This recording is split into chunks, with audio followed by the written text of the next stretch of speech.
of that secretariat. Yesterday, we had really interesting discussions around territories, labor, and the relationship between conflict and economic development. And so now I'm pleased to give the floor to Carlos César, who will moderate this morning's session. Thanks, Yara. It's an honor for me to share this session on energy. Actually, energy is the sector where you can see better and analyze better the prospects of transition to regeneration promised land, because it's about transforming the energy from the current fossil fuels to exploiting directly the energy of the sun, as the living systems do from billions of years on Earth.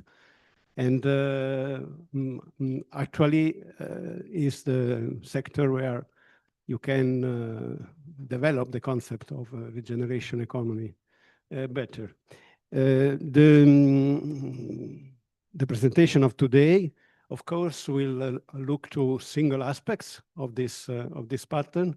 So I give the floor for the presentation of the first paper online to, I hope, to have a good pronunciation of the name, Praise Jesutomi Olukeke from Kaunas University of Technology.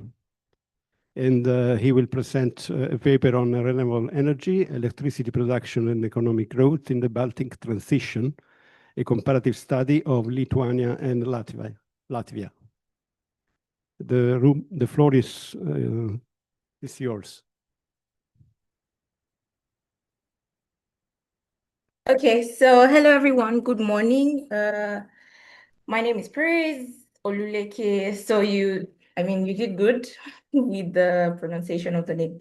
So thank you very much to the conference committee for the selection of my paper. This morning I'll be talking about the renewable energy, electricity production and economic growth in the Baltic transition, a comparative study between Lithuania and Latvia.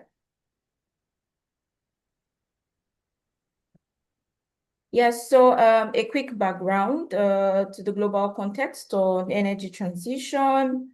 The whole transition to renewable energy became like a big deal. Yeah, earlier than 2015, but then the 2015 Paris Agreement brought it to limelight and made it focus, like global focus, where climate neutrality targets began to drive renewable energy adoption globally. And then we see the 2019 European Green Deal, where the EU commits to climate neutrality by 2050, and then 55% on achieving 55% emission reduction by 2030. We also see some forward direction in that light. In 2022, the Repower EU, where due to the Russia-Ukraine war, the energy security became like a co-equal goal to climate goals, to ensure that they have just like climate goal action to is important, ensuring that secure energy, the European Union has access to secure energy, also became like a goal. So we see that electricity demand grew in 2024 by 4.3%, which happens to have doubled the decade average. We also see that clean energy prevented about 2.6 billion tons of CO2 emissions in 2024. Renewables also accounted for over 80% of the growth in global electricity generation, which is some impressive move. And then the International Energy Association also tells us that... Sorry for the interruption, Praise. Can you put your slide in the normal mode, in the presentation mode, because we are not able to project those on our screen if you don't convert to the presentation mode. Okay. Just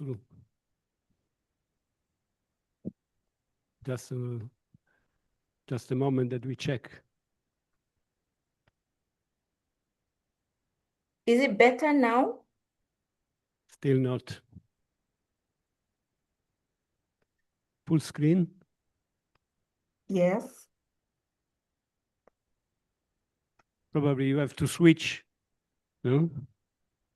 Okay. We start to see something. No, we see you much better now.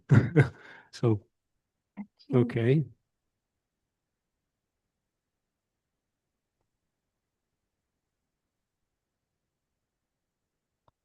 Okay. We do have now you on the screen, so if you put in the presentation mode, we can see the slide.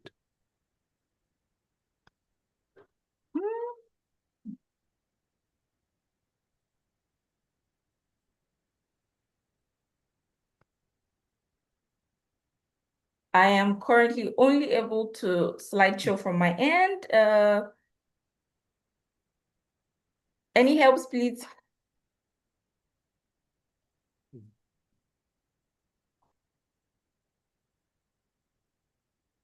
It's okay, she can project it. You can send the slides? No. She can send the slides or she can project again. Now we have the screen. She can see better. We can see better. At least we see you better now because you are on 3 screens, so we can see your face very well. For the slides, if you can send us the slide, probably we can manage to project the slide for you. Okay, I'll do that right away. Okay, okay. Who's gonna let me use my phone?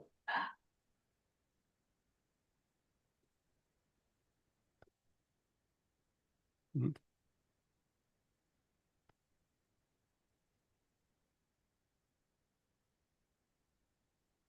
Mm.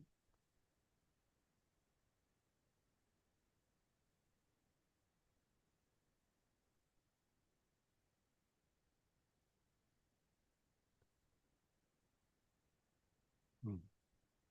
Okay, so what have you done? Yeah, I have to share as was before. Okay, probably you can share as it was before, because now we have the screen, it should work. Okay. Okay. Share it as it was before.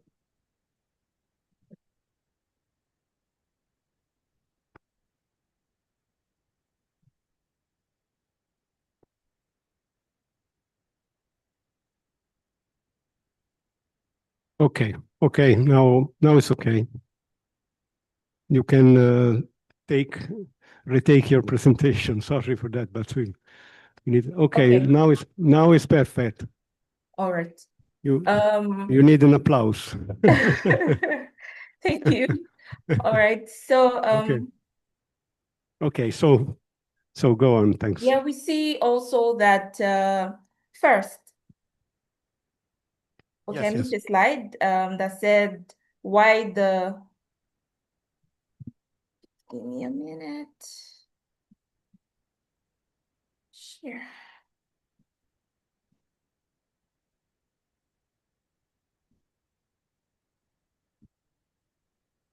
Yeah. Why the Baltic states? So the Baltic states was selected because of the post-Soviet experience that they share. And then we also see renewable energy generation sources. This is like just a pictorial evidence of the share as at the first quarter of 2025. And then we see wind and solar taking some wind accounting for like 42.5%. We see hydro accounting for 29.2%. Solar about 18.1%, combustible renewables about 9.8%, and geothermal about 0.5%. That's as at the first quarter of this year.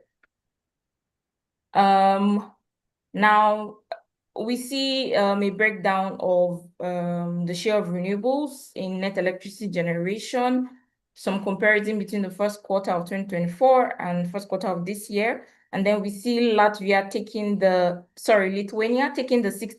about the sixth position, and then with a little over 60%, and then Latvia the ninth with a little below 60%.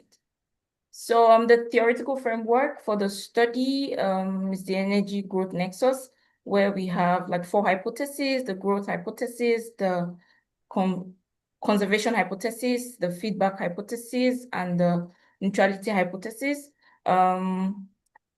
Growth hypothesis says energy powers GDP. The conservation hypothesis says the GDP powers energy. That's growth enables renewable investments. The feedback says there's a bidirectional causality existing between both. And then the neutrality hypothesis says there's no causality. Some of the research gaps that made for the study of this was the limited evidence on post-transition economies, especially in the context of the Baltic states. And then these are some of the research questions answered in the paper. What's the short-run and long-run relationship between these variables? Because we know that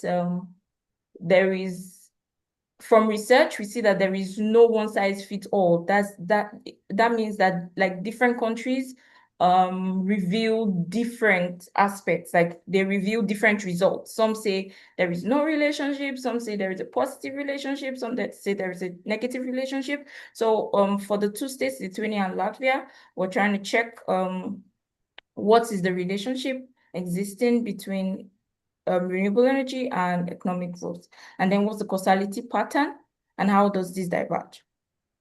So for the 2 countries, we see 2 energy pathways where between the 1990 and 2009, Lithuania relied heavily on nuclear power, which powered like 70% of its electricity. And by the adoption into the EU, there was a mandatory closure of the nuclear power plants to replace with imports and wind and solar renewables. And then some of the challenges experienced is the intermittency, grid complexities, because the grids were built for nuclear power and then the transition. So there is, I mean, going further in the presentation, we see that there is need for grid infrastructure improvements. And then for renewable energy, for the renewable percentages, we see that through the years, it fluctuates between 16.5% and 31.9%. And then on the other hand, for Latvia, we see that right from 1960, it has had like a baseline of strong hydropower, which has given it some form of stability in terms of base load supply. And then we see that if it can optimize and diversify, it has like a very strong advantage, with renewables through the time period ranging from like 29.6% to 43.2%, which is incremental. Now, this is just a pictorial evidence of the current renewable energy sources or mega renewable energy sources existing. We have the Daugava river for Latvia, and then we have a wind and solar farm, like the largest existing in Lithuania at the moment, just to show you what it's like. Now, the methodology used for this study was the ARDL, because there was mixed variables at levels and first difference.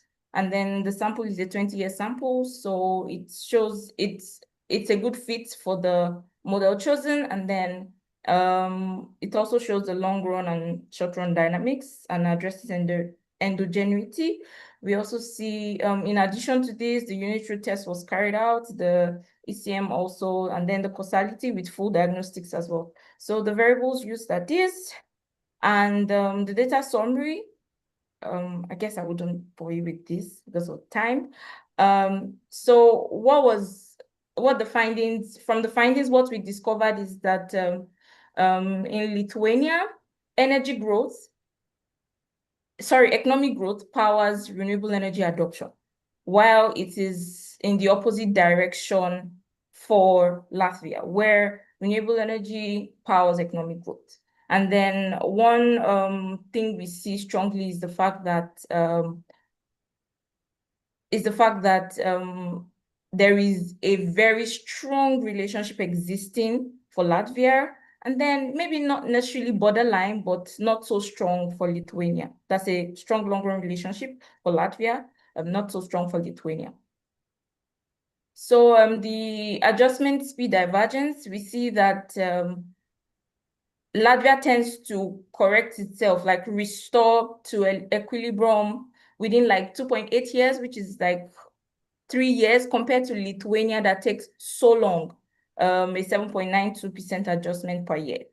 So, and then some of the explanations for this is the nuclear closure disruptions, the complex grid transformations for Lithuania, and then for Latvia, we see that some of the things that has powered this quick return to equilibrium is the stable hydro base and no major infrastructure shocks. So we also see in terms of the co-integration, as I said earlier, Lithuania is co-integrated, but then Latvia is stronger, like the co-integration is stronger. And then we can also see from the adjustment speed, right, where it takes Lithuania 4.5 times more time to correct itself compared to Latvia. Now, these are some of the explanations for the divergence, which I had mentioned earlier.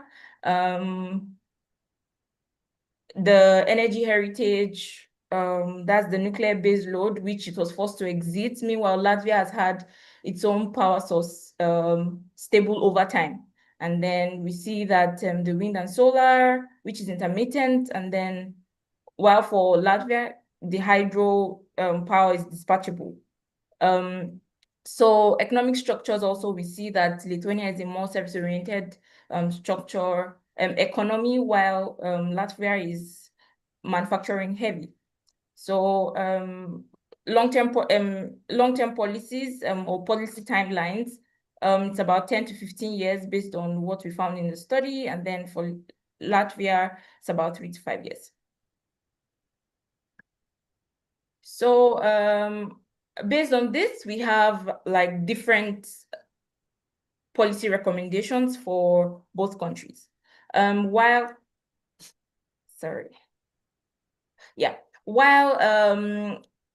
growth finance transition is prioritized in Lithuania, because there is need to also prioritize GDP growth policies, because this is what powers renewable energy transition.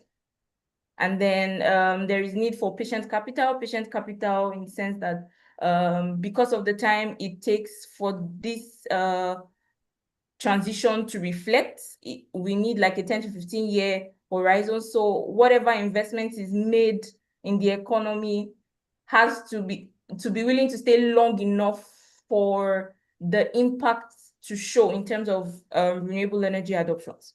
So we also see that there is need to modernize grids before this transition. And then, I mean, it's beginning to invest, like heavy investment in offshore winds in the Baltic Sea. And then there is also need to maximize EU funding in this direction. On the other hand, for Latvia, we see that there is aggressive renewable targets, which is good. And then fast-tracking deployments in this country would help, because they already have the hydro advantage, and then maybe they can diversify beyond hydropower and then position to become the regional energy hub. So the summary of this study is the fact that there is no one-size-fits-all, even for supposedly similar economies. And with this, I say thank you for your attention.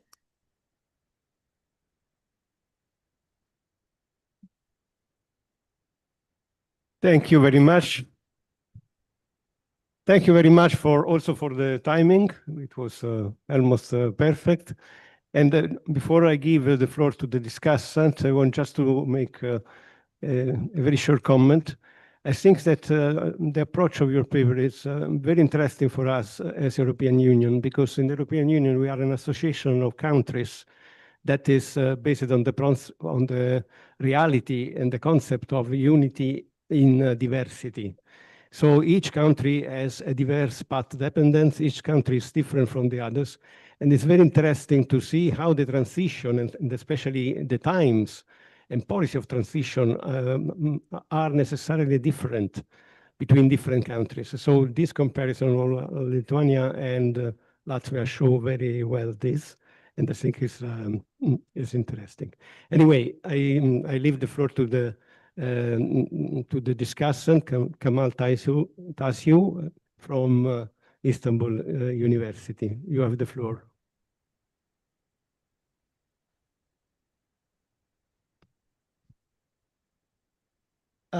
Thank you very much for this opportunity for me to serve as a discussant. I would like to say this is a wonderful paper by Ololike and her colleague. And also, after going through the paper, I realized that you made good points. And I would like to say, like, the use of ARDL, especially to explore the relationship, is something that shows how the model fits in, especially considering that you are looking at two countries, Latvia and Lithuania. And also, like, the use of the causality test and other tests shows that you have a good understanding of analysis.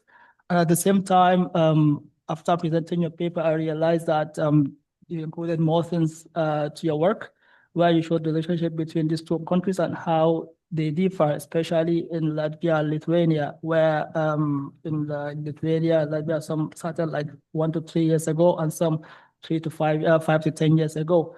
And also, I would like to say, like, one of the paper is how you showed, like, what policymakers should consider, especially in terms of energy. However, while the study provides a fair description of the analysis, I realized that in your work, you didn't show the selection of lack variables, because without showing that, there could be bias in your work. So I would like you to like take this into account. And also, I don't know why in your paper I didn't show the gender causality test, even though like here you mentioned it in your presentation. I would like you to take that into consideration. And at the same time, since like now we have innovation in terms of technology, why don't you consider this in your work? Because like in this country, especially in the Baltic states, now there are improvements in technology, and also there's funding for that. So it would be better if you could include some variables like technology and also hydrogen in your work. And the other thing is that I don't know if you consider also like broaden the policy implication, especially like since there's subsidy now, and also with also green bonds, and also if you give better information, especially for policy makers, and also including economic growth in your work. So that's it. Thank you very much, and I look forward to reading your paper in your published journal. Okay, so thank you very much. I will take into consideration what you have said and execute.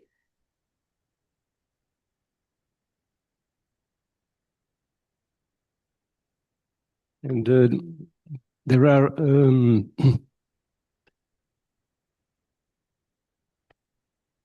yes, there are questions. Okay. Also online. So Zaid, okay.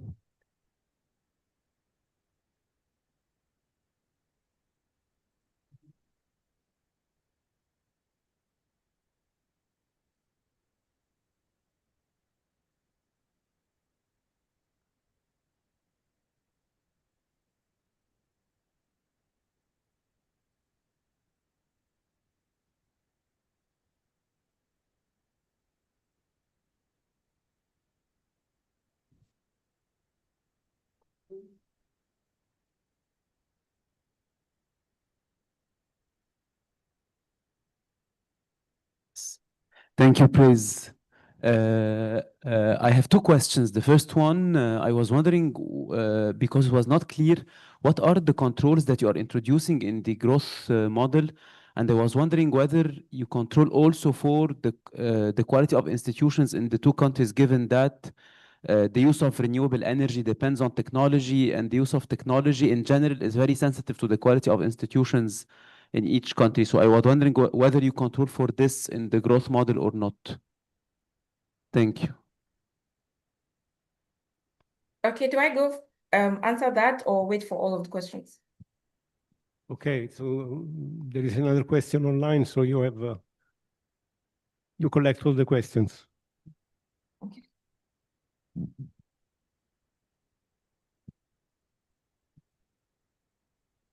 So now the question is from Sami bin Jaber. Sami, okay. From Catholic University in France. Thank you for your presentation. Maybe I have some recommendation for your study in order to publish it in a high-ranking journal. I think the sample you have, you only focus in two countries. Maybe you can, if you send it for your review, they maybe ask you to add more country, I think. Or also you need to state clearly your contribution compared to available literature. You have used, I think, Granger causality test. Maybe you have other, you need also to, for robustness check, to add some sophisticated econometric models like non-linear, maybe Granger causality, or in order to address endogeneity GMM econometric regression, maybe. Thank you. So takes notes, and now you have the last question from online from Rima Yadi.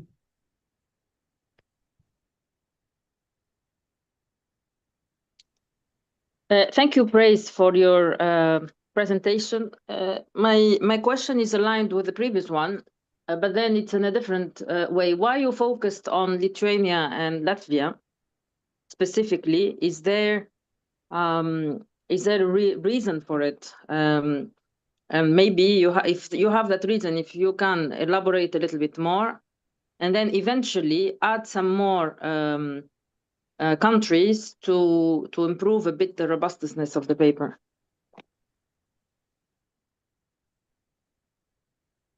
Okay, now the floor is to you for answering.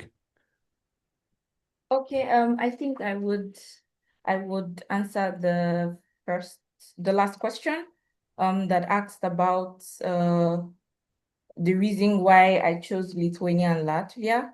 And basically, it's because of their similarity in terms of the post-Soviet experience that they had.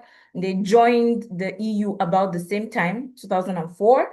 And then they seem to have like cultural similarities and closeness and all. Similarities in economies, similarities in closeness.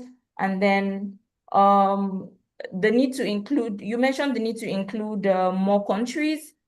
Yes, at this point, we are considering including more countries, but there is the conversation around, should we include just the Baltic region, which is about 7 countries, which definitely is not a homogeneous sample, or do we go the entire EU?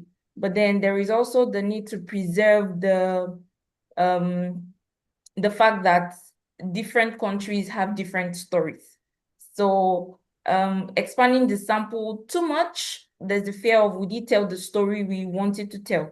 So, but thank you for the comment. It's sorry, Praise. I just want to add one thing. You could add, I understand your logic, but what you can do is eventually to have a control group.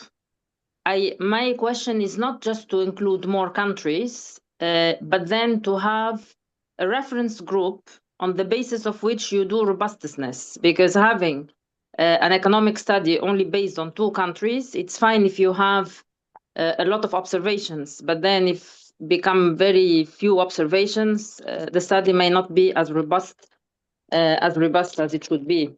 And this is, again, it depends what you want to do with the study. If you want to publish it in an academic journal, highly ranked, then eventually you need to have a control group which allows you to add robustness in your assessments. That's my logic. Okay. I mean, not the question, okay? All right, thank you very much. It will be considered. It worked out. Yes, then for the first question that said the need to control for technology in the model based on the comment from Professor Rim, we would also work on this. We'll control for technology in the model. Then the second comment was add more countries, which has already been discussed. Specific contribution and robustness checks. Yes, the robustness checks for this study was done, but we have also taken note of the other models you said can be tested for, like the NERDL. So we would work on this and see to compare results. So thank you very much for the comments. I think with this, I have answered all the comments. Any more questions? No, if there are no other questions, I would move to the, I would thank again Praise for your presentation, and then move to the second presentation. That is a paper on feasibility of short rotation woody crops cultivation for energy use in Croatia. It will be presented from Sasha Zikovic of the IDA Institute of Digital Assets, and the co-author are Lorena Dabak and okay, Krasnit, okay, Lorena, okay, it's enough. Sasha, the floor is yours.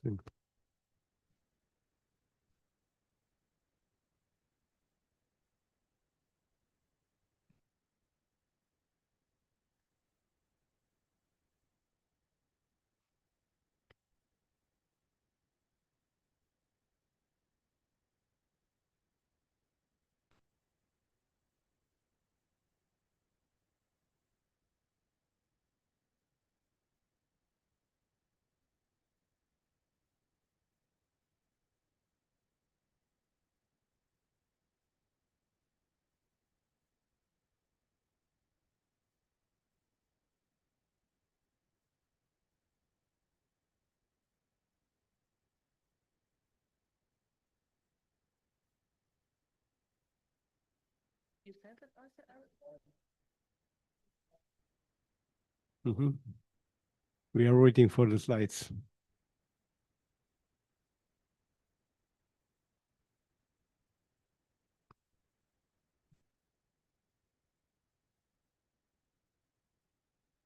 Just a second that we take the right slides.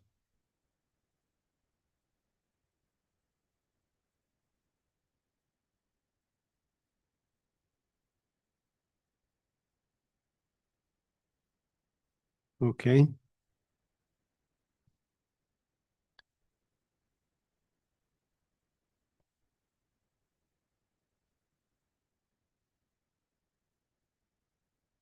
Okay, here we are.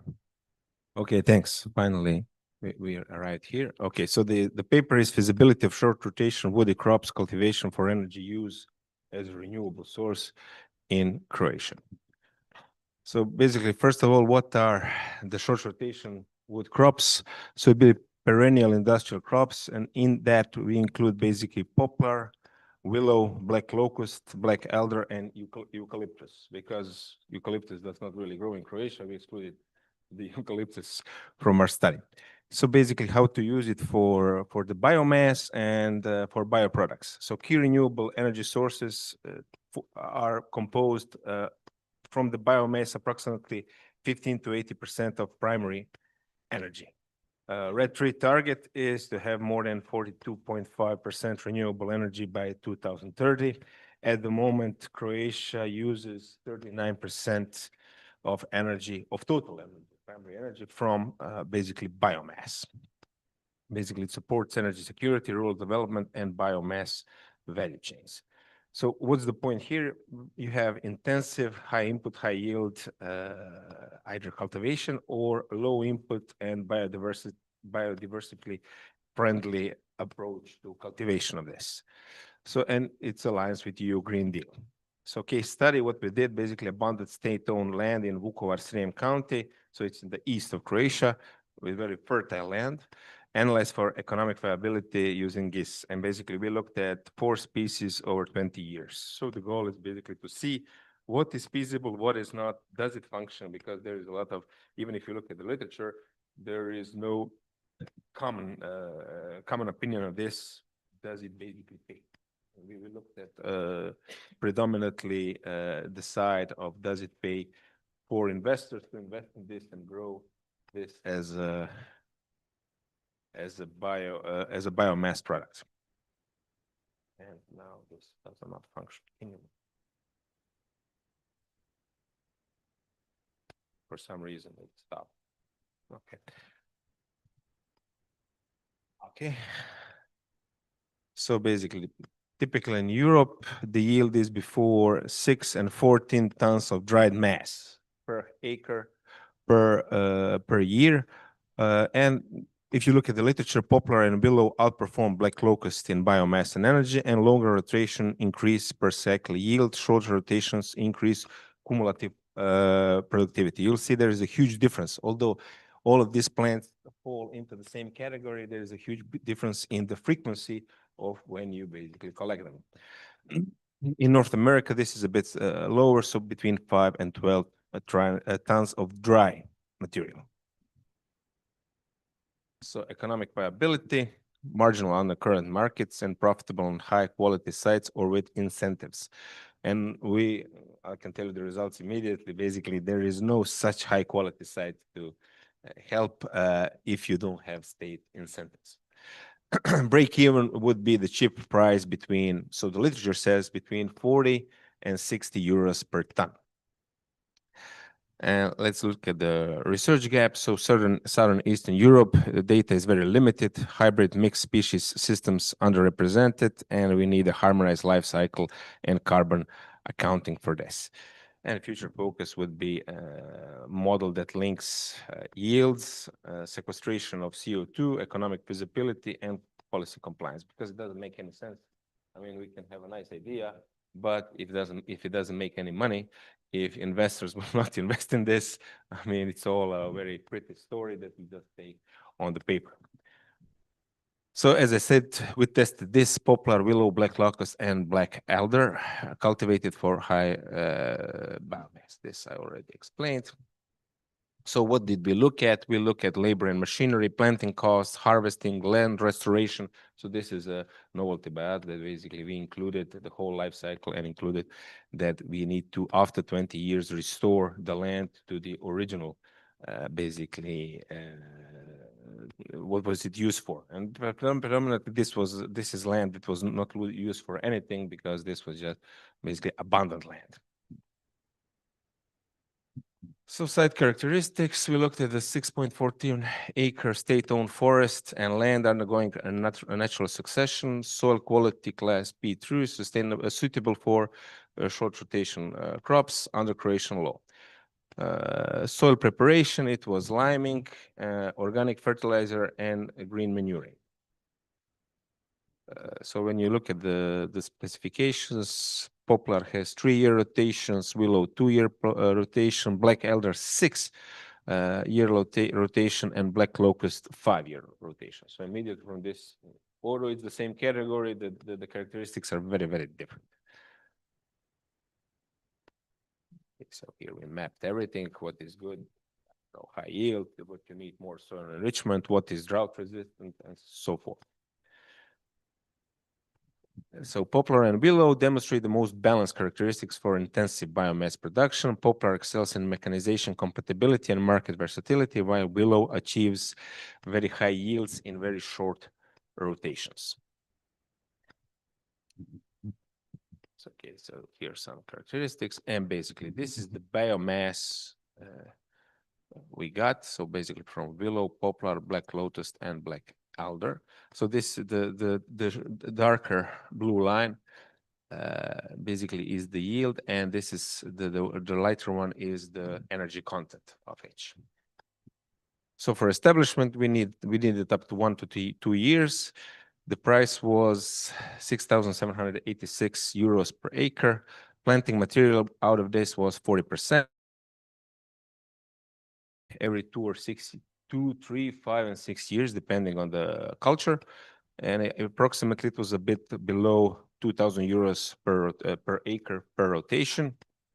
And it was mechanical harvesting and basically on-site handling and bud trimming. And plantation removal after 20 years, the price would be around 1,000, let's say 500 euros per acre. So it would be vegetation removal, plowing, soil loosening, etc., everything that is prescribed by law.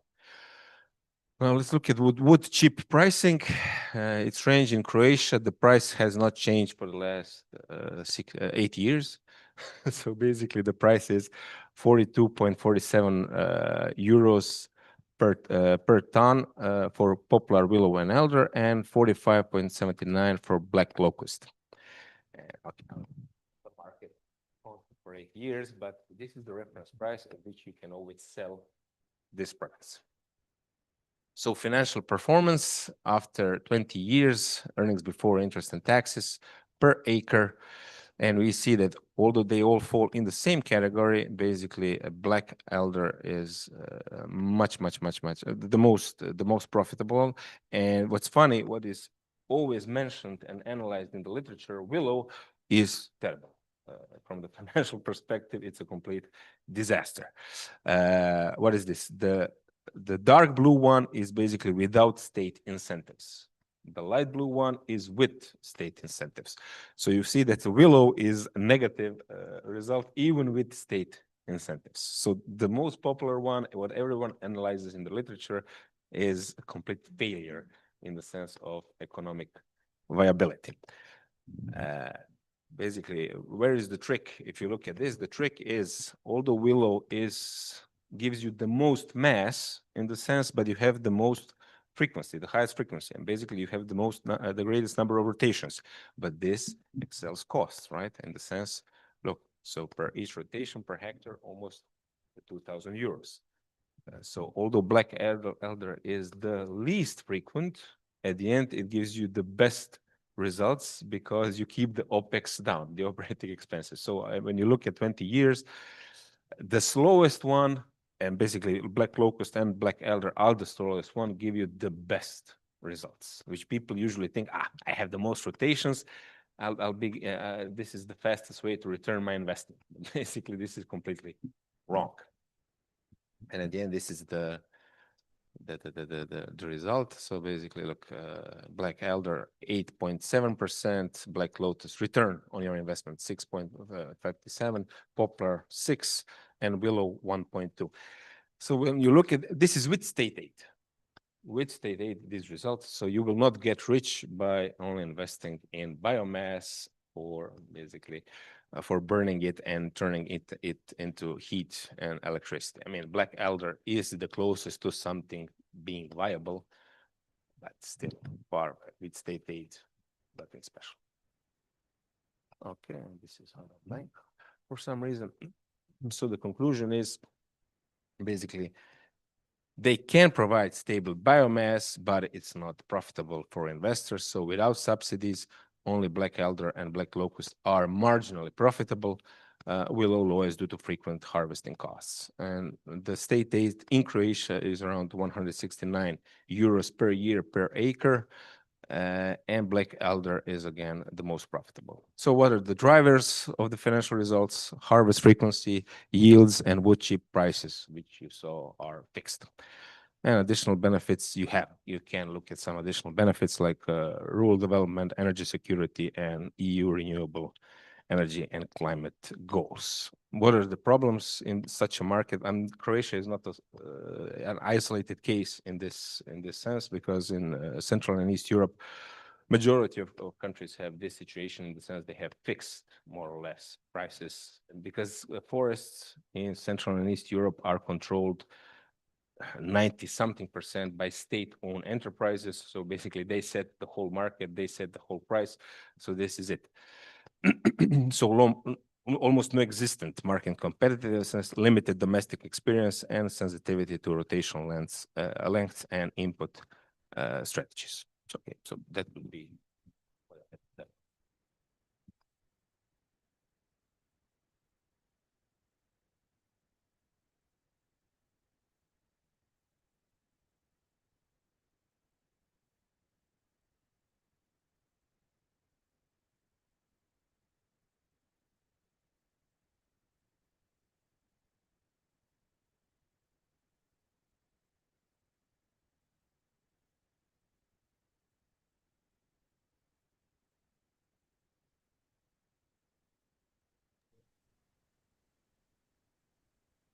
Yes. Hello, please can everyone hear me?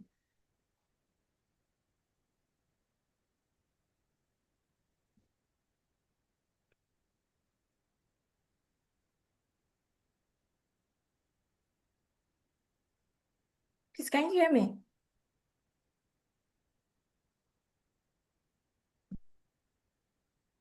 Yes, please. Okay, thank you. So thank you for such an insightful paper, and thank you for selecting me as the discussant of the paper. I must confess it was an interesting read because the paper did some good evaluation of 4 rotation woody crops, as mentioned by the presenter, and then the 20-year multi-rotation perspective using the IRR-based profitability estimates under different prices and policy conditions. And the work is very timely, actually in Croatia, which seeks to expand her renewable energy production in terms of biomass and bring unused land back into productive use. So some of the key contributions of the paper is it provides a policy relevant economic assessment of the SRWC deployment. And then it explicitly says and identifies how profitability hinges on rotation length, as well as the prices, the wood chip prices, and then state aids. I mean, that is one interesting part of the paper where we see that the margins can significantly increase, or the margins significantly increase with state aids. Now, it's also another strength is the comparative species analysis, which is really useful. I mean, it tells us whether to plant the profitability of black alder, the black locust, and willow. So, I mean, with this different profitability levels, the decision makers are left to, they can make better choices. It offers practical guidance for land managers and investors. So we also see the long horizon modeling, which strengthens the analysis. This research is like a 20-year span, which is really good. And then it shows us, it reflects on real world investment cycles as well as biological maturity. Yeah, some of my comments regarding the study. Some of my comments regarding the study is the IRR analysis was used, which is very intuitive for decision makers. Could adding like the net present value analysis or results under like different discount rates, I feel it would strengthen the economic interpretation of this paper, especially regarding policy evaluations. Also, we see clearly the decisive role of state aids. Now, expanding on this policy instrument, in terms of what kind of state aids, are they capital grants or operational subsidies or guaranteed prices? How does this result vary across these instruments? I feel like this could help also to improve the quality of the paper. And then lastly, definitely we know that not all abandoned lands have the same they are not homogeneous in terms of soil quality, accessibility, microclimates. So maybe a short discussion in this direction of spatial variability would help clarify how generalizable these results are. So the broader implications, definitely Croatia has like significant areas of abandoned farmlands, as the presenters had said. We see that he also mentioned that it contributes to rural revitalization, definitely renewable energy supply and climate mitigation. And then this results definitely resonates with the higher EU renewable energy efforts. So overall, this is a well-designed paper, very relevant at this time. And then with more elaborations on assumptions and policy mechanisms, I feel like it will serve as a strong reference for policymakers, investors to understand the role of SRWC crops that's in Croatia's energy future. So thank you very much, Jean-Paul. Thank you very much, Praise, for these comments. I will give the floor for the other question and then eventually to Sasha for. Please, can you introduce yourself when you do the question?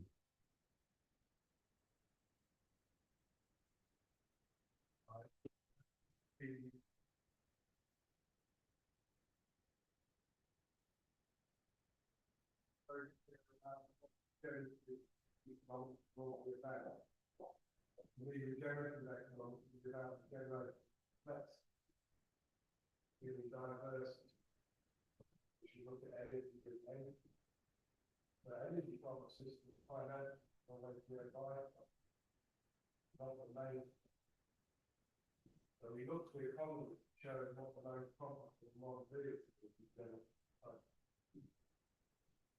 So in England, we love cricket. So we would be growing willow for cricket bat.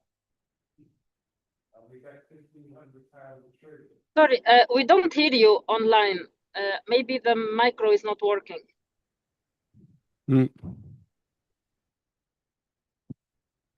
Okay, now it's working. Yeah, so we're talking about the power of regenerative economics to look at the whole system and to see complexity and the defiance of entropy as the main economic driver for regeneration. So energy is best looked at as a byproduct, and we look to economists to tell us what's the most profitable way and how we can go forward without state subsidy if we can help it. So in England, when we look at this for energy, we look at energy on biomass as a byproduct. So in England, we would grow cricket bat willow to grow cricket bats, a very special, highly ordered product that cannot be substituted by plastic. So we get about £1,300 a tree standing. That's a lot of money, and we use the wood chips as an energy byproduct. So my question to you in Croatia is, do you have some very valuable byproducts that could be the main product at the moment for this system, such as honey from black locust or anything else, you know, that would give you the high value? And then obviously as part of the production, you would get woody biomass, or if in the case of having agroforestry with oilseed rape, you would get energy from the oils as well as the main thing. So can you take any of this idea for Croatia and see how you could change the design of the trees with agroforestry and many products to come up with a more profitable approach? Well, I think your suggestion is the best. If you could sell for £1,300 a willow tree to Britain, all the problems are solved immediately. So case closed. No need to discuss more. The thing is, how to get rid of subsidies is, at the moment, I don't see it except maybe in case of liberalization of the market. I mean, either lower input costs, higher prices. These byproducts, as you are saying, you're absolutely right. If you could get something from the best part of the wood to give you something and use wood chips only as a byproduct, absolutely. You're absolutely right. This would be feasible because then you're not counting on the money. I mean, this is just a surplus money. In this case, would be this from biochips. But the problem is, I know, for instance, in Italy, in Slovenia, they also use it in a similar way in the sense only for, I mean, it's easier, you know, people are predominantly lazy. I mean, these are by definition, we are a bit lazy. So of course, if I can only chop it down and turn it into chips, people will do this. For everything else you're saying, basically you need knowledge, marketing, stuff like that to develop some sort of product that you could place. Is there anything we could use from black elder and willow and stuff like that? Except for some traditional products which are not really in high demand, people haven't thought of anything yet at the moment. So you are absolutely right. This is a problem. And this is basically, you're absolutely right. This is the moral of the story. In the sense, if you're using this only for energy, it doesn't make a lot of sense. Yeah, this is the moral of the story. Just another note, the most important thing economists could do to help is to help us develop what I call a lignocellulosic economy. So we now know that we can make incredible things from wood. We can make glass from wood, very complicated things. And we no longer need fossil fuels because everything could be made from wood. We could, so again, this is a great challenge for regenerative economists. How can we develop a lignocellulosic economy? Food, energy is the easy one. Complicated materials, so we don't need fossil fuel. Yeah, you can change it for a lot of plastics and stuff like that. So, but it's again the question of price. Carlo, do we have time? Okay. Yes, Martin. Okay, thank you. Thank you for the presentation. This was excellent. I really liked it. I like you were talking about investors, and then I liked your train of thought where people are inherently lazy, which I agree with. Innovation comes from being lazy, my understanding. So photosynthesis, as in growing trees, has the light conversion efficiency of maybe 2% on a good day. Solar panels are pushing 20%. It's already up. Yeah. Okay. 7 already. Yes. The ones you can buy in the shop, not the experimental ones. So should I just not install solar panels and get straight electricity? I get 10 times the money and I don't have to do anything. I don't have to harvest anything. I don't have to burn anything. It would be like this in a textbook. The problem is at the moment you really need a lot of really complex documentation to set up a PV station. So this is the problem. Even for instance, now the problem is people have building permits, for instance, for solar, and it's an existing solar. Now they want to add a battery system. So it's the same place. They're not going into another area, whatever. The state is again now demanding a new building permit just for the battery storage. So at the moment, Croatia as a state is going against renewable energy, if you look at it in this way, because it's complicated the building of any renewable energy sources tremendously. And this is the easy way out. Because, for instance, at the moment, we don't even have the price yet. We are waiting for it now for the last 3 years of what would be the price to connect a new, or let's say, renewable energy source to the grid. So at the moment, everything is on hold. So you're right. In a theoretical sense, in practical, the answer is no. Okay, thanks. If there are no other questions from Rim. Very, very nice paper. I have a question related to the subsidies aligned with the previous questions.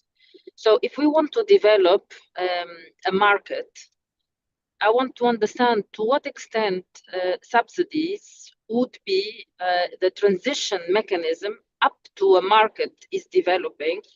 And then eventually one could structure those subsidies in terms of, I would say, medium to long-term guarantees for developing a biomass strategy for a certain country, especially in the case of Croatia, for example. You have, as you mentioned, state ownership still. So perhaps the government would be the actor which will develop the biomass market, and then obviously invite some agroforestry farmers to develop further activities that are profit-making. So the first hit would be on the government through eventually certain types of subsidies that are structured in guarantees. And then beyond a certain point, then of course you develop a national strategy for agro-farmers, for example, to develop profitable activities that are bankable, investable, and that creates economic growth for the country. So what do you think about this? Again, back answering your question with a question, but the problem is if you have more than 90% of forest state-owned under one company, how do you even develop a market without privatizing this? And the public would be extremely against public privatizing state forests. The only circumcision to this that I see is basically with the new instruments coming from European Union in the sense of CO2 sinks. So planting new forests and getting not, let's not call them subsidies, that direct state subsidies, let's call it payment for sinks. That could basically change the situation in the sense that you are growing new forests, this forest captures so much CO2 and you are getting paid for this. So this could be what can substitute the direct state subsidies. Because this, the other way you're saying is, I only see it through privatization and sale of state-owned forests, and I don't see it. I mean, whoever does it would get shot. So, I mean, the other way, I don't see it, how to develop a market if you have a key player which is state-owned 95% forests. So I'm understanding. Sorry, I want to respond to this. You could have leasing contracts to whoever is going to produce a certain activity, for example. So many countries use lease contracts for 90 years or even more or less. Okay, that is an idea that was never tried, but sure, it sounds like an idea. Okay. In any kind, I'm understanding that you are discussing to develop from the concept of subsidies to a concept of payments for ecosystem services from woods, if I'm not wrong. Yeah, in the sense of Okay. carbon That capture. is very interesting. Yeah. The problem, okay. I mean, yeah, all your ideas are good, but in the sense, you have to know the local, let's say, the situation and mindset. The problem is people are very, I mean, Croatia sold a lot of, let's say, golden gooses in its days, like National Oil Company, National Telecom, all of the banks, stuff like that. So at the moment, people are quite agitated if anyone even mentions something like that. And basically they say the only thing we have left is water, forest, and national electricity. So people are very sensitive to this topic. Okay.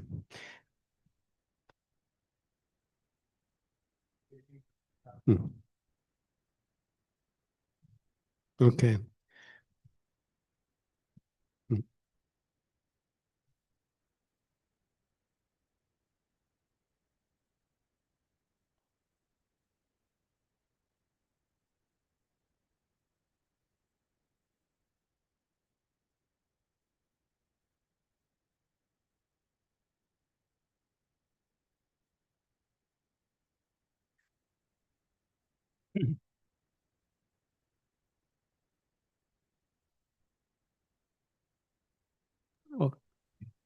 We cannot hear you, Stephen. This mic is not working, so you better use the Carlo mic. Yes. Hello, can you hear me now? Yes. Yeah. So the most effective subsidy from a government would be for stimulating carbon synergy partnerships. That is where two, could be a state or a private company, they both want to make more profit. But the entrance to them coming together, they both have to reduce their carbon footprint. That's the pre-qualification. So the example in Yorkshire, where we created low carbon Yorkshire in England, we've got a massive power station, Drax, that was coal-fired, now biomass. if we could link that with a company that can make cement and concrete from the wood ash. Yes, yes, of course. Okay. They're both reducing carbon footprint and they're both making profit. Yes. Thanks a lot for this discussion. We will have also the possibility to continue this kind of discussion tomorrow when we will speak about the forest. But now I give the floor to the next speaker that will present renewable energy adoption and economic resilience in Africa, a case study of Morocco. Kamal tells you the floor is yours. While you are waiting for your slide, I want just to make a general comment that I see very interesting the connection between these presentations. I said at the beginning that the energy transition actually depends from different ways, different technologies, different geography that create path dependence. And we have seen very well this in the presentation related to Latvia, Lithuania, and Croatia, which are European Union countries and have a different geography, of course, from Africa. And now we are going to look the situation in Morocco. Kamal, the floor is yours.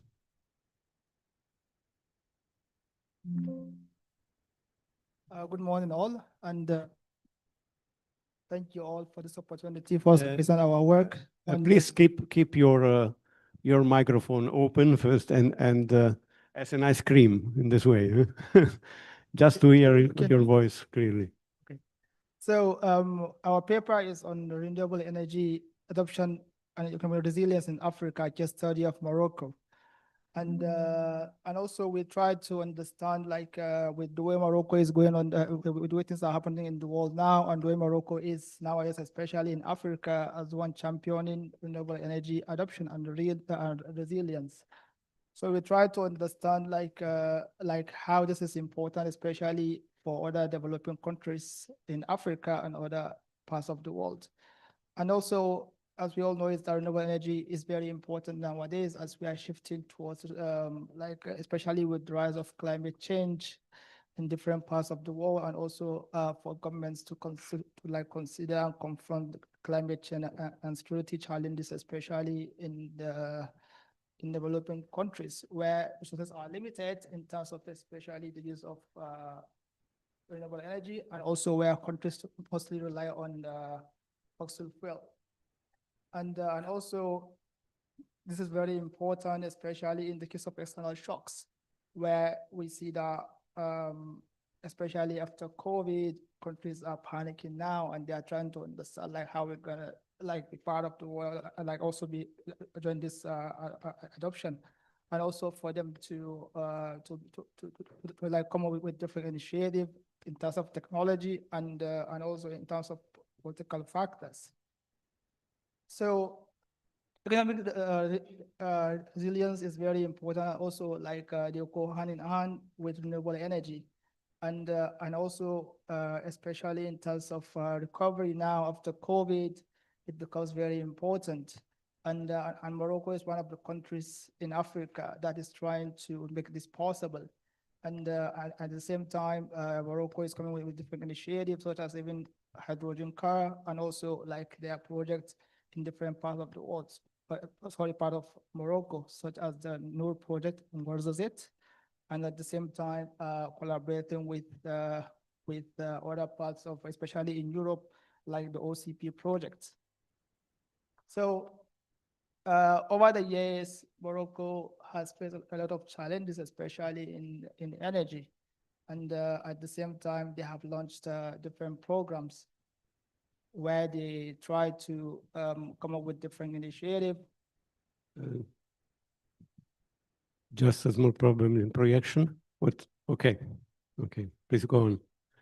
And also Morocco is trying to be a global champion in renewable energy, and at the same time, their project, the one in Ouarzazate, has over 2%, their target is 2% by 2030, which is in the next 5 years. And also Morocco is getting especially attention in renewable energy options, make it affordable and accessible to their citizens. So why this study? So as we'll see in a bit, the literature, Morocco is is doing well in terms of energy, renewable energy. And at the same time, after looking at different literatures, we found out that there's still a gap in the literature, because despite being the champion of renewable energy in Africa, there's still a need for further studies to understand how this pave way to countries like emerging economies in Africa and the world at large. So for this study, we use different theoretical framework, but the most common now is resilience and sustainable development theories, where they emphasize that there's a need to absorb disturbances, and at the same time, there's a need to maintain functionality in terms of adaptability in the long run, and also shocks. So shocks like COVID. And also like the triple win sustainability energy is all about low emission, climate resilience, and equitable access. So in terms of the literature, there are some literature where they found positive relationship and negative relationship between renewable energy and also economic resilience, where some they provide they found out that the systematic risks, and also the importance of accounting for diversity, and also competition in terms of economic resilience. And also some shows that countries that with economic shocks and environmental risks can pave the way, especially in terms of achieving sustainable development and poverty reduction in rural areas. So for this study, we use SVAR, and the reason why we use it especially is for us to see the adoption of economic resilience and also carbon emissions in Morocco, where this method is much better, especially when you consider that if we are to just use VAR model, we will not be able to identify a causal relationship between the variables that we are considering. And in our work, we use GDP as alternative energy as renewable energy, and also emission as endogenous. And the reason why we use it as endogenous is because we want to see how these relationships interact with each other, and also for us to capture the loopholes in Morocco, and also in their quest to achieving sustainable energy, and also for their GDP growth. So as for the model, this is how the model looks like. And also we conducted different tests. We conducted impulse analysis, we conducted value composition, and also the lag variables, in order to see how this affects the quest of Morocco in terms of renewable energy adoption, and also to capture the shocks. So for our result, this is our descriptive statistics, which shows how these variables interact with each other, and also how they support the model, which is our SVAR analysis. So this is the lag selection criteria. So this is our result. Here we can see the three different results, because as I said earlier, we are looking at GDP and also the renewable energy, which is the energy and also carbon emission. And here we can see that we can see how the shocks are, especially from the first line. We can see that in the short run, the stability after the first 5 periods, and also the shock energy is limited, especially in the short term. While in the second line, she shows the GDP shocks to renewable energy. And from here, we can say that CO2 emission, renewable energy adoption processes. While in terms of CO2 emission, we can say that there's a decrease with renewable energy, and also there's environmental benefits of renewable energy. And also, in general, we can say that this policy align with Morocco carbon pricing and energy efficiency, and also to achieve its quest in 2030. So in conclusion, we can say that one of the most notable projects in Morocco is the new Transit project. And also it is very important for the country's economic growth and development, and also for Morocco to achieve its quest of being providing enough electricity in all regions. And at the same time, despite this, there is still a rebound effect, which shows that renewable energy leads to higher overall energy consumption. And at the same time, from the model, we can say that the SBAR analysis shows that there's a dynamic relationship between the variables that we considered. And also, Morocco serves as an example to other African countries, even though we have like Algeria. Algeria is trying to be part of this ambitious project and also to have sustainable energy in the long term. It's still like far behind, or like in the case of Morocco. So as for the recommendation, we recommend like implementing multi-energy efficiency benchmark, especially in phosphate and cement production. And at the same time, there's a need to promote other renewable power industrial solutions, especially in other parts of the country, like the one like in Mason, and also integrate this policy into national energy strategy to align with their goal and also the Paris Agreement. And at the same time, there's a need to introduce carbon pricing and also shift towards subsidy, as discussed earlier. And also like because despite this growth in Morocco, in some parts of the country, some people are still like lagging behind because they still use fossil fuel, which is affecting economic Morocco's quest to achieve renewable energy by 2030. And despite this, we still have limitation in our work, which we aim to address in our further studies, because now we are able to source data from the World Bank, and also now we try to see how further studies will integrate, for example, regional energy consumption and also employment data to capture this gap. And at the same time, we try to collect data from the Ministry of Energy or the African Development Bank in order to see the lack of this project of Morocco. So thank you for listening. Thank you. Thank you very much. So I give immediately the floor to the discussant of this paper. Yeah. Yes. Lorena Dabak from the University of Rijeka. The floor is yours.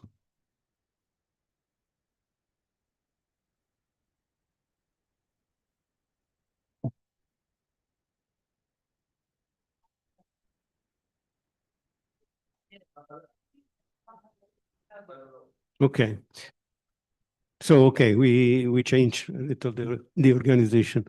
There are questions about this paper. Zaire, please. Taki.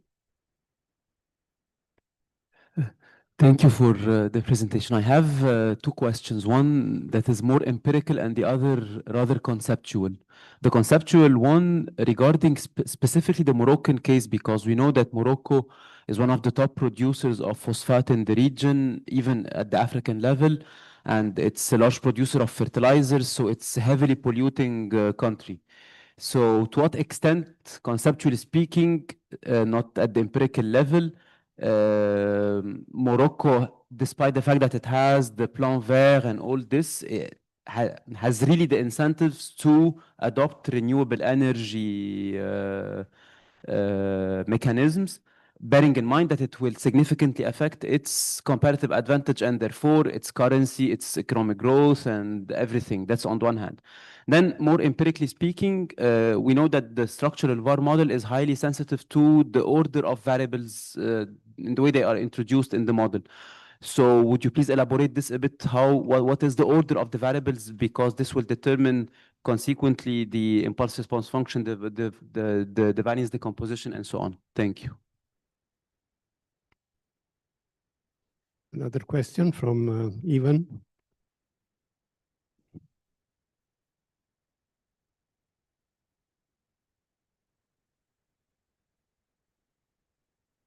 Thank you very much for a very interesting presentation. I have a question about the VAR modeling. So the VAR specification often results from a compromise between parsimony and avoiding omitted variable bias. So I was wondering if you have considered adding additional endogenous variables such as energy prices or energy policy to examine the domestic and external transmission channels through which renewable energy affect economic growth. I think it would be also interesting to think about potential exogenous variables that are external to the VAR system that can help capture potential external shocks. For example, global energy prices. Thank you. Another question from. Thank you very much. Thank you presentation on the timely topic.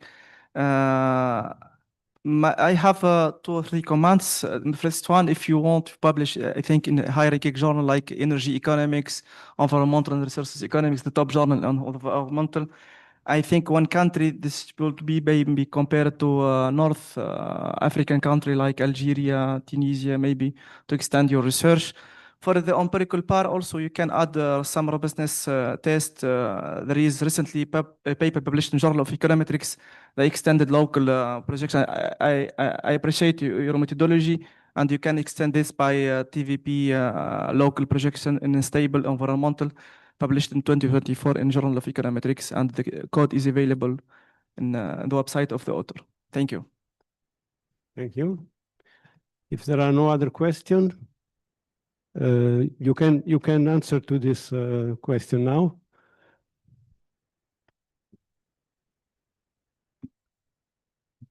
Thank you for the questions. And the first one is the conceptual analysis that, as you mentioned, as you said, Morocco is like is really because of the fertilizer project, it's considered as a highly polluted country nowadays. And also we know that still in rural areas, they are still using fossil fuel, which is really affecting Morocco's ambition of achieving 42% of the use of renewable energy, which is very important. And also, like what I can say is that Morocco is trying to collaborate with African Development Bank to get loan, and also for it to achieve this, especially the new Oasis project. And but despite this, findings, we couldn't find tangible policy so far. So which is something that is a limitation in our work. And also we try to look if there's something new that could help in for further analysis. And the other one is the use of VAR, as you said, the order, and which is also to add to the other question about adding more variables in order to add the exogenous shocks. If we are also to consider pricing and also energy policy. So we will take this into account in order to see how this affects our model. And also the other one, as you mentioned, is a recommendation to say for us to extend our research to Algeria and Tunisia, and also to capture recent shocks in order to add to our work. So these are also a limitation in our work, and also we'll take that into account. Just that I would like to, after this, during the coffee break, I would like to come to you, especially as you mentioned the TPP project, in order to address it into our work. So and also for the SVAR model, we know that it has limitations, but still we use renewable energy, we use GDP growth, but so far we didn't consider energy pricing, which we will consider that. I'll discuss this with my colleague. Thank you very much. Thank you. I want to give the floor to Sasha Zikovic for the last word as a discussant of the paper.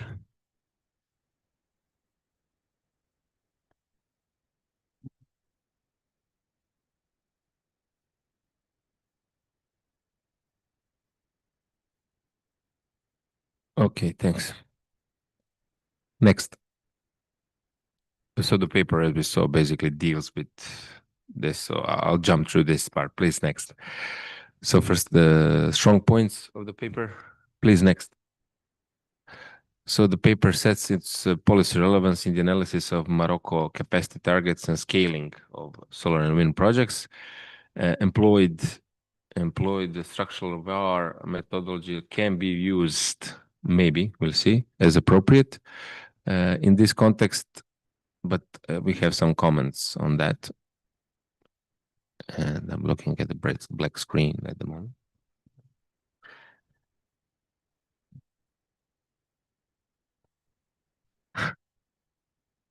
Even small is okay. It doesn't have to be big. Sometimes the technology is slow. That is a good news. Slower than humans. And I like that we like that the authors connect the obtained empirical results to the theory within environmental Kuznetsov curve. So basically, this is good for policy implications. Please, next. So now some comments. So variable construction and data provenance are not clearly defined. So as you showed in the table, you're presenting alternative energy, CO2, but basically we don't know, is this levels, ratios, per capita values, or capacity versus generation. So this needs to be clearly defined because I don't know what it is. Also in the paper, I don't know which data sources were you using. Table 1 suggests transform series. When I look at the table, means 1.2, alternative energy 1.4. It looks to us like growth rates or maybe logged indices, but you do not state it explicitly, so I don't know what exactly it is. So in all of these cases, you need clear definitions and sources. It's essential to replicate and interpret results. Next, please. Stationarity integration properties are not shown. This is a major issue. So basically the paper asserts vector autoregression with stationary variables, yet you did not report ADF, Peron, KPSS. None of these tests are, as we can see, performed, but they're definitely not reported. So if variables are integrated of order 1 and co-integrated, basically your structural model would be more appropriate, or vector error correction model would be more appropriate, because in this case, level-based SVAR basically risks the occurrence of spurious dynamics in your model. And the author should report unit root test and co-integration test to justify the final specification of the model. Next. Also, the sample is really impressive. So it's 45 years, but for sure you have structural breaks and regime shifts in this, because you have commodity price shocks, COVID, EU-linked policy changes, even some regulatory changes in Morocco, which are huge and are impactful. So basically it's dangerous to make any conclusions without the breaks test by Peron or something similar. And you should at least report break diagnostics, ideally provide subsamples, but if not, at least run the diagnostics. Next. And then the last problems or comments, external drivers and omitted variables. You have a three variable system, so GDP, alternative energy, CO2, and basically you're running a huge risk of omitted variable bias. I mean, Morocco's emissions and GDP are probably influenced by oil prices, gas prices, electricity imports, exports, population, industrial activity, especially on the emphasis of phosphates and cements, and policy dummies. So basically, you really should consider exogenous controls, block exogeneity, or a larger set for the model, because this is really a huge risk that you have a lot of omitted variables. And for the end, I mean, keep up the good work, and this can all be solved. Thank you very much, Kamal. We are under the constraint of time now, but you can take stock of these comments. If you want to give a quick reply, you can just but I imagine that we will take stock of all these detailed comments for improving the paper. Please, you have 1 minute. Okay, yeah, sure. Thank you for having us our discussion. This is very important for me and for my colleagues, and also your comments align with other comments and other questions, and also what I can say is that yeah, for the data, we didn't put it in our work, it's in our paper, but I just adjusted here, so we'll take that into account. And for all others, we tested like Johansson contribution test and other tests in order to show how like tariffs, nationality and other factors. And at the same time, I can say that we will take all that things into account, and I will discuss this with my colleague. Thank you.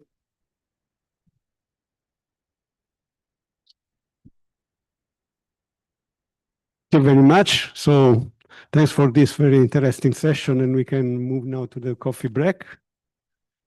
Okay, thank you.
I'm gonna put like regenerative economy in Syria. And then I'm gonna be like this. Can I put why Marina is my favorite plant? And then I'm like this. That actually would be very cool. Presenta ahí. Yes. Vale, sesión. Ponle el nombre, si no rename, así sabemos quién es, ¿sabes? Sí. Se llama York. Vale, espera, 4. 5.1. Yo. Paper 5.4. Yo. Sí. Y Esther. Esther. Así se llama, ¿no? Esther no es. Es paprikosa. Esther. No. Eh? Which one? It was for Mali. Panel, so para plan. No,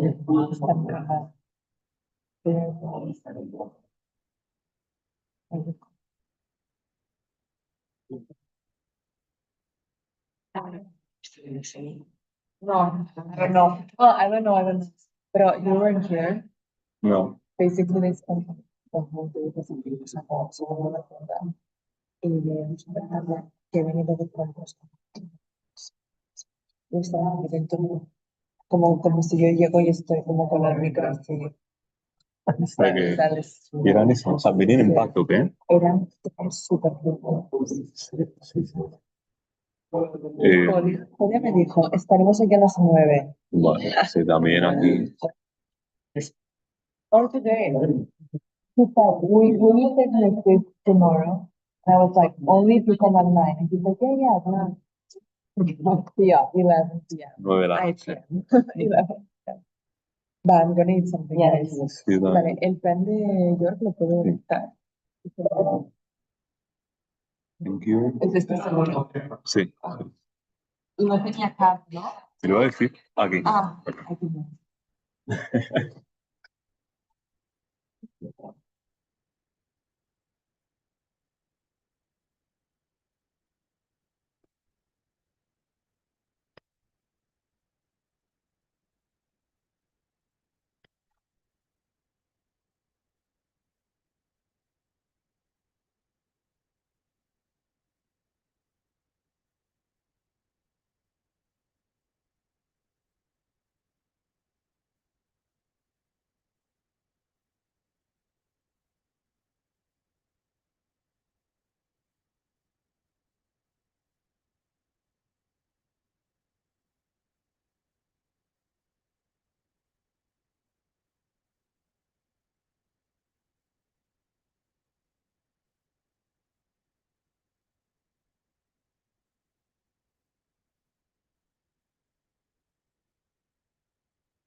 It's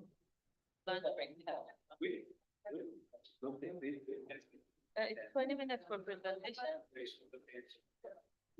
Yeah, but Dagali, she's the chair.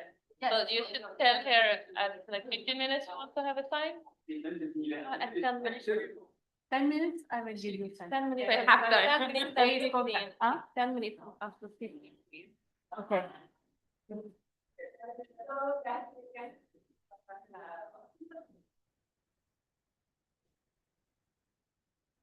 So good morning, everyone. Let's move into the next academic session that will focus on ESG and technology. I'm Magali Uters. I'm a sustainability expert at EMEA and actually supporting a community of projects that is working on green living areas, and that include also the concept of regeneration at the city level. For this session, so we have 4 papers. We'll have 2 papers that will focus rather on technology adoption, absorption in 2 different regions, in Africa, in sub-Saharan Africa, and in Hungary. And then we will move to ESG criteria framework. Yesterday we talked that we can't measure, well, we can't plan if we can't measure impact. So we'll talk about ESG, that is a very important tool for reporting of companies.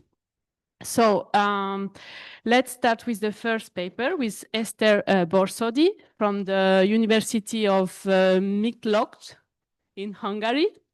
That will present a paper on exploring the barrier to circular economy related technology absorption in Hungarian industrial companies. So Eszter, you have the floor.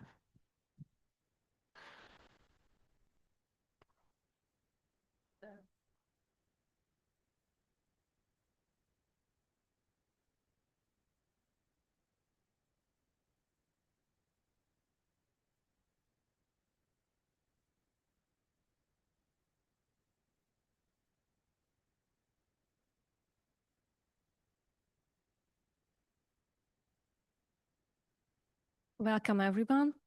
First, I would like to thank the organizers for the opportunity to be here. It's a great honor for me.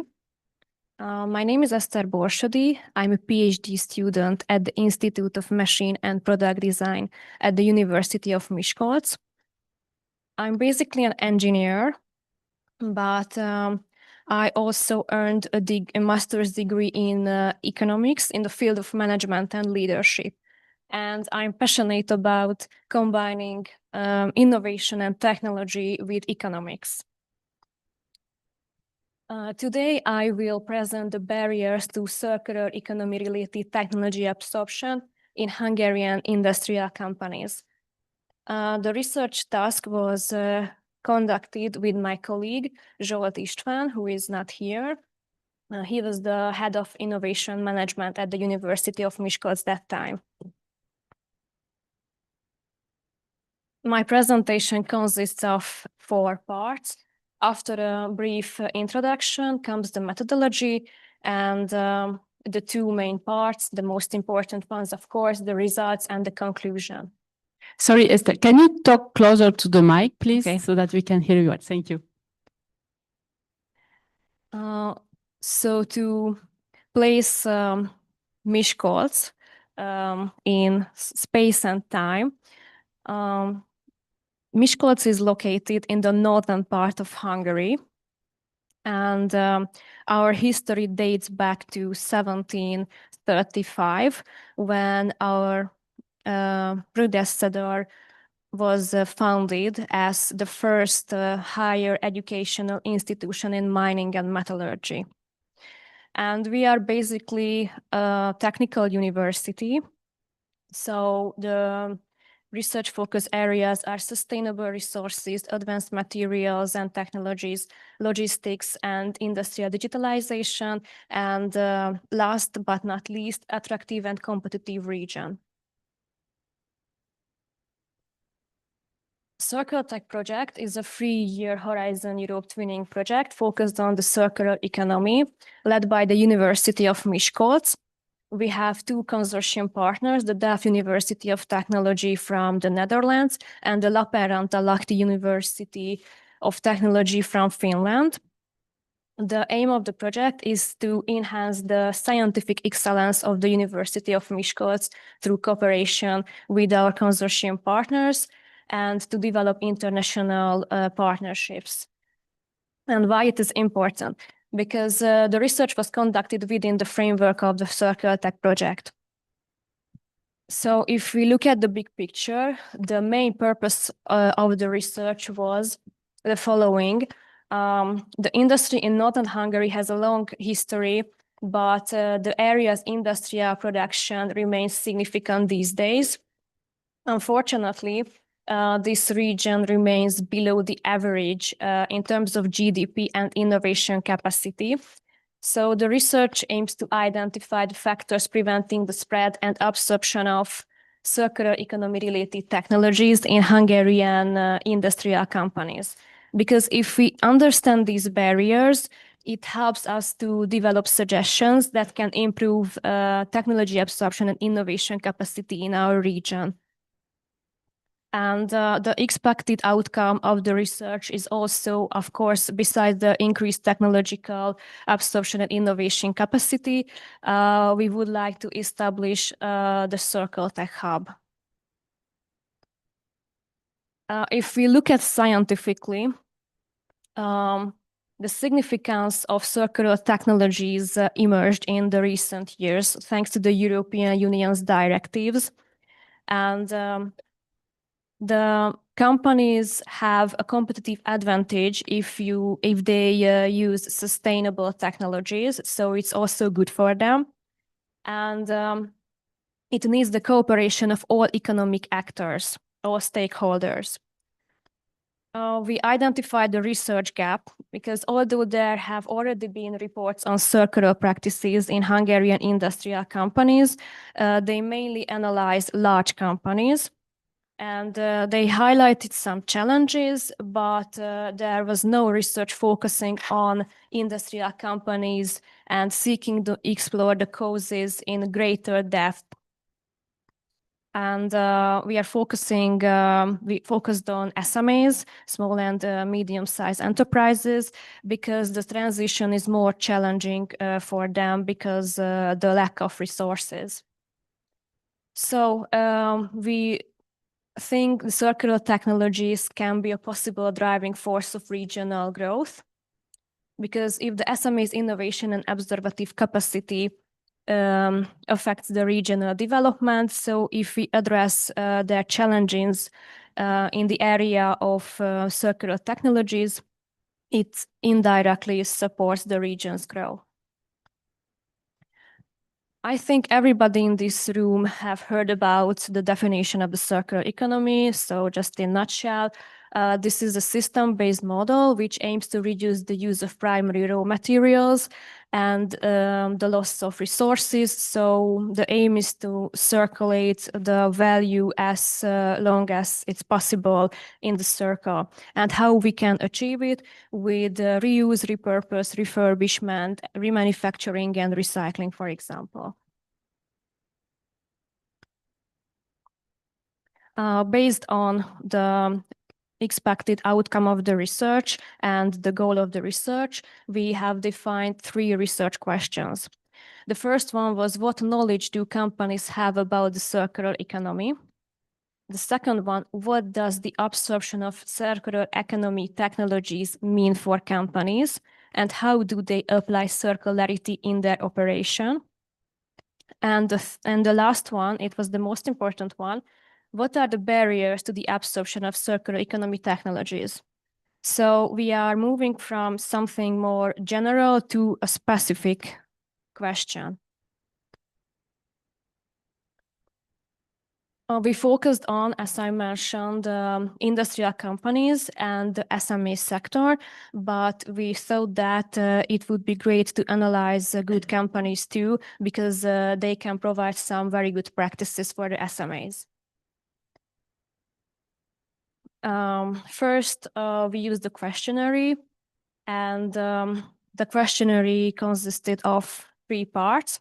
The first one was about the company's profile, so the size, region, industrial subclassification according to the Hungarian Central Statistic Office. The next part was about the company's image of the circular economy, so what they know about it, and what are their practices and what they plan to do in this field.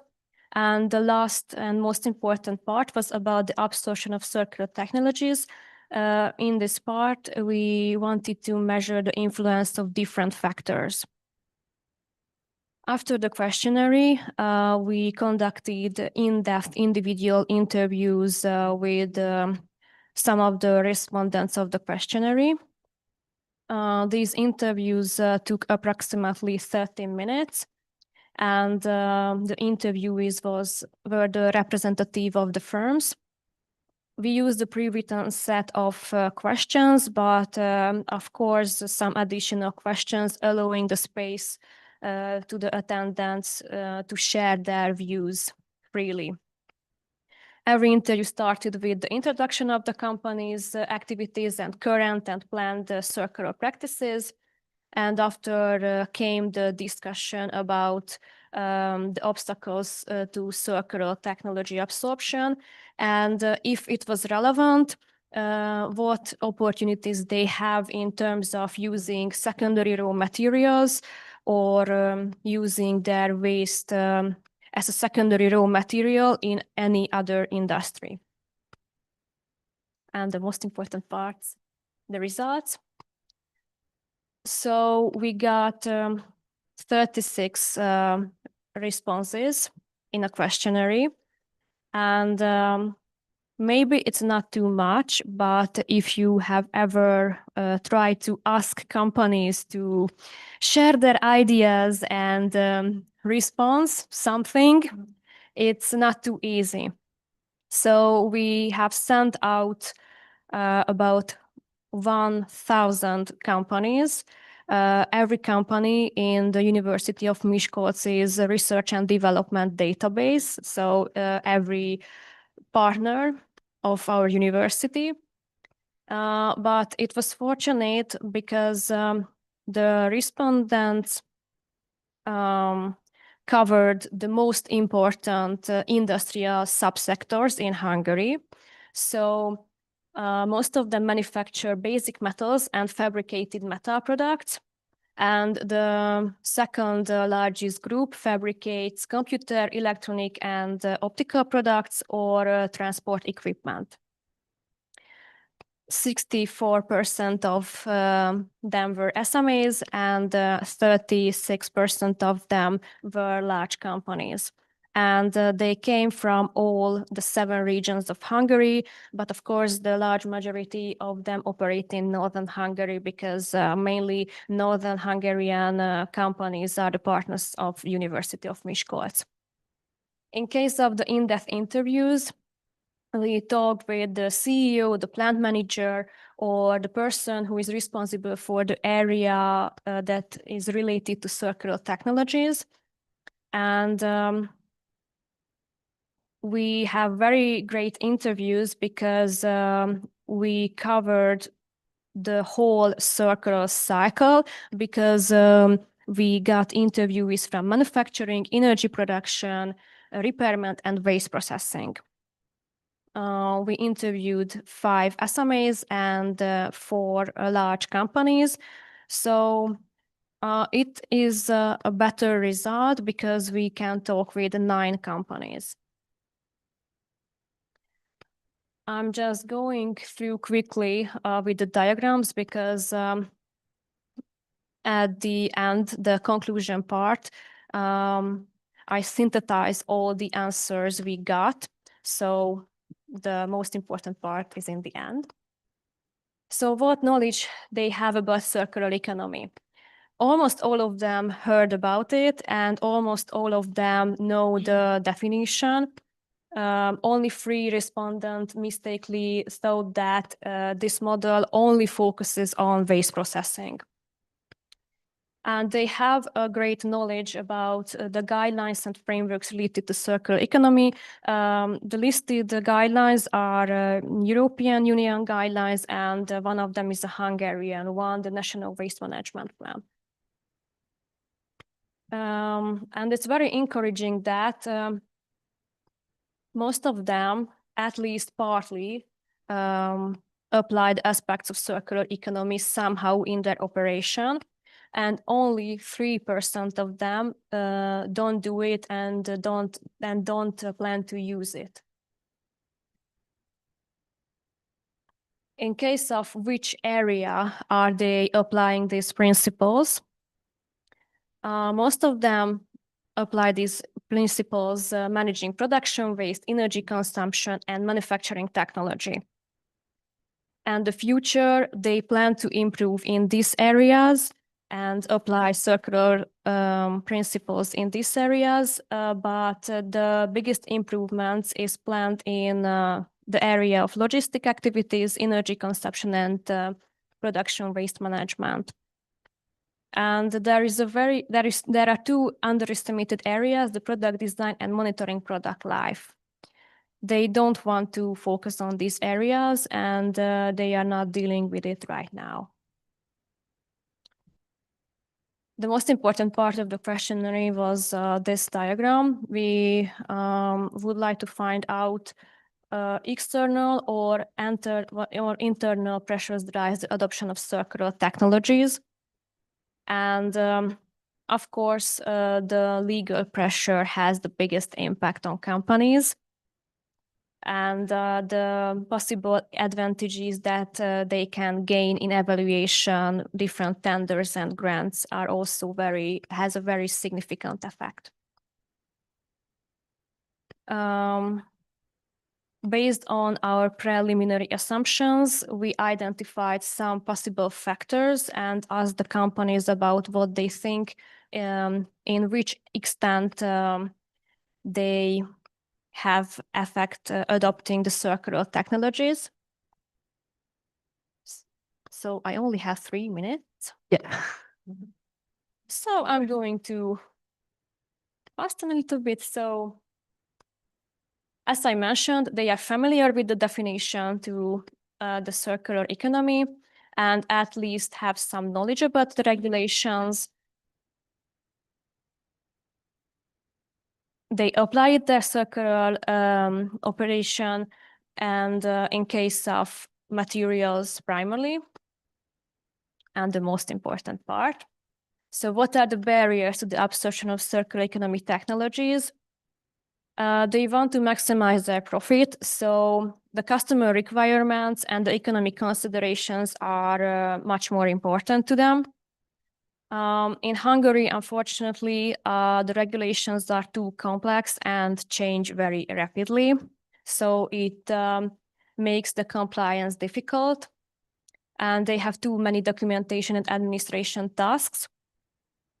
And the economic environment is also not the best for applying new technologies, because the economic policy decisions are made without sufficient industry involvement most of the time, and the economic environment is also rapidly changing.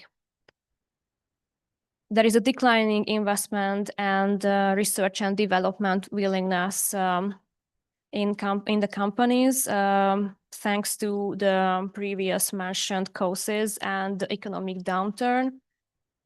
And in terms of the university partnerships, they see these joint projects very bureaucratic, and they don't really have this good R&D project management skills. They mention a lot of challenges related to material and waste. So we need a lot of, so they think that we have to develop this area a lot. And last, but also it is also important, there is no currently wholesale marketplace for secondary raw materials. or byproducts. And the future, how we see it at the University of Miskolc. In the beginning, I mentioned this project aims to establish the Circle Tech Hub, and we are now working on it. This is a central gateway for innovation in the field of circular economy, and we are looking for partners, international partners. So if you are interested in, scan the little dinosaur. Thank you for your attention.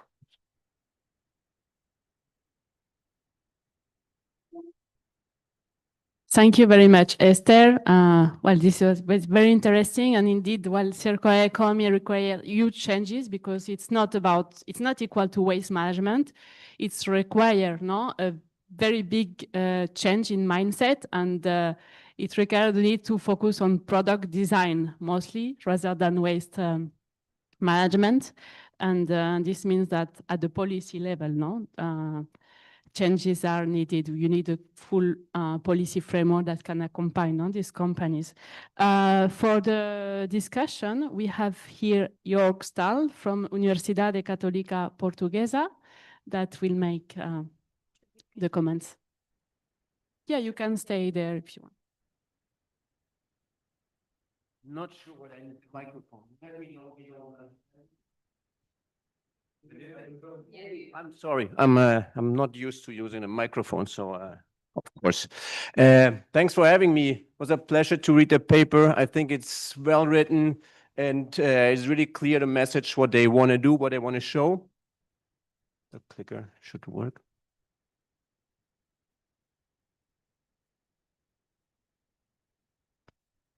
No, I have issues in. Did it just die? Now, was that me or was that you? Very good, very good. So you unlocked me, very good.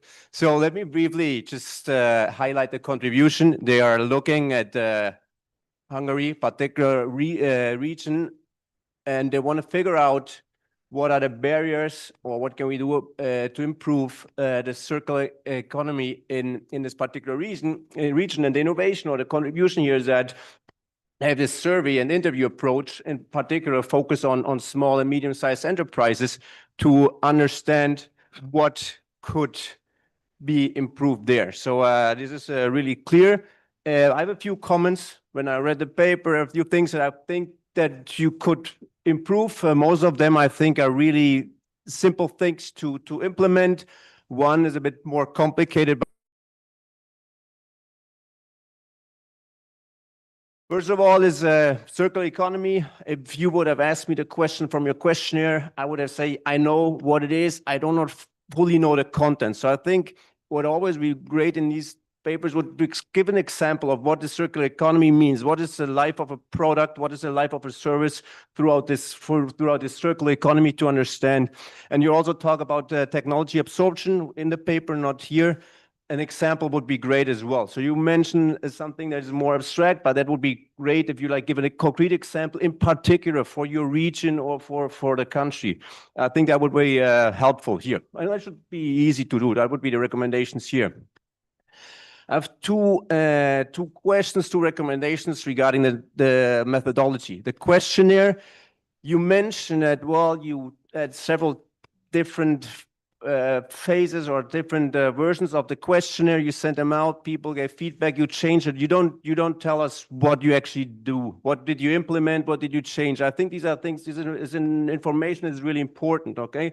Are these all open answer questions? Is this all, do you all give categories? Are they mixed? There are things that I think that are really important for us to know how you design the survey in that respect. So my recommendation is just include in the appendix, an excerpt or the entire questionnaire so we know actually what you're asking directly and also how did you get there.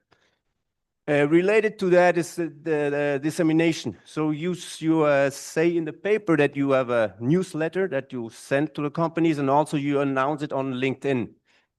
Do you do that once? Do you do it several times? Is there a follow-up? Is there potentially a better way to get those companies to answer? Because of course, and that's the major problem in my eyes, your response rate is really, really low. So of course, I'm not working with surveys, and I know it's really difficult to get this type of information, but 36 answers out of 1,000 companies, this is really complicated. So for at least you should give us more information. What do you think, what happened? Why did companies not respond? They don't care, they don't know, or could you do better things, right? I'm just summarizing here your response rate, your interviews.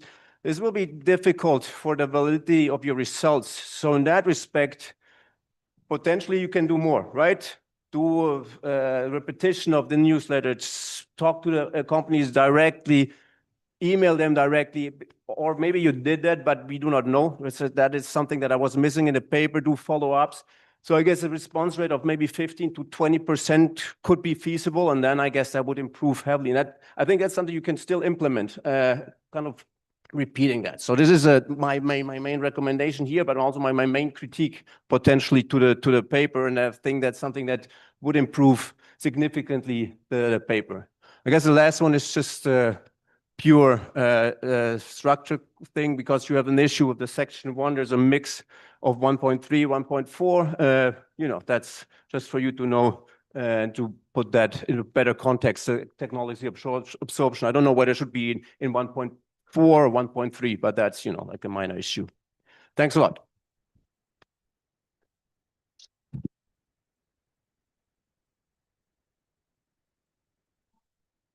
Yes, there is one question, two questions. Well, 4, okay, 5. Okay, so you can start them.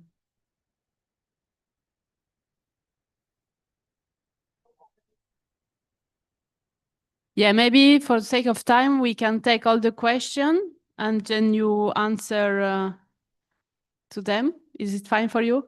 Yes? Thank you very much for your presentation. Very interesting topic and timely. I appreciate the topic. I have some comments. Maybe the first one in your presentation, you didn't discuss the theoretical framework of in your study. Maybe you can take a look in the Journal of Cleaner Production. They publish a lot of paper about circular economy. And recently, top journal, British Management Journal, has also published a special issue about circular economy practice. My second comments, this about the size of your sample. You have I think you need to increase the sample size. Here you provide, I think, descriptive statistical of your results. Maybe you can go to your survey and apply structural equation modeling or PLS structural equation modeling in circular economy and technology. And my last recommendation, maybe you can take a look also in Bloomberg. They provide some variable like recycling weights, water recycling, and paper recycling. Maybe to add some empirical part in your paper. Thank you.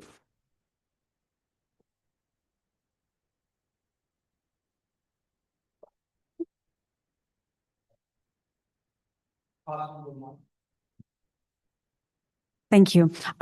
Again, as regards the sample from a methodological point of view, could seem, I honestly disagree, because I think it's really hard to get these companies actually to answer. So maybe you could change the target and not target the CEO, but maybe some lower degree, so as to get more chances of being answered.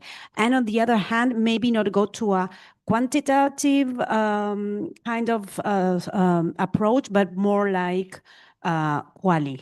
So maybe you can, in that case, decrease the quantity of answers, but still get more sensitive information. Thank you. I have a comment that is a bit in line with the comment of Jorgo regarding the response rate, because probably those who responded are those who are already familiar with the concept itself. So definitely all the estimates are a bit, or not estimates, but all the statistics are a bit overestimated, in the sense that they represent those who are already familiar with this concept and those who perhaps implemented some circular economy mechanisms. So perhaps I was wondering whether you can have a short version of the survey that will be online, very short, very concise, and perhaps with this, like 5 or 10 questions asking firms whether they are just familiar with the concept or not. And perhaps this will measure more the extensive margin of circular economy rather than the intensive margin, in the sense that the likelihood of just being familiar with that. And this perhaps will be a preliminary step of the survey, the detailed one that you already have. Thank you. Thanks, Esther. My question is more in relation to the policy context in which you're operating. Did that conversation come up within your surveys? Just because I can imagine that the current government is probably not your ideal champion in Europe for circular economy. And a lot of SMEs and companies in a European context have benefited over the last few years from the Next Generation EU funding. And so I'm wondering if those conversations came up, the lack of financial support towards that transition, particularly taking into account the delays in funding that were dispersed to Germany. Sorry, to Hungary. Yes, this topic came up during the interviews. And when I mentioned they don't really have the resources, the SMEs don't really have the resources to apply and absorb the circular technologies. This is one of the main issues, why they don't have the resources, and why the research and development willingness of the SMEs is decreased in the last 2 years.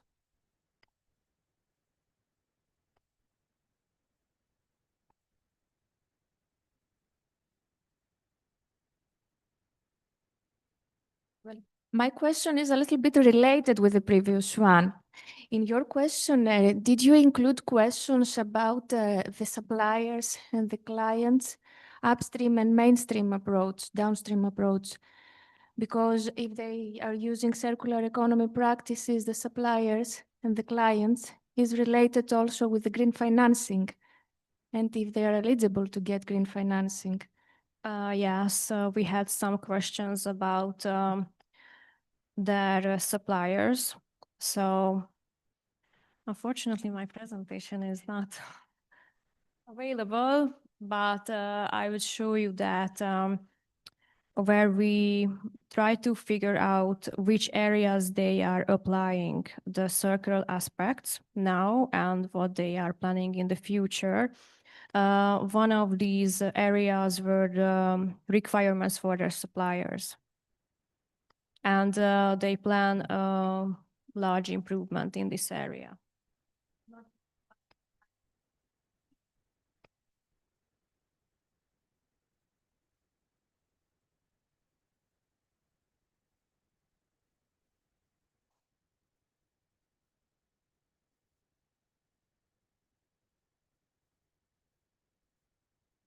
Okay, thank you very much for the presentation, for the discussion, and for the questions. Now we need to move to the next presentation of this panel. We'll still talk about technology, but in this case, about frontier technology adoption, and in a different region. So we are going now to sub-Saharan Africa.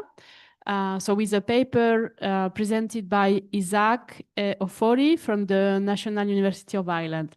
So I think that Isaac is online. I hope so. And that, okay, I see him. Okay, good morning. And then you can share your presentation and start.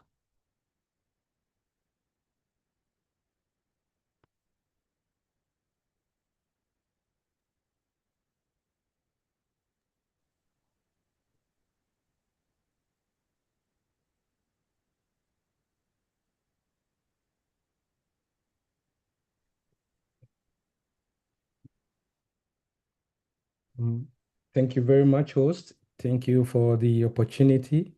I'm happy to be here again to present this paper. This is part of an ongoing project where we are analyzing the impact of innovation on economic development in the context of the Global South.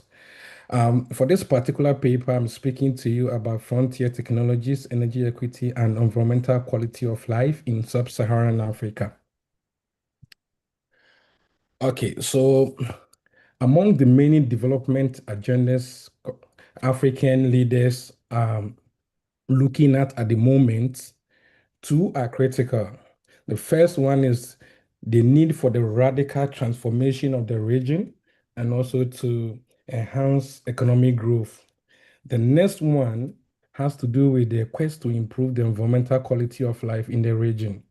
For this particular presentation, I'm focusing on the second development objective. So the first question is, what is environmental quality of life? Now, according to Silva et al. 2022, environmental quality of life refers to the environmental conditions that affect an individual's well-being and overall satisfaction with life. So we move beyond economic growth. For example, as though economies can be realizing an improvement in average income, poor environmental conditions can make people feel worse of themselves. Indeed, if we look at the drivers of economic growth and environmental quality of life, we cannot leave innovation out. If we look at the literature, evidence from Brock and Taylor and also Agrion and Howitt makes it clear that conventional innovations have been critical to industrial value addition and economic growth, both in advanced economies and emerging economies. But the story is not only about the important aspect of innovations. There are also some dark sides. In particular, although conventional innovations have been critical to economic growth of sub-Saharan Africa, challenges in the form of intensified air and water pollution, greenhouse gas emission, and loss of biodiversity have also been reported in the literature. But what are the dangers of these kind of issues or problems associated with the use of conventional technologies? According to Fisher et al., poor environmental conditions that are also accelerated by conventional technologies result in about 1.1 million deaths annually in Africa alone. Research from Landrigan et al. 2018 also indicates that poor environmental conditions imposes large productivity losses and public health costs to governments in the region. Now, as we talk about the dangers associated with conventional innovations, a new wave of innovation is also coming up. And according to UNCTAD 2023, the umbrella name for these technologies is what we call frontier technologies. They include the AI, the Internet of Things, the drones, the big data, blockchain, 5G, and the rest we can all talk about. Why are we emphasizing frontier technologies in the discussion concerning environmental quality of life? It's also based on literature. The literature is saying in the context of advanced countries, these technologies have been employed to enhance air quality, to deliver safe water, improve upon sanitation and sewage. There's also evidence from the literature by Sandalo 2024 indicating that these technologies have been critical in reducing greenhouse gas emissions.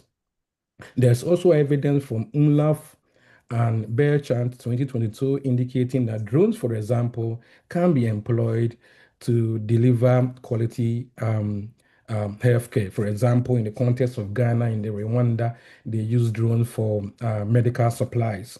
So in one way or the other, frontier technologies can have good impact on environmental quality of life.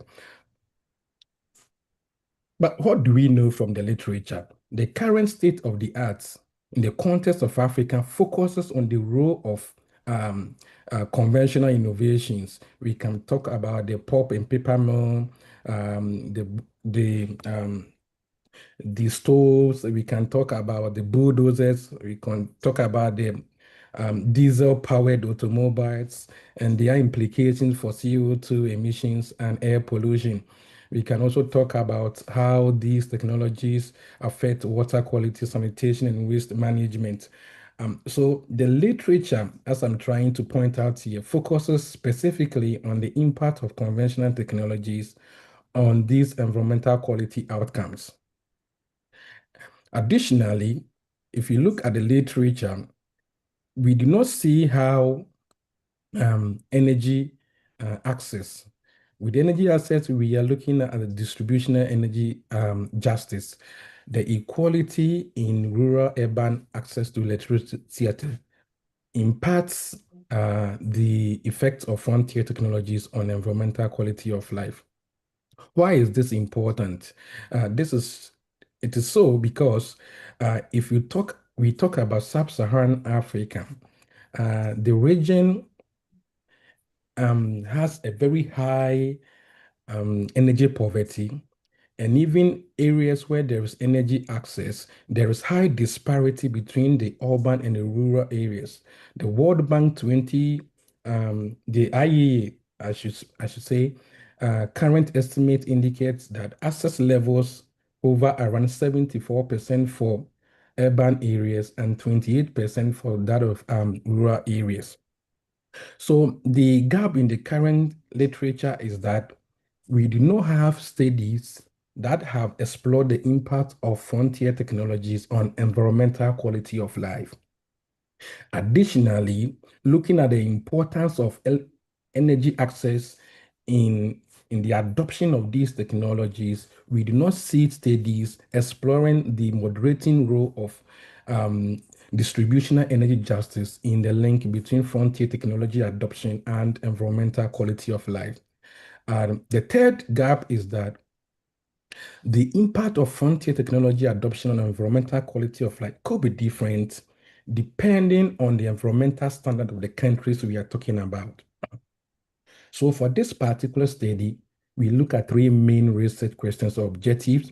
The first one, we asked the question, what is the impact of frontier technology adoption on environmental quality of life? We also test whether energy equity is a significant channel through which frontier technology readiness affects environmental quality of life. And we also explore the distributional impact of frontier technology adoption on the environmental quality of life in sub-Saharan Africa, focusing on the differences in their environmental conditions. To answer these questions, we pay attention to 32 sub-Saharan African countries for the period 2010 to 2020. This number of countries we do from our initial 48 countries because of some data limitation in some variables I'm going to talk about. So for our main outcome variable, which is the environmental quality of life, of course, as we know, it's not directly accessible in databases. So what we do is that we use dimensional reduction techniques to generate an index. And this way, we focused on CO2 emissions, open defecations, nitrous emissions, access to sanitation services, air pollution, and climate change vulnerability. Then the main predictor is frontier technology adoption, which we sought from the UNTAD Technology and Innovation Database. The control variables in here are the voice and accountability, economic freedom, population growth, trade openness, and economic growth. But for economic freedom, which is taken from the Heritage Foundation, all these control variables come from the WDI. The moderating variable in this study is energy equity, which we strike as the ratio between rural population with access to electricity to urban population with access to electricity. Now, just to give you an overview of what we find for the dependent variable, which is the environmental quality of life. Figure 1 here indicates that out of the 32 countries we pay attention to, only 14, the left of this threshold you see here, are having a positive environmental quality of life performance. And leading the pace here is South Africa, followed by Mauritius, Botswana, and the last in that pool is Kenya. And the progress of these countries is aligned to their progress in terms of eliminating open defecation, enhancing access to potable water, and reducing air pollution. There's also a large pool of countries, starting from Ghana to Benin, that are recording poor environmental quality of life. In case of Ghana, we can talk about issues that has to do with illegal mining, that is polluting water bodies and increasing air pollution and all that. Okay, with that said, let's go straight into the model specification. So we set up a panel model of the form where environmental quality of life is driven by frontier technology adoption, energy equity, then the interaction between frontier technology adoption, energy equity, and the sets of control variables, which is represented by X. Then UI represent the unobserved country specific effect with epsilon IT representing the stochastic error term. Now, to respond to our questions, we employ some estimation techniques. The first one we used was the pooled least square estimator just for baseline analysis. Then we also employed the Driscoll and Gray 1998 phased effect estimator, which we call the DCKFE. Then we also used the Liubel 2012 two-stage least squares estimator, and we finished the analysis off with some estimations from the Machado and Silva 2019 method of moments quantile regression. Now, in the next slide, I speak to you about the reasons informing the choice of these estimation techniques. As researchers, we are aware that panel data has its own issues. We can first talk about the issue of cross-sectional dependence, which is very important when we are talking about the issue of innovation adoption across space. To this end, we employed the Perseron 2015 cross-sectional dependence test, which the evidence here indicates that we have a F statistics of 22 and a p-value of 0, which gives a strong indication of cross-sectional dependence in the data. There is also evidence from the Woodridge 2002 test for the presence of first-order serial correlation, indicating that we have issues of autocorrelation in the data. We also note that in this data set, there could be a reverse causality between frontier technology adoption and environmental quality of life. And the main idea here is that for countries that are performing well in environmental quality of life, will be more inclined to employ frontier technologies to broaden or improve upon their performance. Additionally, in frontier technology adoption can also increase in countries where there's high environmental quality of life, because it's an incentive for firms to conform to such progress. Firms could be more incentivized to produce more frontier technologies. Of course, as I mentioned earlier, our computation of environmental quality of life comes from 6 variables. And of course, we know that there are so many variables that can go into the computation, which we focus on 6 because of data limitations. Now, these two have just alluded to can lead to what we call endogeneity. So these problems necessitated the choice of these estimation techniques. The first two, the cross-sectional dependence, panel correlation, can be addressed by the DCKFE estimator, while the Liubel two-stage least square can also address the endogeneity problems. The Machado and Silva the Machado estimator can also address question 3, which has to do with the analysis of the effect of frontier technology on the environmental quality of life across countries with different environmental standards. Just to move into the results proper. So from the baseline estimation, we find first that for the full sample, frontier technology adoption has a positive relationship with the environmental quality of life. From column 1, we see the impact is positive, where a unit increase in frontier technology adoption increases environmental quality of life by 1.4 points. And in column 2 is positive, but not statistically significant. And when we assess whether energy equity is a significant channel through which frontier technology adoption affects environmental quality of life, we find that the coefficient of the interaction term is positive, and the corresponding total effect is also positive and significant at 1%. Just to do some sensitivity analysis, we disaggregated our data into two. The first sample from 2010 to 2018, that's we eliminated the last 3 years, and the second sample from 2013 to 2020, meaning that we eliminated the first 3 years. The evidence remained the same, showing that frontier technology readiness increases environmental quality of life, and the interaction between FTR and energy equity is still positive and is statistically significant, and that of the total effect is still positive and significant. We report 1.5 for that of sample 1 and 1.4 for sample 2. Now let's move into the results proper. Yes, sorry, Isaac, you have 2 minutes left so that we have time after for the discussion, if possible. Okay, that's fine, thank you. So evidence from the DCK regression also indicates that if you look at column 3, for example, frontier technology adoption increases environmental quality of life by 1.5 points.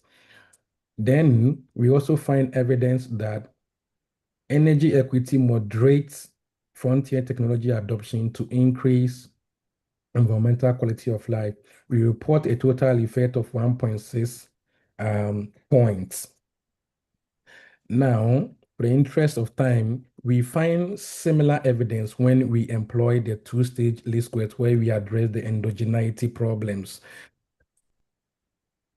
Now, how sure are we that the positive impact of FTR and environmental quality of life remains across the entire spectrum of energy equity? We responded to this by striking a marginal effects plot, which we see here that as we increase the fairness in electricity asset between rural and urban folks from 0 to 1, the impact of frontier technology on environmental quality of life keeps increasing. The evidence also from the method of moments quantile regression indicates that frontier technology readiness increases environmental quality of life, but the impact rises from the 10th quantile to the 90th quantile, indicating that countries with better environmental conditions kind of get better results from the deployment of frontier technology adoption. So for the 10th quantile, we have impact of 0.2 points, and the 90th quantile, we have 0.3 points. So the summary of findings from this study is that out of the 32 countries we look at, only 14 are growing green. Only 14 countries are having a positive environmental quality of life performance. And also we find that frontier technology adoption is important for enhancing environmental quality of life in sub-Saharan Africa.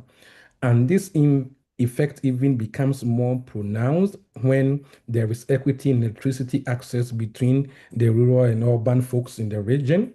And there is also evidence that this positive impact of frontier technology adoption accrues more to countries with better environmental standards. The lessons here are that African countries must center frontier technology adoption and also energy equity in their policy designs. To this end, they should accelerate digital and technological transformation and narrow the gap between the rural-urban in electricity access. There's also the need to invest in skills and research development to adapt frontier technologies to suit the context of the region and to enhance this. Development partners can have a role to play in the form of green finance or technical advice or support. Thank you so much for your attention.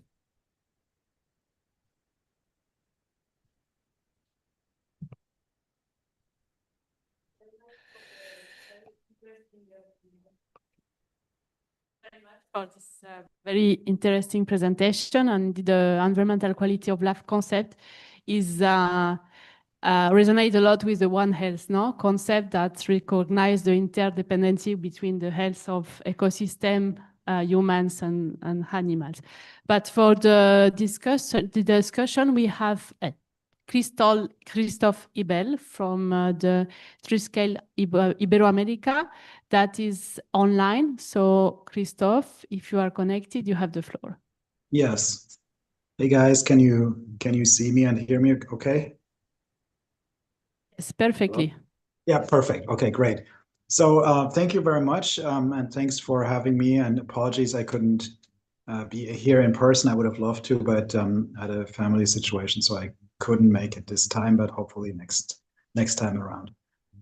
So thanks for this great paper. I have my notes here in front of me. I have to join from the phone, so I don't have any slides, but I have it structured here in front of me. So first of all, I'd like to say this paper makes a really genuinely valuable contribution to the literature by linking the frontier technology adoption to environmental quality of life in sub-Saharan Africa, which is something I looked around a little bit, and this is something that's really surprisingly underexplored. So the authors pushed the theoretical conversation forward by identifying energy equity as a transmission mechanism. So, you just saw that in the last slide. And given persistent electricity disparities that we find in sub-Saharan Africa, treating energy access not just as a background variable, but as a structural channel is really a conceptual strength, I think. That's for me, that's one of the big takeaways. Methodologically, I think the combination of Driscoll, Cray, Lev-Bell to SLS and so on is well chosen, and I think it's well integrated or well implemented in the paper as well. So that's great.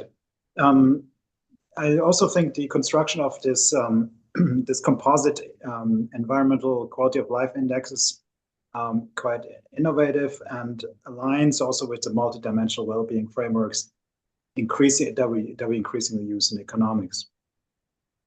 The quantile results are particularly insightful. They show, from my reading at least, they show that, and what we just saw as Isaac's presentation, that environmental benefits from technology adoption are heterogeneous across countries and conditional on initial conditions. So it's not just, you can't just throw technology at the problem and hope somehow it will work. So it's dependent on those factors. I think that's a really important insight, and the policy implications of such insights are concrete. They're regionally grounded, and they also sort of avoid what I would call sort of this usual technological determinism, like the sort of like a simplistic view of saying, okay, the input variable is technology, and then somehow it trickles down to the system. So I think these are very good points, and I really appreciate that. I have some questions or discussion points here. I would say one thing I would maybe question or would see some more complexity would be the question of heterogeneity within frontier technology, quote unquote. Would disaggregating AI, IoT, advanced manufacturing, robotics, maybe reveal different environmental pathways? That would be one question. So their environmental footprints and governance requirements vary quite substantially. I mean, like everybody's talking about AI, that's categorically different as a frontier technology from, let's say, IoT. It is of course connected with robotics. Of course, it's connected with advanced manufacturing. But I would love to see some disaggregation there and see maybe even because in order to provide good policy recommendations, that would be, I think, helpful. or even sharper policy recommendations.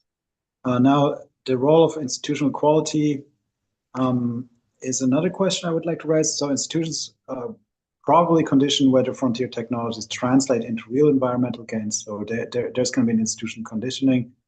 High frequency environmental data, for instance, only matters if it can feed into enforcement, right? So that's something that I'll have an example for that as well in a second, but I think that's an important piece as well, right? It's great to have the data, it's great to have the technologies in place, have MRV in place and so on, but there needs to be like a throughput or like an enforcement arm. So it's always kind of the weakest link is, I guess, what I'm saying. Environment, and then the third question I have is environmental quality of life index composition. Does the index possibly underweight water quality, freshwater ecosystem health, or biodiversity? This is a question. That's not. I'm not saying it is. That's so, but it's something to think about. If that's the case, some technological channels like remote sensing, watershed degradation might be understated. So, like, what I'm trying to say is that those dimensions that you have, or the weights inside of the index, may also be regionally adaptable, perhaps, where those types of things are more relevant. So that's one thing I would also add in here. Then suggest what I would suggest as an extension, perhaps, kind of in the spirit that what I just mentioned, would be exploring country clusters, sort of resource-dependent economies, coastal versus landlocked, hydro-rich versus hydro-poor, capture more structural variance in technology-environment interactions.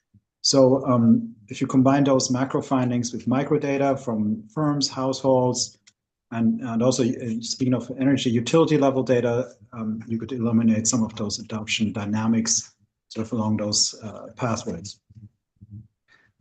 Especially given the fact that there's usually a strong mediating effect of energy equity future work, could examine renewable energy transitions jointly with frontier tech adoption. So I've seen those frontier tech in one way, but also the whole renewable question, since these might actually impact energy equity and sort of the profusion of energy availability throughout the system. That's I think. Well, one more point maybe here I have is we could. I see one of the paper's strengths is really how it positions frontier technologies as both enablers and mediators of environmental well-being. Technologies improve environmental quality via optimized energy and water use, AI, IoT, expanded state capacity for detecting pollution, illegal logging, or land degradation. That's going to be done through drones and sensors. Reduce carbon intensity through efficient manufacturing, waste reduction, and better environmental governance because data becomes visible, timely, and enforceable. And so, yeah, the quantile analysis shows that these benefits are nonlinear. Countries with stronger baseline infrastructure and institutions extract more environmental value from technology adoption. And I think that's a really also another key piece that we are also seeing in reality. So, our background is in real life, so to speak. So we're not theoreticians normally in the firm that we are, TriScale. And so we have, in several sub-Saharan Africa's and Latin American contexts, we have actually deployed digital MRV systems. So MRV stands for monitoring, recording, and validation systems, using satellite data, IoT sensors, and AI-based verification tools to support renewable energy and land restoration projects. So we see what we see on the ground really says that, kind of confirms what we saw here, but also says frontier technology alone does not improve environmental well-being. It becomes impactful only when we pair it with energy access, like it was argued, but also institutional capacity and clear governance pathways. So if that's missing, it's really hard to create impact.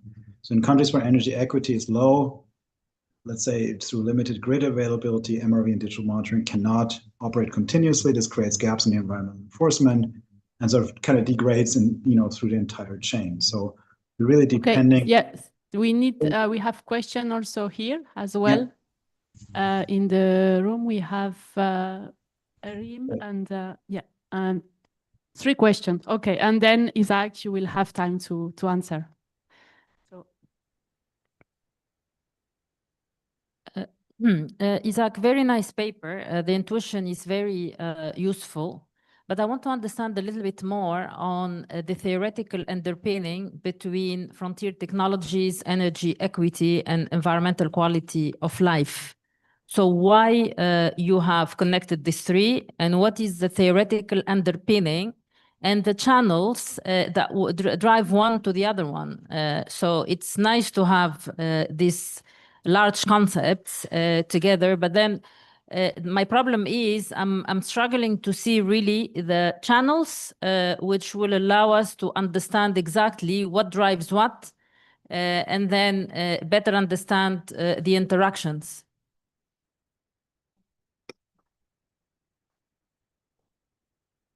Thank you, Isaac. Very interesting presentation, and congratulations for your last publication on world development. It's ranked the top journal in French system. I join RIM also for the theoretical framework. On your presentation, you didn't discuss which theory do you use to link between the variables. My second question about how you measure energy equity, you have stated in the presentation, the author, you have used the principal component analysis maybe, and how you define environmental equality. And my last question about if you can use the dependent variable as explanatory by lagged 1 year. Thank you. Can you hear me?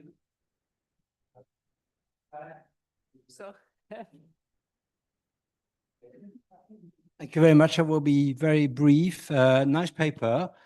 Following Rim's question, I have a naive question. I assume that equity and fairness means the same thing. You use both terms. Therefore, what does it refer to? Is it Rawls' theory? Is it something else, which is not mentioned, obviously, at least in the presentation, not in the paper? That was a nasty question. Don't answer. Okay, so you have, few minutes to answer. They were very one important question, but that might require a longer answer. But you have more or less, maximum 5.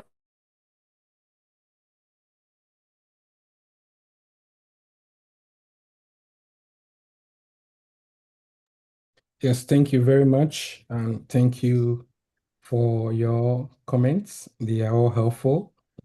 Just to respond to some of them, you mentioned the need for heterogeneity analysis to consider institutions, for example. That's important. That came into mind in this research. But our narrative, as you mentioned, centered on energy equity, and just also not to make the paper entirely dense with different set of arguments, looking at institution on the one hand, going again to look at energy access. We focused on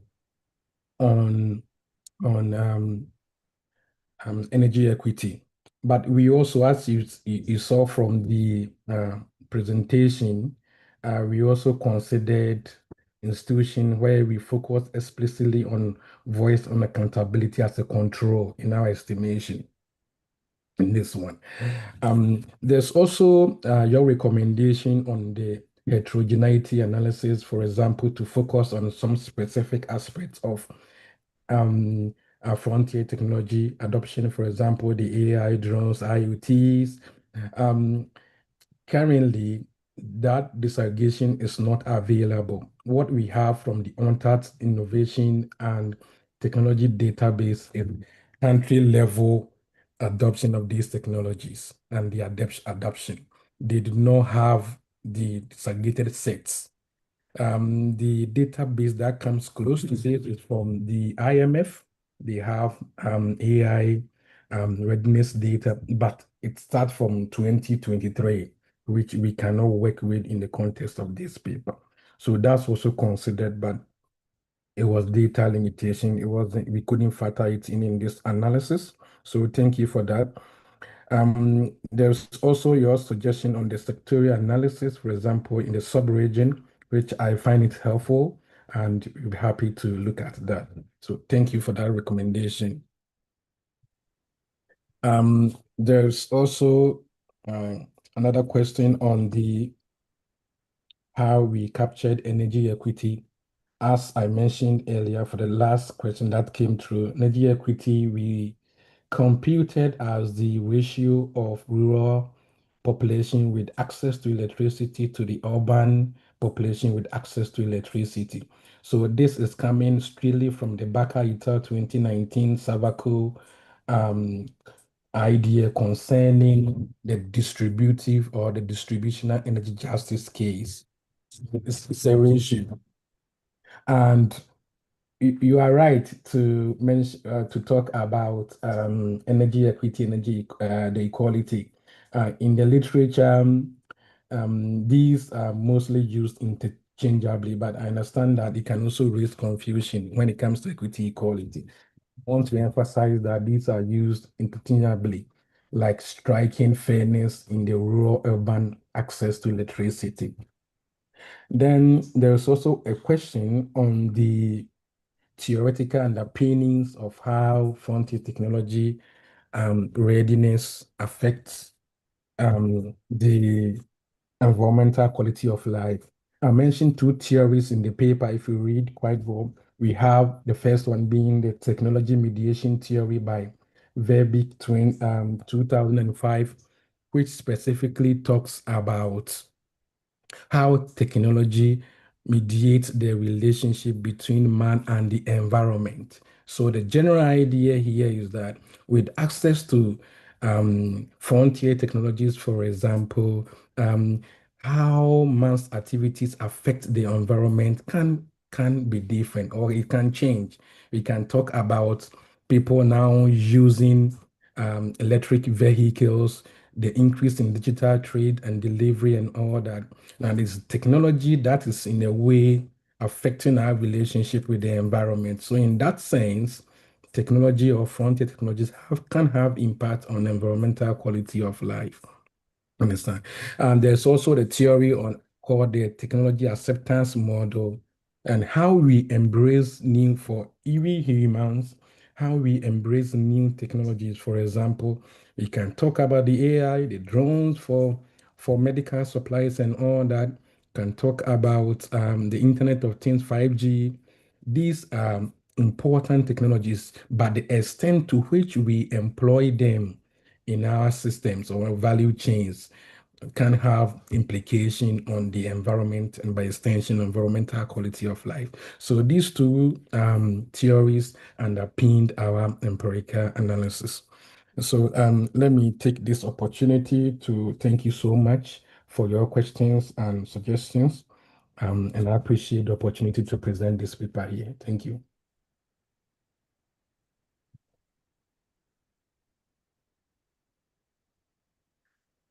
Thank you so much for your intervention. Also to Christophe Ibel for the comments and for the participant for the question. Now we are moving to the next paper. So the next two papers will be more focused on sustainability reporting and ESG criteria that allows to also assess the impact of how companies are operating beyond their financial performance. So we are going to the first paper that will be presented by Sofia Sekulic from the Faculty of Economics of Podgorica. She will present the paper on sustainability reporting and corporate governance, global research pattern and emerging themes. So, Sofia, you have the floor.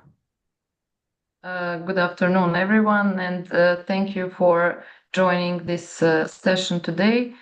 As you already said, my paper with my dear colleagues is connected to sustainability reporting.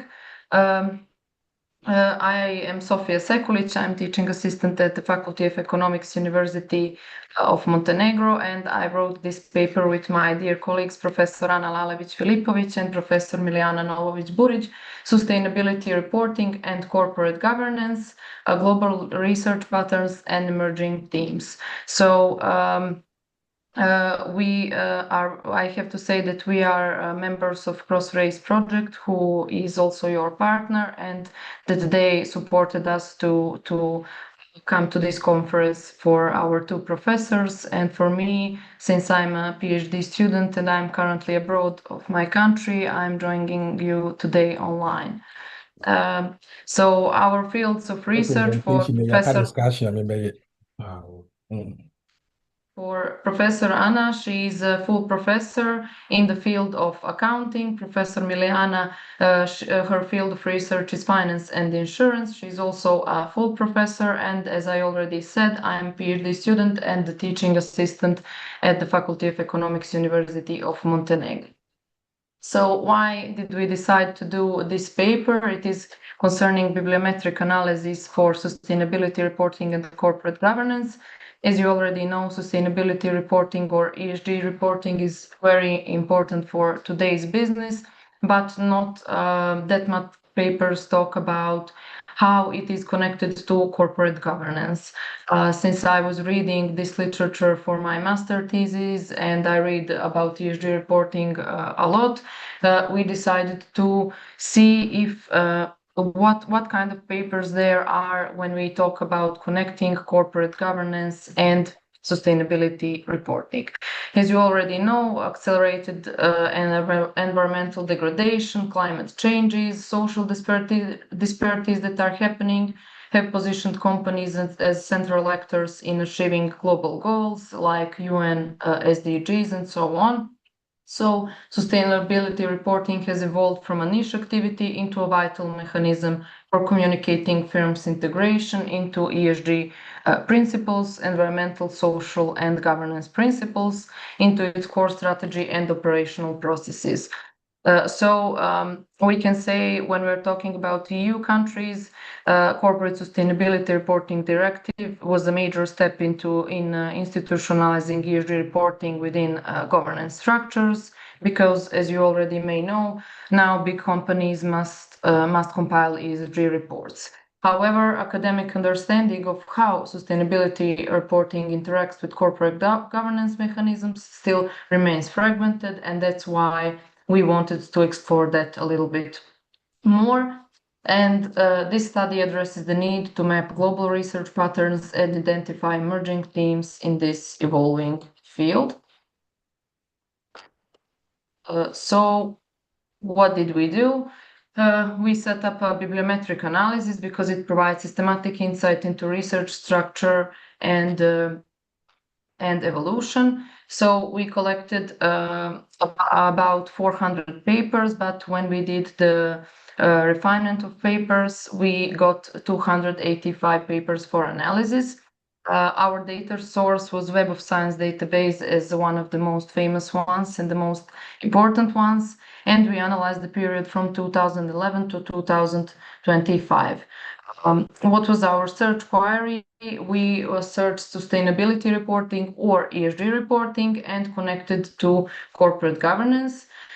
We also filtered our search with papers only published on SST list, C expanded and ST list, and areas were business economics, environmental sciences, and social sciences.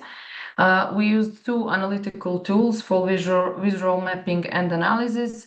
We used WOS Viewer for constructing and visualizing bibliometric networks, for example, co-authorships, keyword co-occurrence, and so on. We used also BiblioShiny in RStudio, employed for detailed descriptive statistical analysis and performance metrics. We did all that with the objective to identify intellectual structures, emerging trends, and thematic clusters within the field. So What were our research objectives? We set up 4 recent questions guiding this bibliometric analysis. First question was, what are the main global trends in sustainability reporting and corporate governance research over the period 2011-2025? Second question was, which countries, institutions, and authors have played the most significant roles in shaping this field, and how has international collaboration evolved? Then, what are the most frequently examined themes and keywords within the literature, and how are they interconnected through conceptual clusters? And fourth question, a little bit different, was how do global research developments and emerging themes compare with the current state of sustainability reporting and corporate governance in Montenegro? So this fourth question is not so usual in these bibliometric analyses, but we wanted to talk a little bit about Montenegro, since we are from Montenegro, and to see what is the situation in our country, as we are a candidate for the EU membership. So when we talk about publication trends over time, research output has accelerated dramatically since 2020. As you can see, 31.55% was annual growth rate, and the peak publication year, of course, is this year, 2025. We wanted at first to do the analysis for 2010 also, but I have to say that there were no papers in that year in this field in Web of Science. So we started from 2011. As you can see, until 2018, there were less than 10 papers in this topic. Publication activity was modest, fewer than 10 papers, and then the rise began after 2020. So that shows that global regulatory developments and the integration of ESG principles into corporate governance frameworks started, let's say, from 2020. Before that, maybe because of COVID and so on and other factors, the companies didn't dedicate much attention to this field. We also wanted to see which countries were writing papers like this. So we saw through our analysis that Italy is the leading country in scientific production. Italy is shown with its light blue color, if you can see. Then Indonesia and India have almost identical growth trajectories, emerging as major contributors. And after that, we have United Kingdom, Malaysia, and China. They show the steady growth, especially since 2022, but they are still lower than the first one, than the Italy, which is the main country in this paper. We also wanted to see the most relevant affiliations. So as you can see, Leuphana University in Lundberg is the most famous one, Egyptian Knowledge Bank, and Universitas Bina Nusatra, they wrote 7 papers on this topic. Then we have Malaysia and so on. In addition to universities, what we discovered here is that affiliation also originate from government institutions, that not only universities write papers like this. So we have, for example, Ministry of Education and Science Ukraine, further highlighting this wide range of factors who are involved in studying this important field. This is very important to highlight, because also some government institutions should be a part of writing papers like this, because they are the main actors in education, into writing ESG reports, into maybe some finance aspects, financial, and so on. Then we did keywords analysis and network visualization, keywords analysis through RStudio. As you can see, corporate social responsibility, performance, corporate governance, and so on, the most important words.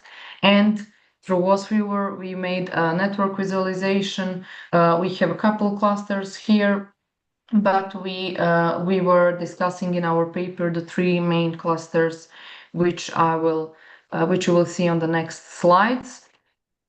So cluster 1, the focus is on sustainability reporting. here we have the authors who are talking about sustainability or ESG reporting, sustainability insurance, and so on. So the keywords are sustainability, ESG reporting, disclosure, and assurance. What these authors talked about is the first thing is development of standards, because standards are very important in order to have the proper quality ESG reports. So researchers focuses on the evolution of reporting with a historical bias towards developed countries and large corporations. So this is according to one of the authors that most of papers were written, and the papers who are talking about this field are developed countries and large corporations, in which we can see already one small gap, that this field should be also researched in some less developed countries or in small and middle-sized enterprises. Then in this cluster, we have impact on reputation. According to ESA and other authors, transparent disclosure strengthens stakeholder trust and corporate reputation, balancing green and gold elements. So transparent disclosure is also important. Then reducing information asymmetry, quality reporting improves financial transparency and mitigates information gaps between a company and its stakeholders. So a part of the papers talked about the information, the importance of financial transparency and mitigation of information in these reports. And then we have context matters, that reports are not developed in isolation. They are shaped by country, industry, and firm level characteristics. As I already mentioned, country is very important. Also, it depends in which industry and firm level characteristic of the company that it has. That are all the factors that influence how ESG reports will look like. Then in the cluster 2, we have some key drivers of reporting quality, for example, board structure. You are may already familiar that board diversity, independence, board meetings are something that is explored a lot in literature. So this cluster talks about corporate governance, board characteristics, and audit committees. Board independence enhances the credibility of sustainability reports, which is already improved in papers, but it should also be improved in practice. Then expertise is also important, that financial and sustainability expertise of audit committees are the key determinants of quality. So it is not only needed to have good, let's say, management or good board. Audit committee is a part of the board of the company, and it should have sustainability expertise in order to do assurance of these companies and to give the feedback that the ESG reports are okay and compiled with standards. And then board diversity, more and more famous in nowadays research. Gender diverse boards are linked to more comprehensive and higher quality sustainability reports. Though this link may weaken under mandatory regimes. So board diversity, if there are female person in the boards, it is important for making quality sustainability reports. And the third cluster, these were the three main ones, talks about ethical dimensions of sustainability reporting. Cluster keywords are institutional theory, legitimacy, greenwashing, SDG goals, and so on. Institutional framework, when we talk about it, according to one author, the impact of SDGs is hindered by still developing oversight institution. So we need strong regulations, which are crucial. They also talked about greenwashing risk. You are probably familiar that a lot of ESG or sustainability reports there is risk of greenwashing because it undermines report liability, particularly in firms which have poor ESG performance. So regulatory guardrails are important. Frameworks like the CSRD in European Union has a pivotal role for mitigating these greenwashing risks. and proven impact that previous EU rules were effective. For example, non-financial reporting directive, which was before CSRD, demonstrated that regulation leads to measurable improvements of ESG scores. After our whole bibliometric analysis, we also wanted to talk a little bit about Montenegro, because as I already mentioned, we have a status for EU candidate country. We are a candidate for EU membership, and we are also declared as ecological state. So in order to become a member in EU, we need to align our national law with EU framework. For example, this CSRD directive that I was talking about. So we can say that in Montenegro, for example, banks are the leading industry in this, because they have their mother companies in EU countries. So they already are aligning national law. Why did we decide to include this in our analysis? Is because we wanted to explore how global research is reflected within the Montenegrin context. So it is obvious as a small country that we face implementation challenges, although we have some regulatory progress. Many disclosures remain superficial, focused primarily on regulatory fulfillment. Then sustainability often is treated as a formal compliance rather than strategic commitment. So we do it only because we need, not because it is really needed and important, only in order to follow the rules and laws. And there are also gaps in education institutions, though student interest in ESG is rising. We can confirm that because my colleagues, my professors that are here with you, and I did some research before on this topic, research with students. We can say that they are familiar with recycling, circular economy, and so on.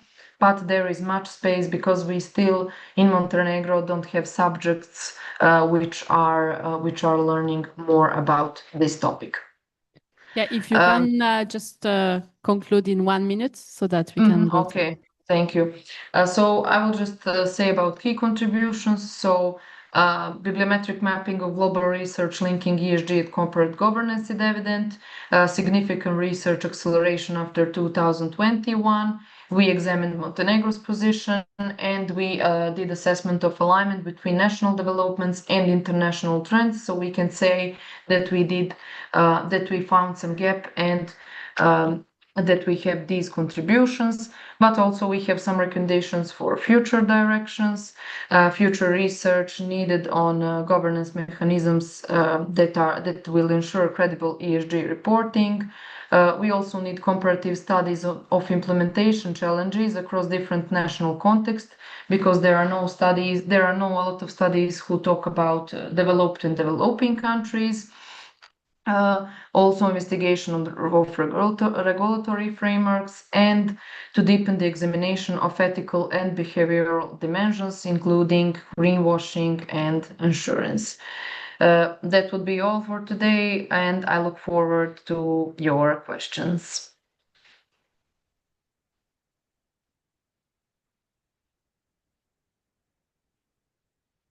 Thank you very much, Sofia, and for your presentation. That gives a very good overview of the main challenges and issues around sustainability reporting. For the discussion, we have Isaac with us.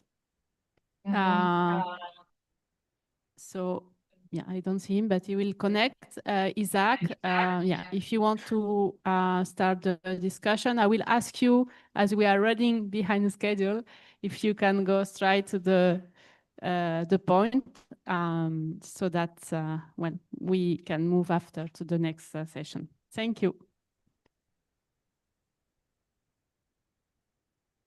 Could you please give me the opportunity to share my screen? I will stop sharing.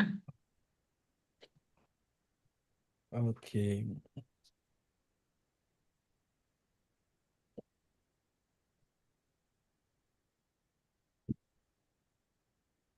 So this paper looked at sustainability reporting and corporate governance. analyzing global research patterns and emerging themes. So for the interest of time, let me just indicate the key findings from the study. They identified 3 key themes in this analysis. First has to do with the sustainability reporting standards and assurance. They also found the governance mechanisms influencing reporting quality, the institutional and ethical dimensions, including greenwashing. A very key or important contribution from this paper is the narrative discussion on Montenegro in relation to the regulatory alignment with EU's framework. The analysis in the country is insightful and provides some gaps and also implementation challenges in the context of sustainability reporting in the country, which is important. So overall, the significance, the paper is timely and it's important, especially in the context of corporate social and sustainability reporting. It also has the practical relevance in terms of its usefulness for researchers, policymakers, monitoring corporate sustainability reporting directives, and also the European sustainability reporting standards. It has a regional value in the context of a small EU candidate economy in terms of understanding the regulation or regulatory gaps and also implementation limitations or challenges. But there are some issues that I think the authors can look at to strengthen the paper. The overall search by the authors is narrow because they focused mainly on sustainability reporting. These 3 key terms: sustainability reporting, ESG reporting, and corporate governance. They omitted some critical synonyms, for example, non-financial reporting, sustainability disclosure, ESG disclosure, and the rest. I've just listed them. And the risk selection bias with this kind of approach. So it's something they can respond to or look at that. From my reading of the paper, I also have the sense that they focus solely on Web of Science without any real justification for why Scopus, for example, and Google Scholar was left out. I did not also see whether the or why they left out green literature and all that. We need to see the reasons why you did all this. So the main for the gaps, the first one I can mention has to do with the methods. Please improve on the detail in terms of data cleaning and normalization. We are also missing the vote viewer parameterization details. Okay, so I think you can enhance that one too. We do not also see the robustness. What are the alternative queries or multi-database triangulation? We are also missing the Prisma style flow or replication search strength. We need to report all these. It's really important. I see you have a table in there, but you have to improve that. Okay, so for the recommendations, adopt Prisma style reporting for screening process, provide reproducible codes and data as appendix, consider enriching evidence synthesis approaches. It will be important for the credibility of the paper. Okay, so one aspect I also recommend is the expansion of the query. Include additional keywords, for example, non-financial reporting, integrated reporting, and all that. You have to also enhance the database triangulation. You have to test the stability with Scopus on other dimensions, and also carry out some sensitivity analysis, especially in terms of showing the cluster composition and the different thresholds. All right. So overall, this is a timely and pertinent research. It gives an indication in terms of mapping the recent acceleration in sustainability reporting research.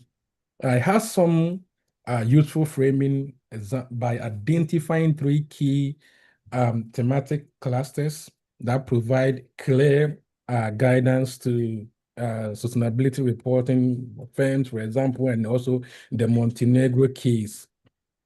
But the challenges here are the narrow query design, the single database reliance, the methodological transparency issues, and also issues with that has to do with internal inconsistencies.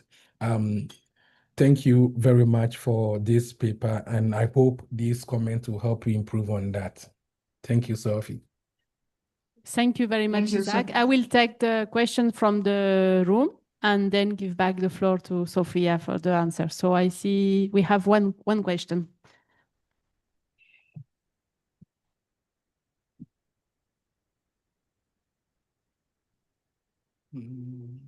Thank you, Sophia, for your representation, timely and interesting topic.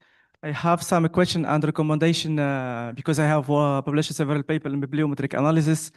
My first question about do you have cleaned the database because BiblioChiny and VozViewer provide Web of Science, provide duplicate reference, and I think before to conduct analysis, you need to check if you have duplicated study in your database. You can use Excel to do this, or you have site space, for example, they can remove duplicated study. My second recommendation, because in higher ranking journal like Journal of Business Research and the Technological Forecasting, they have published several papers on bibliometric analysis, and specifically Journal of Business, the editor of Journal of Business Research has published 2 papers how to conduct bibliometric analysis. I provided you, if you want, the 2 references. It's a good reference to draw a bibliometric study. Several authors also suggest to focus only in higher ranking journal classified by ABS, for example, 4 stars and 3 stars, or by Australian ranking, to keep only the most useful study and to avoid predatory journal on the lower higher ranking journals. It depends if you target, but now I see that higher ranking journal accept less bibliometric analysis compared to 2 years before. They said that still descriptive analysis, maybe you can add also mixed or hybrid approach to add qualitative part in order to improve your study and to target higher ranking journal. And my last recommendation about your because when I take a look in Google Scholar, I found several papers in sustainability and governance, and you need to state clearly your contribution compared to this available article. Thank you. Thank you very much. So, Sophia, yes. Okay, thank you so much. I will try to be short since we are limited with time. So thank you so much for all your comments. I have to say that this is my first time to write some bibliometric analysis. I have just learned to use all these tools. So your all recommendations are very much useful. For your question about the duplication, yes, we did manual refinement, not only for duplications, but also for some papers which are really not connected to the corporate governance and sustainability reporting, because at the beginning we have, I think, more than 400 papers, and then we did the manual refinement. And yes, we also selected only ST, STA and ST papers, but yes, it should be really good to only use the journals which are highly ranked, and also Google Scholars. So I would like to thank you about all your suggestions, and maybe to ask Isaac if you can provide me your presentations so we can try to do this paper a little bit more, with more things that you said. Thank you so much.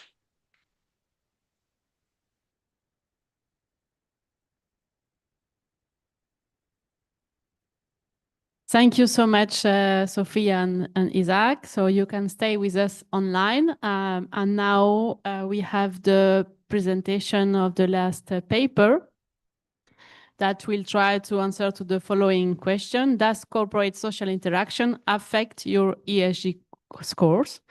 And for that, we have Jörg Stahl from Universidade Católica Portuguesa that will do the presentation. Thank you very much. Again, thanks for having me.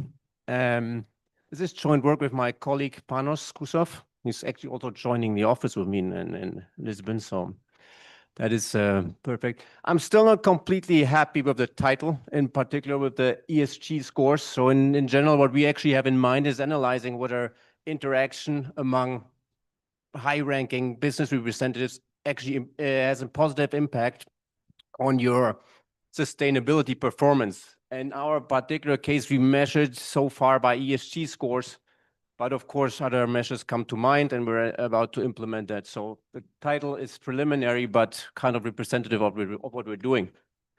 Let me briefly give you the motivation. So if you look cross-country wise, there is quite some variation in the level of ESG scores. And in particular, here I'm referring to what we typically call the developed countries. So the main difference we're looking at here is the US versus European firms. So there's a strong lag in ESG performance between US firms and European firms.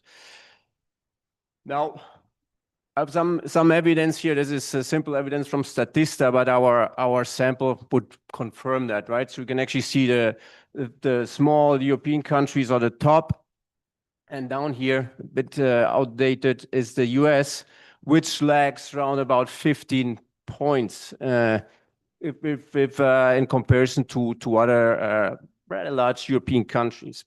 Now, if you look at literature and also anecdotal evidence, where does that difference come from? Well, typically that would point to differences in regulation. The regulation in the US is less strict, it's more lax, it depends on the state you're in, it depends on which president is in charge, what is the importance for certain performances, non-financial disclosure requirements differ, and so on. Of course, that also is linked to a lack of investor pressure. Companies will typically not necessarily improve their ESG or their sustainability performance if investors do not care so much about that, okay? And of course, you have the issue of uncertainty in the sense we do not know what is the next legislation bringing, okay? Now, this is the typical reasons why you would find why US firms have a lower ESG performance, invest less in ESG as compared to their European peers. Now, what we're analyzing here is there actually, apart from these potential channels, are there other channels that could improve or impact your ESG performance? And what we have in mind here is so-called peer effects, peer pressure, or learning from best practices, meaning from your peers in terms of business representatives. We're talking high-ranking business representatives from other companies. So here's corporate social interaction. Do you, as a company leader interacting with another, does that potentially affect your ESG, your sustainability performance? Okay, that is the idea here. Now, of course, corporate social interaction can take place in whatever setting. For us, in order to analyze it, to quantify, we need a specific setting, we need a specific event. And what we're doing here is we're looking at a large business event that takes place with a certain frequency. In particular, we're analyzing here the World Economic Forum meeting that takes place once a year in Davos in Switzerland. And we look at the firms that are present there and compare them to a control group and see whether participating in that event has a significant impact on your ESG performance as compared to the control group. That's a bit the idea. This regarding the World Economic Forum, a few details. It's a non-profit organization. It is committed to improve the state of the world. There are others that say, well, there are other things going on there. I'm going to say a few words. But what is important for our setting is one large part of the participants there are actually high-ranking corporate representatives. Okay, I guess in 2023, out of those round about 3,000 participants, I don't know, 20 to 30% are actually business representatives. Okay. That's the idea here. This is the nicest picture I've found. This is some years back. That's 2022. Who is typically there? You know, you have politicians, you have celebrities, but you also have businessmen. And that's the one part we're focusing on. This is not necessarily in our favor, that picture, because I'm also mentioning confounding factors here, right? Because you not only have businessmen there, you also have politicians and regulators there, okay? You're mainly, our story is about interacting with other businessmen. Where does that come from? The hypothesis? Well, this is some quotes from McKinsey Partners describing the World Economic Forum meeting in Davos. It's famous for networking and social interactions in restaurants, hotel rooms. Someone called it speed dating on steroids, which is, you know, like bit strong, but I guess like you can find a lot of quotes like this. So it's not necessarily about improving the state of the world. Businesses might potentially just go there to improve their business. But our hypothesis there, as a side effect, potentially they learn best practices regarding sustainability behavior, in our case, how to improve their ESG scores, okay? That is the idea here. Now, how do we test that? We have a list of participants for the last 10 years, or let's say more specifically from 2013 to 2023. And there we look at all the participants, publicly traded firms, because there we have the data for the scores, match all of the participants to a control company that is supposedly similar, except, or the same, except for the fact that they did not participate in the given year. And then we compare the ESG performance prior to the meeting to the performance after the meeting. A simple difference in difference setting with a match control sample. That is what we're doing here, okay? Now, preview of the results, and this is pretty much the next two slides will tell you what we have in terms of results. We have a bit less than 300 firm participations. We're only looking at the first participation within this period of 2013 to 2023.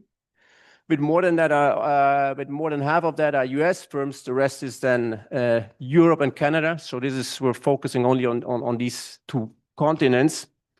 And we find that there's a significant increase in your ESG score following your participation. However, that effect is just driven by the US firms, which is pretty much in line with what we thought, or what I was presented at the beginning. There's a lower level from which these US firms started. So there's more room, more space for them to improve by interacting with their peers in Davos. That's the idea.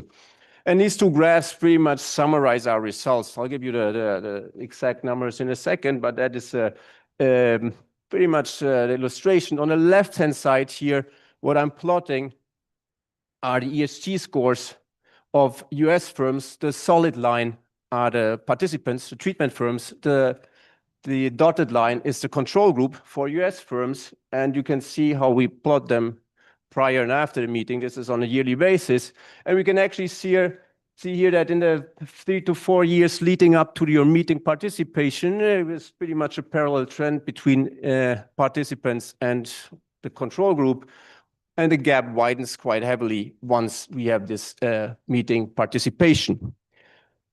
On the right-hand side, the right-hand panel is then the other firms, the European Canadian firms, and you can actually see there's pretty much nothing going on. So this potential parallel trend is pretty much the same after meeting participation. If anything, the gap actually decreases, okay? That is graphically our main result. Data-wise, we're using the typical databases. What I want to point out is not that easy to get access to those participation lists. So the World Economic Forum does not readily give them out. I guess for 2 years, we have them from the World Economic Forum. The major other part comes from Quartz, which is a business outlet, and the journalists who provide and collect these data. That's where that comes from. And just to give you an idea of what we have in terms of information, this is an excerpt of one of those lists, and you can see we have the name, we have the position. The second column is a position, so I really want to point out we're not talking about middle management or representatives. These are enforced by the World Economic Forum. These are high-ranking businessmen, those potentially in charge of the strategy and also the sustainability performance. We have the company and the country. We're mainly just making use of the country and the company here. Very good.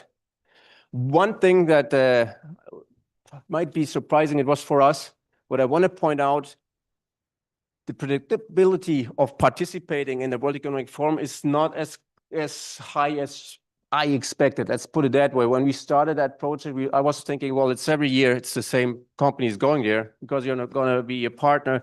And so you're just going there every year. This is not the case, actually. So every year,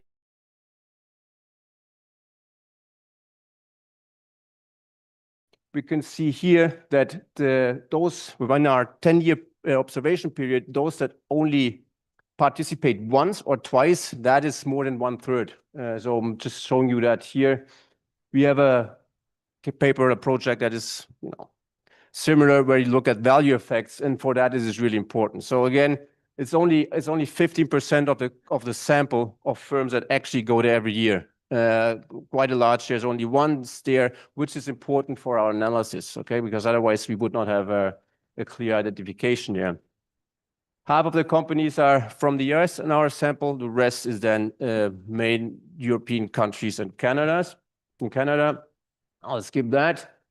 We do simple diff and diff with a match control sample. We match, and that is maybe important, to get the closest match as possible with an exact matching on year, country, and on the industry level. And then we do a propensity score matching on lagged variables, ESG, size, profitability, leverage, market to book, and so on. Our pre-period is 2 years before the meeting, and the post-period is the meeting year, because we'll have a meeting in the beginning of the year, so we already count the end of the year, plus 2 years. That gives us the nicest results. I'll skip this.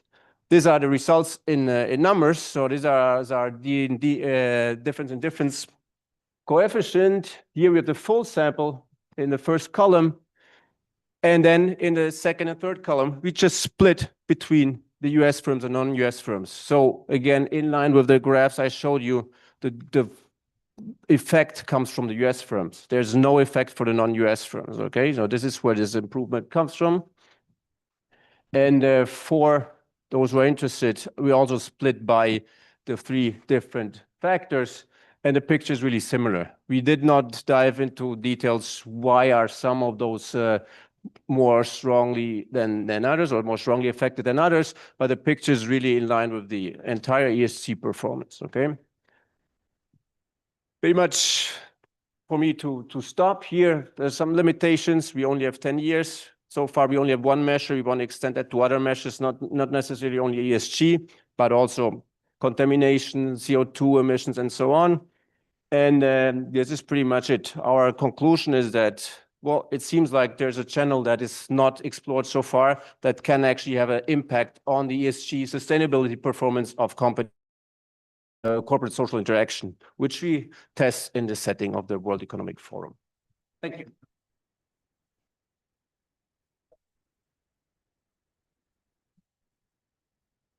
So, yeah, thank you very much for the presentation. Actually, it will be interesting to have this kind of study also for the COP on climate change. I mean, this is original angle, and that could be explored for other topic as well. So for the discussion, we are coming back to Esther that started the session that will do the discussion. Thank you for your very entertaining and valuable presentation. In the previous minutes, we have gained insight into how participation in the World Economic Forum influences the attending firms' ESG performance. I haven't prepared the presentation, but I prepared some questions.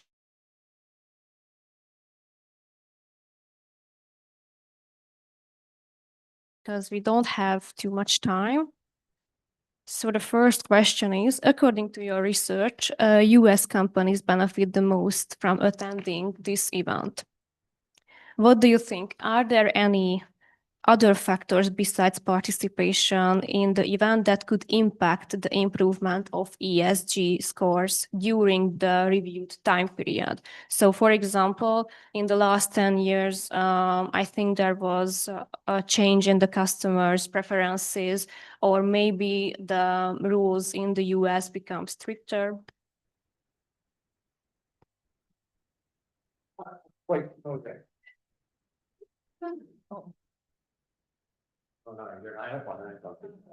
No, of course, this is a perfectly fine question. So there are a lot of confounding factors there, potential changes in those other channels that I mentioned, but others that you mentioned, we cannot rule them out. At least what we can say here, well, then we would have, ideally, you would have those effects that you mentioned also on that control curve, right? So this is why we do the diff and diff. So there's a change in customer preferences, then there's no real reason why the control sample should not be affected the same way as the treatment sample, and then that there would not be a gap. So, but of course, there are a lot of confounding factors that rule out. But we're kind of comfortable with it that most of it should actually affect the part of the participation. Most of the other factors should affect both groups in the same way. I found a very interesting remark from your paper. At the beginning, Professor Klaus Schwab, he was the founder of the event, focused on the meeting on how European firms could catch up with US management practices. And so in a way, the direction has shifted nowadays. I can say that. And my another question is,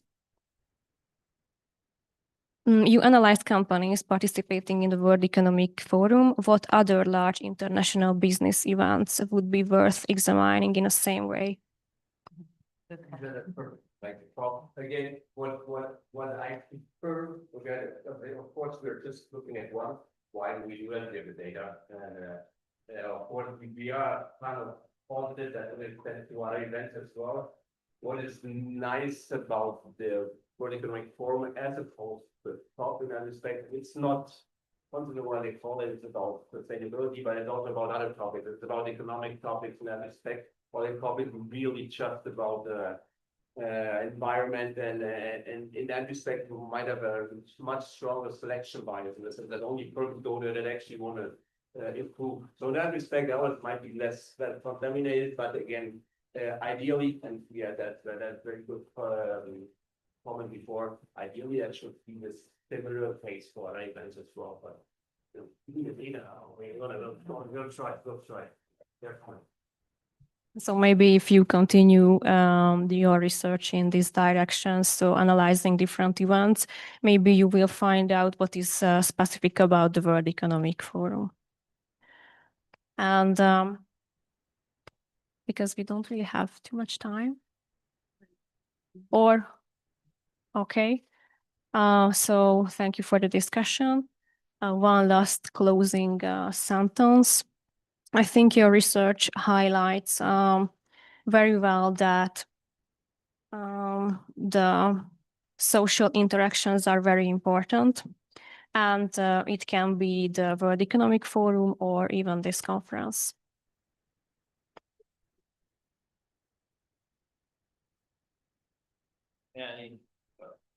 Just a brief question. Those unfortunately I missed the beginning of your presentation.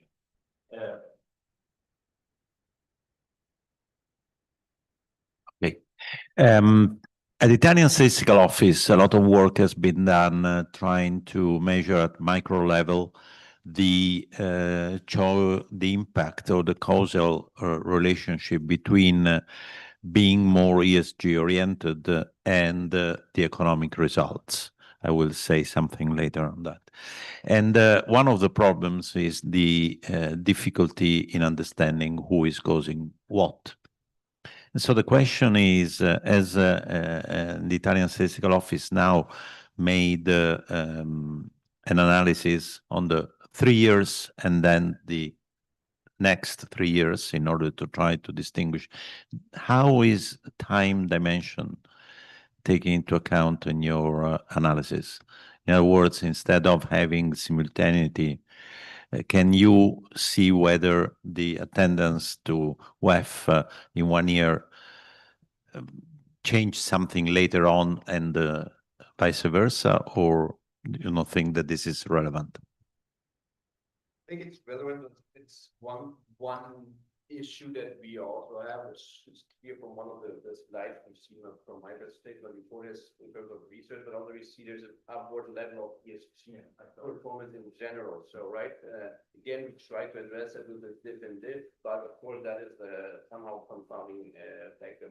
What we do here is we look at the 2 years before and then the 3 years after. If you play with around with that, there's that doesn't change that much the quality of the results. But what we also see, because we look at the first participation, so the large majority of our sample takes place, or the treatment takes place somewhere between 2013 and 16. If you would do that today, let's say, or let's for the next 2 or 3 years, maybe the effect will not be as strong anymore, just due to the fact that we're higher levels right now. We have, because you mentioned, we have another paper. We do something really similar. We look at the economic outcome. So we look at international sales, merger and acquisition activity, international assets. So that what comes to mind, and the results are really similar. Just not that they're separated by regional country. It's for the entire sector. But it just speaks to what you're saying, that kind of disentangle these two effects, and then what the economic impact is. It's quite different. Thank you. Thank you. Very interesting paper. So you focused your work on US versus EU, but then in the list you also have companies from India, from China. I don't know if the number of observations are not enough, yeah, at least to see the differences in that period of time, 13-23. So my first question is this: why only focusing on the two, since you have also other countries represented in the WEF?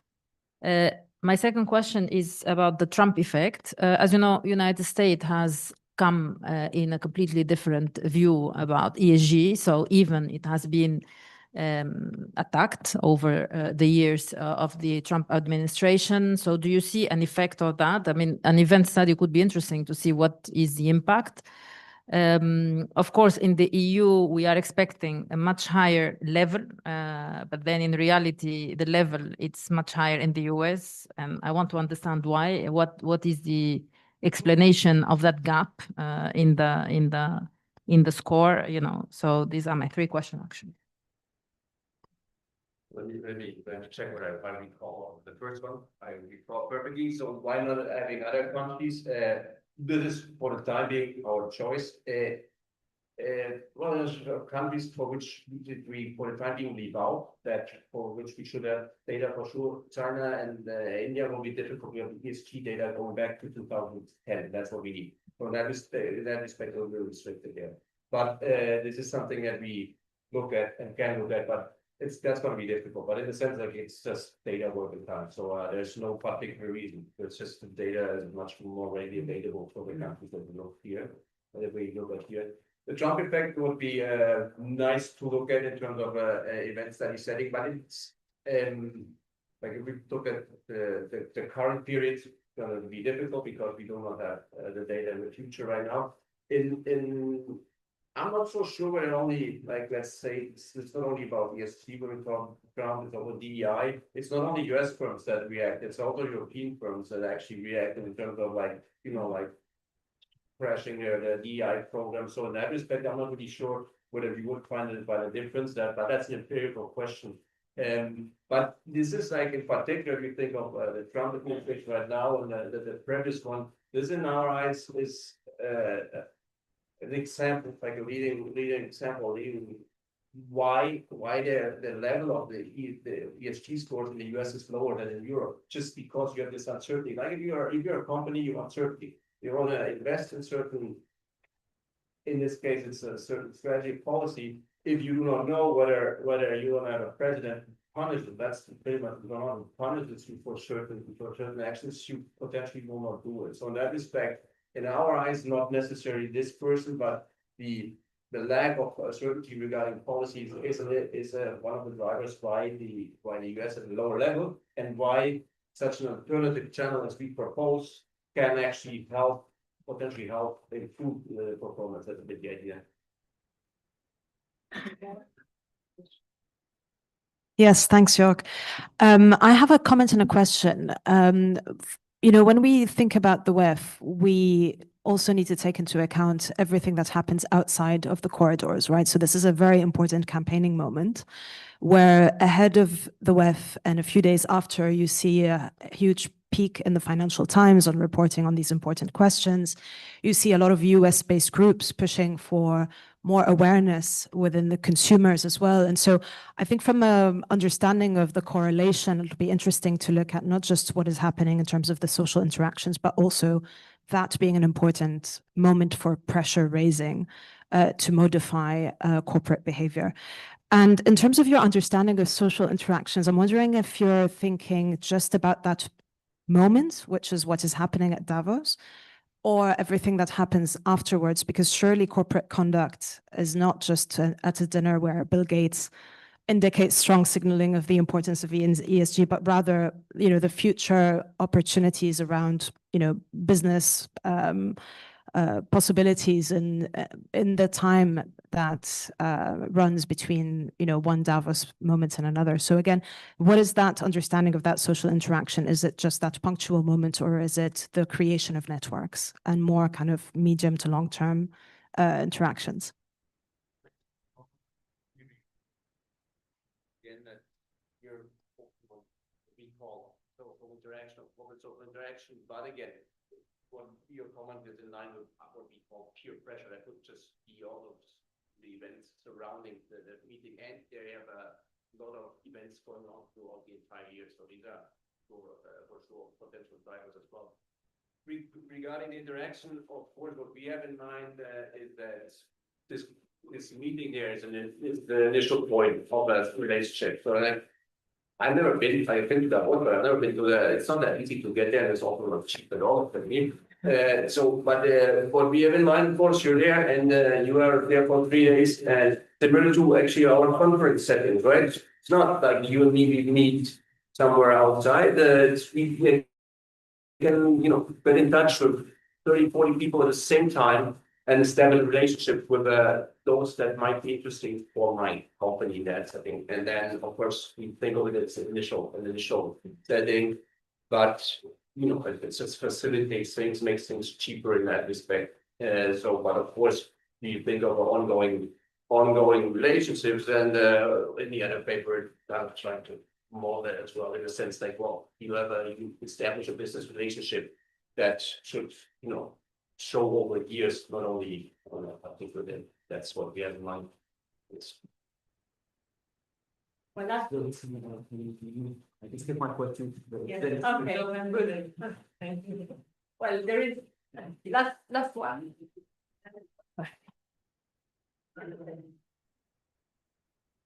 Working? Yeah. Hi, very nice paper. I'm just wondering if the future we could improve ESG by separating two things. One is the toxic business model. So some companies have a totally toxic business model, yet they can do very good governance in the company and other environmental safeguards. So surely in order to stop the greenwashing, we need to have this awareness built into the system.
So thank you very much. Big applause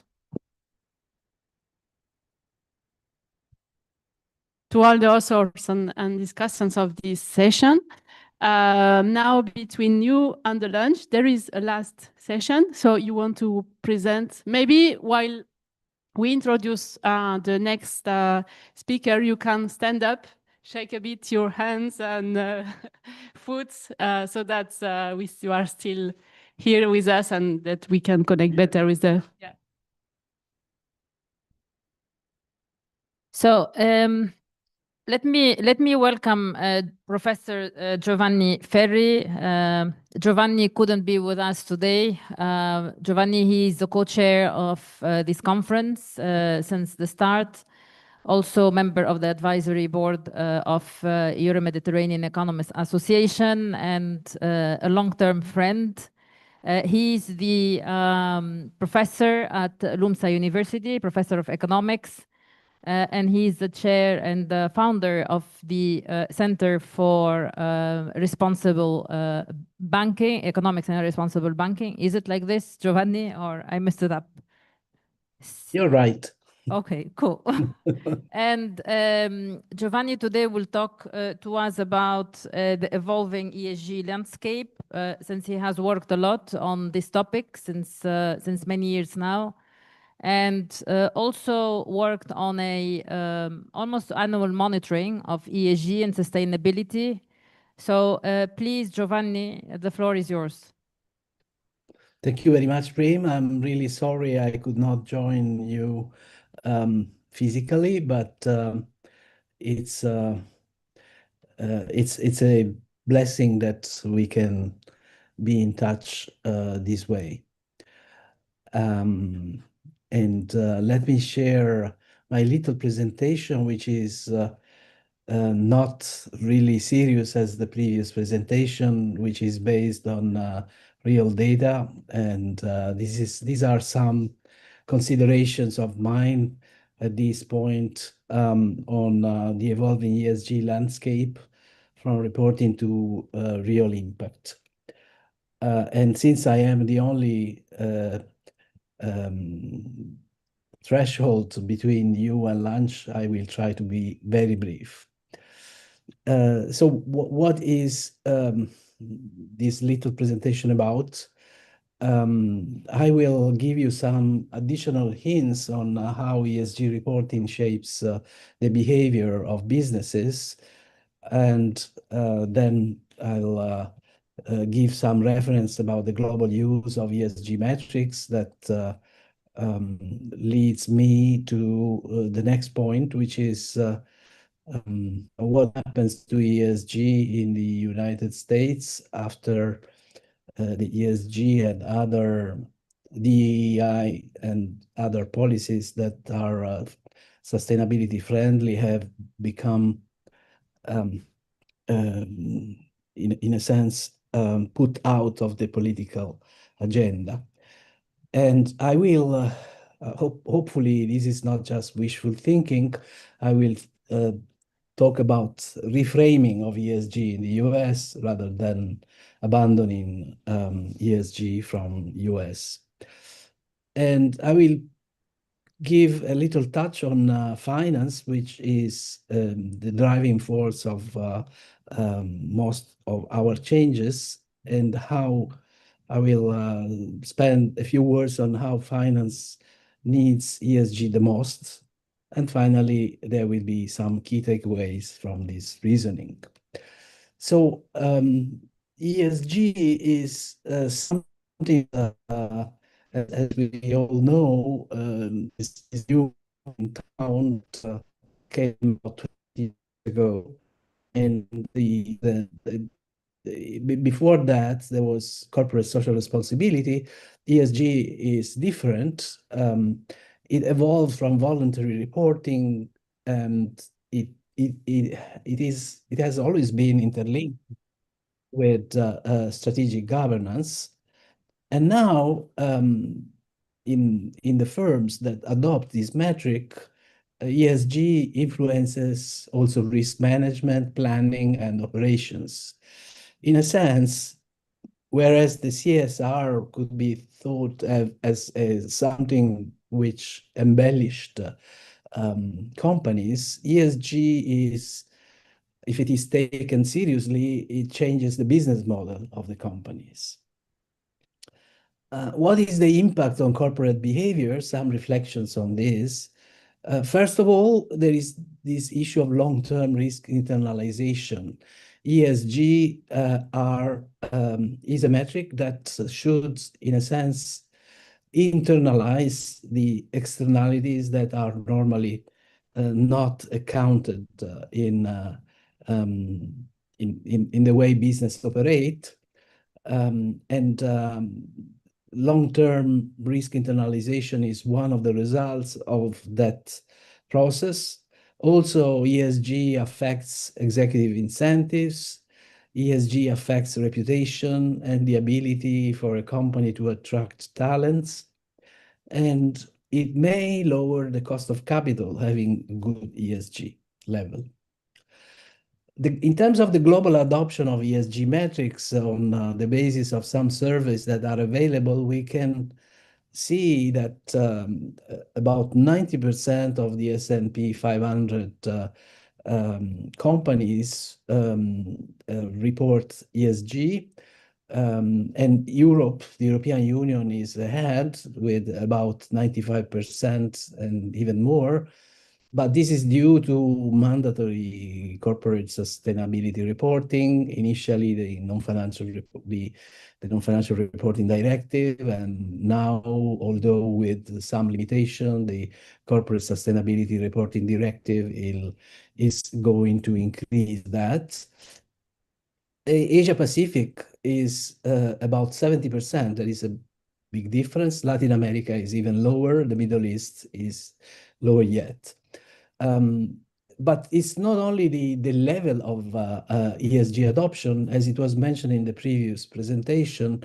ESG levels in Europe tend to be higher by between 15 and 20%, depending on the papers. There is clear evidence of that.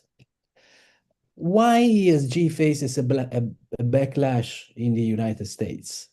Well, there is political polarization and anti-ESG laws. Project 2025, which is something elaborated among the others by the Heritage Foundation, which is an organization financed by oil industry and other backward industries, sunsetting industries, we might mention, has indeed worked towards that over the years. There have been publications and advocacy that has been done.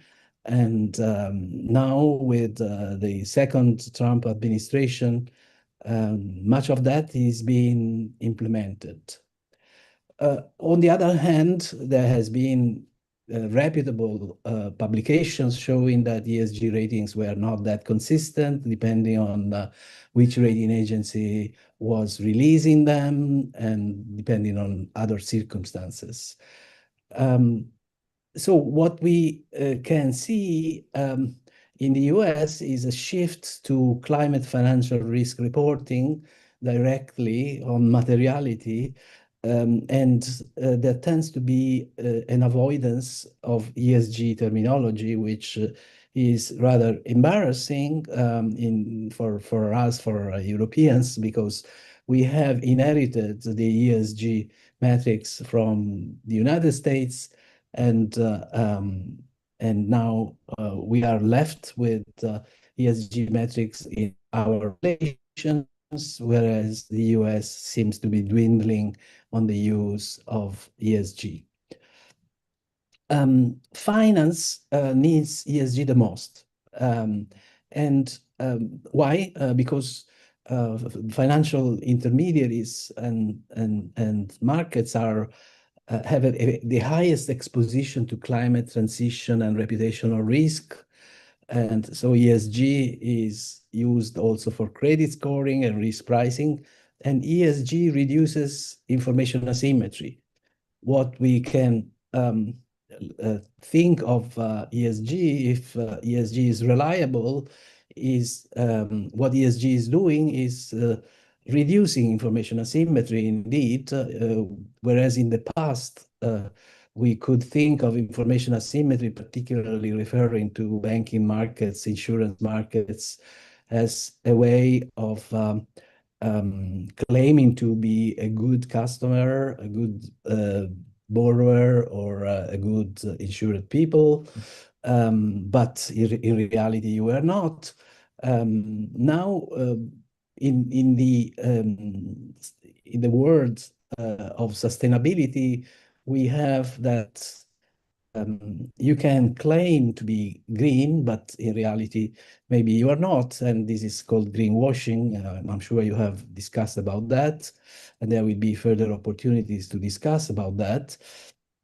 So ESG reduces the probability of greenwashing if ESG is truly trustable. And therefore, it is most important for finance, because finance works a lot on that. This is a projection of what happened between 2012 and 2022. On global level, the percentage of large firms that I could collect some data from secondhand moved from 20% of them to about 80% of them in 2023 that were reporting ESG. Doing ESG reporting is therefore something which is rather widespread, and probably it will continue to affect business model adaptation and business model modification in the future.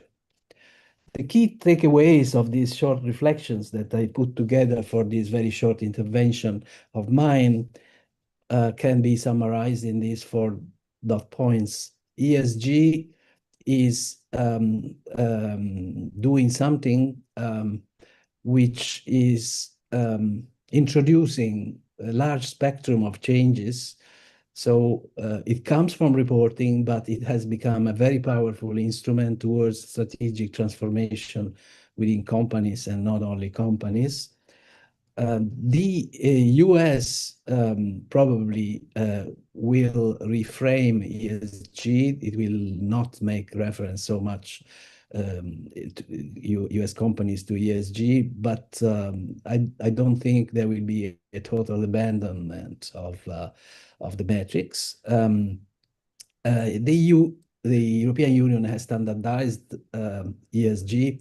ESG, as you know, is clearly referred in 3 of the 10 points of the Action Plan on Sustainable Finance, which was approved in March 2018, 1 year and a half before the approval of the Green Deal in Europe. We have discussed that finance relies on ESG for risk pricing and for other issues.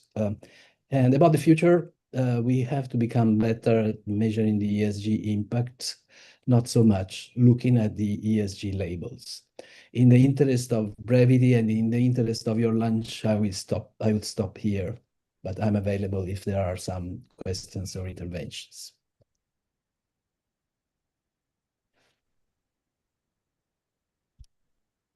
Thank you, Giovanni. I take one question. Yes, Stephen.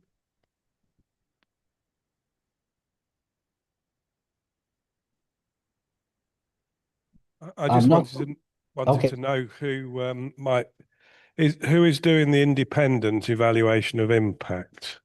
Is there a body, or is it formalized, or what happens? Well, normally ESG are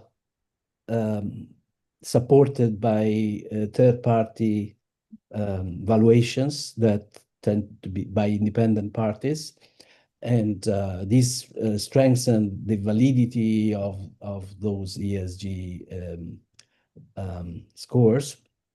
So normally that is done by the best practice. Here.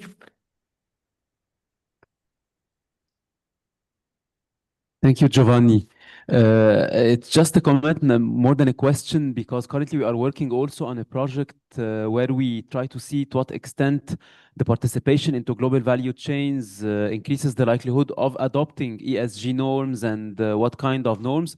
And we do find that this exposure and the obligation of abiding by international rules increases the likelihood of adopting such ESG norms. So I was wondering, from your experience in this field, is this in line with your work in general, and what the exposure into global value chains can really lead to that? Thank you.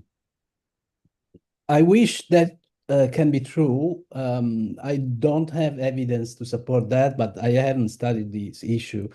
My reflection on the global value chains at this time of history is that most likely the global value chains, the role of the global value chains will be reduced in the future because of because the import tariffs and the general approach to step out of free trade are going to impact the global value chains. And we might see, and maybe we are seeing already something like that, a reshoring and a shortening of the global value chain, a friendly reshoring, and something like that. So I don't have an answer to, but I wish you're right. Giovanni, I have one last question, maybe just to be, you said that ESG reduces information asymmetry and eventually reduces greenwashing if ESG scores are trustable. But do we really believe that ESG scores are trustable, particularly if we have mainly focused on the E, and S and G are completely put aside? So this is one comment. My second comment is, shouldn't ESG be supported or reinforced by another type of indicators, which could be developed by researchers, independent researchers, eventually connecting or testing the greenwashing concept? Because we know that EBA, for example, and other authorities have developed consultations on greenwashing, and this data is there. So eventually one could develop alternative indexes that could complement the ESG, for example, greenwashing indexes, and that would eventually assess the capacity or the real changing behavior of the companies. I think you're right. As I mentioned, we can assume that there is a role of ESG in reducing asymmetric information only if ESG are trustable. And the way they have been manufactured is not always trustable. There is a very famous paper by Berg and others at Sloan Business School of MIT, which is called Aggregate Confusion, where they show, looking at past data for the past, ESG data for the past, that there tend to be very little correlation across different rating agencies, the main rating agencies, for the same companies receiving ESG from them. So it's not only politics. Certainly, there is now politics in the US, which is working against ESG. But there is also a true problem of reliability of the ESG, and probably the third-party confirmation, as it was mentioned in my previous answer to another question, is a way out to reinforce the reliability of ESG ratings. Annie, and then we break for lunch. Thank you very much.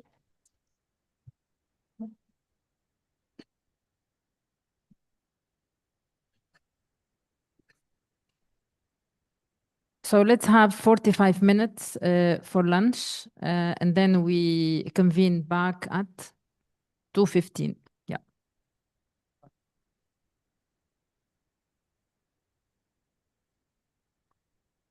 Bye. Bye-bye, Giovanni. See you next time. Bye. Ciao Enrico.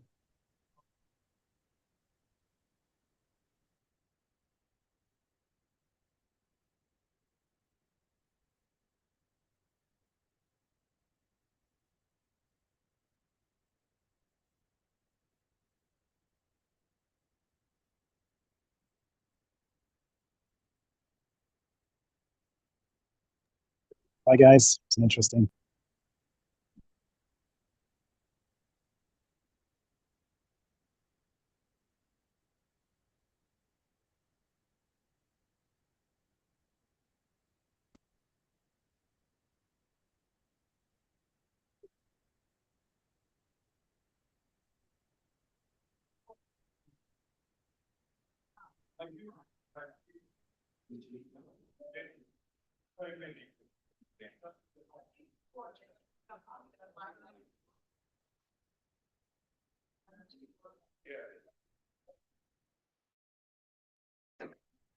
It's on the right way, but this is for tomorrow. Yeah. ¿Dónde lo guardas? Pues lo verán.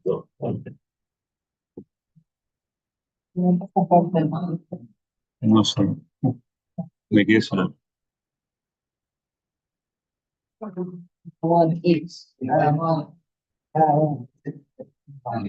Which one? So it's the most recent file, but the file out, not in a folder. Most recent one on there is one that's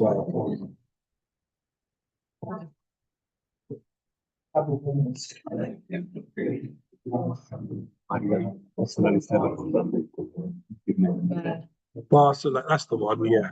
So, yeah. Let's not give them in French.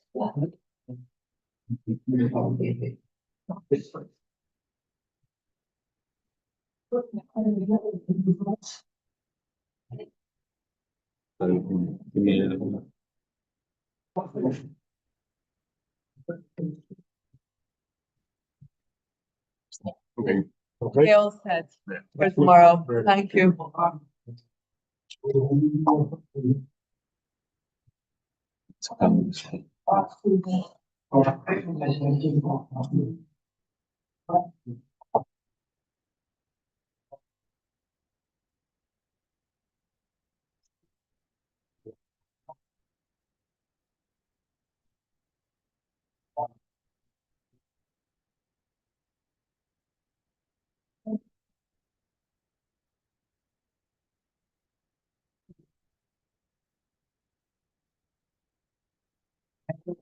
Okay,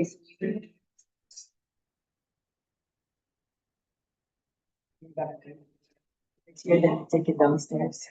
Take a walk.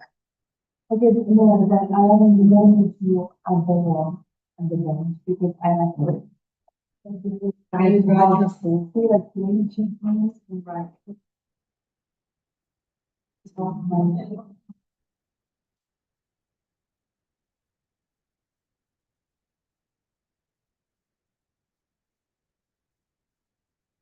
Oh,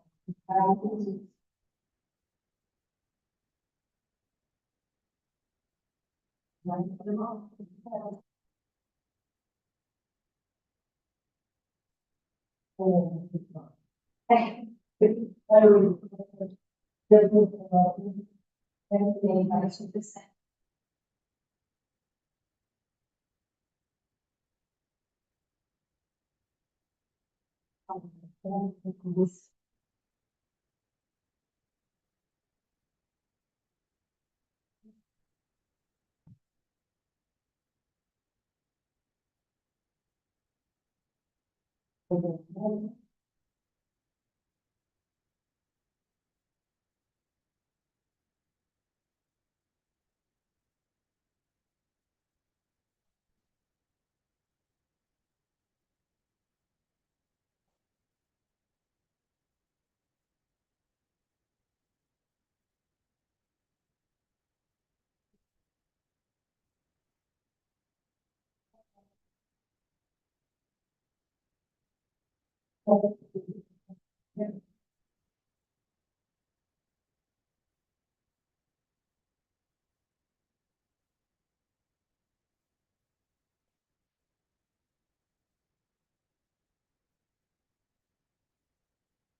Yes.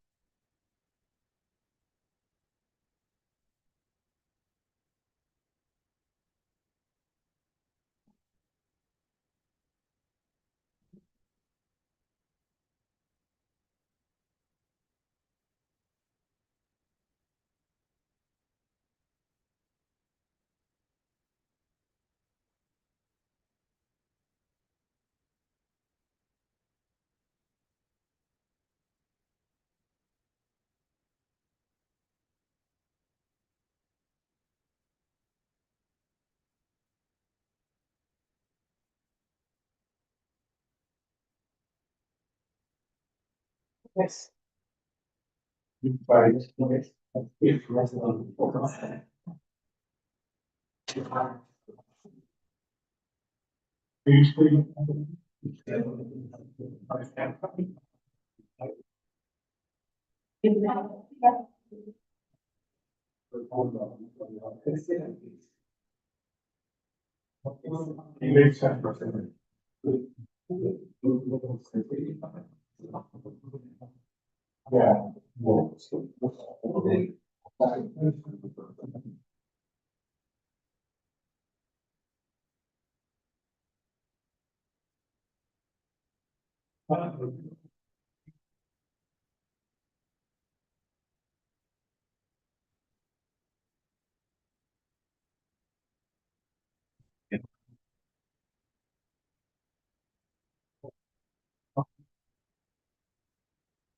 Ten or thinking about 15 years ago, reasonable price. Yeah. But the vast in this round is very. Yeah. And what about the young people? Can they afford to get anything else?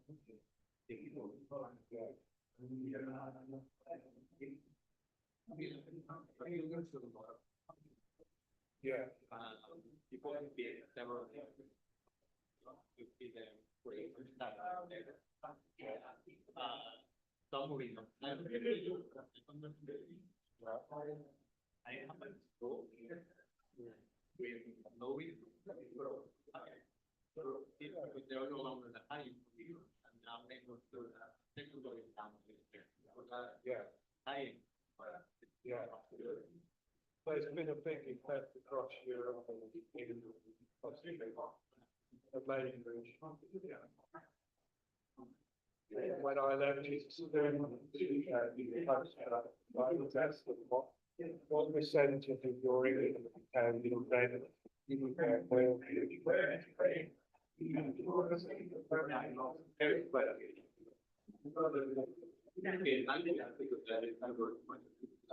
Yeah. So you've already got it. Sorry. You already had it. But it's only yeah. And that's only my free.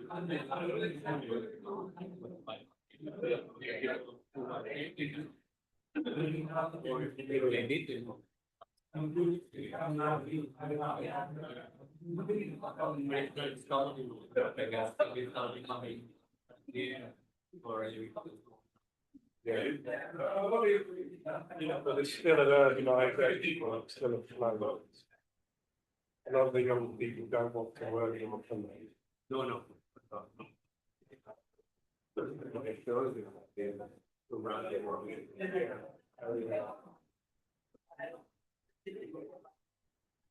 No. And you're here for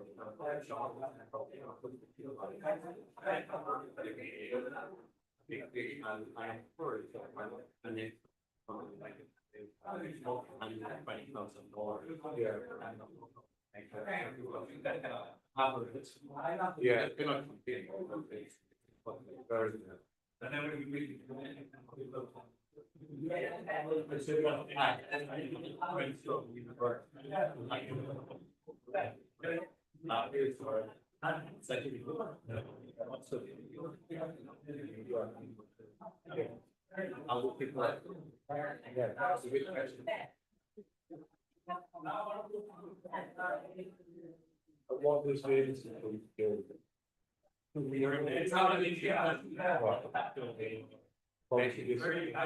So yes, so we have a department that focuses on quality and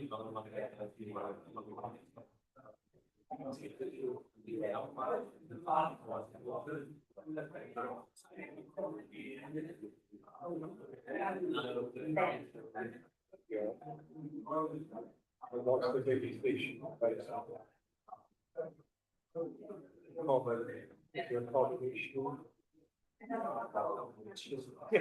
So there's not like you. There's another problem. One here. Not that hard. What about the health of the Mediterranean Sea? Yeah, they work. We actually.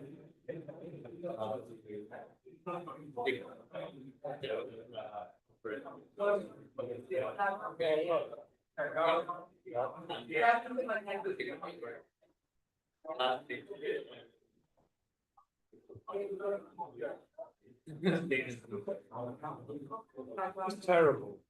As a young man, technology will solve all the problems. We won't have any finished properly. And it's got work. Yeah.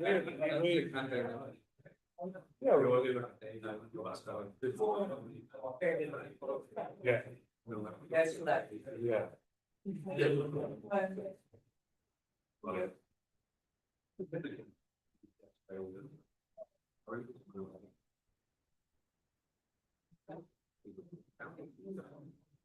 Oh, good.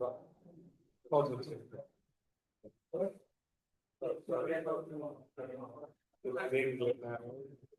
Yes, welcome back. Let's start, please.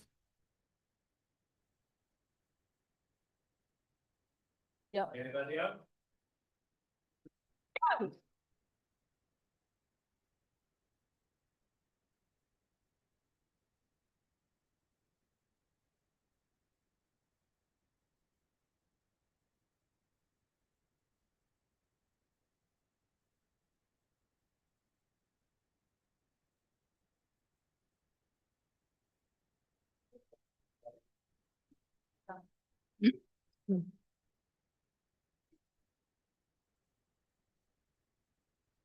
Welcome back. Let me welcome Professor Enrico Giovannini, who is our keynote speaker for today of our conference. Enrico is a full professor of economics and statistics at the University of Rome Tor Vergata. He's also the scientific director of the Italian Alliance for Sustainable Development, ASVIS. Also, Enrico has held several positions at the government level. So he was the Italy Minister of Labor and Social Policies in 2013-14. And then he was also the Minister of Infrastructure and Sustainable Mobility from 21 and 22. And he has ample expertise on economics, public policy, and sustainable development. So, Enrico, really, we are very happy to have you with us today in our conference. We, as a network of researchers in Europe, Mediterranean, and Africa, we're trying really to promote sustainability, inclusion, responsibility, and transparency. And this is work we've been doing with Carlos Essa, that you know very well, your fellow countryman. And we've been working since 2019 to develop a logic of sustainability, even when the SDGs were not there yet. It was the MDGs, Millennium Development Goals, in 2009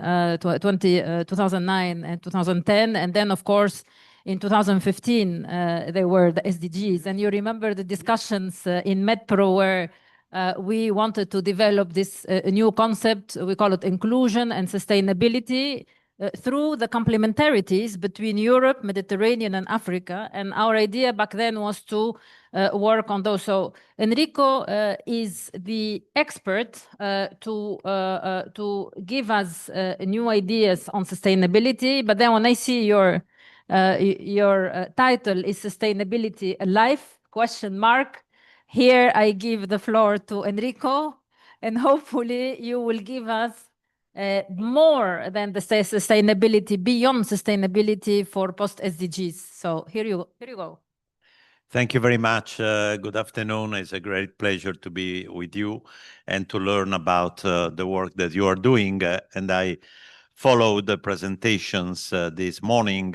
So I will try to adjust a little bit my presentation in real time, just to try to connect what I wanted to talk about to what you are doing.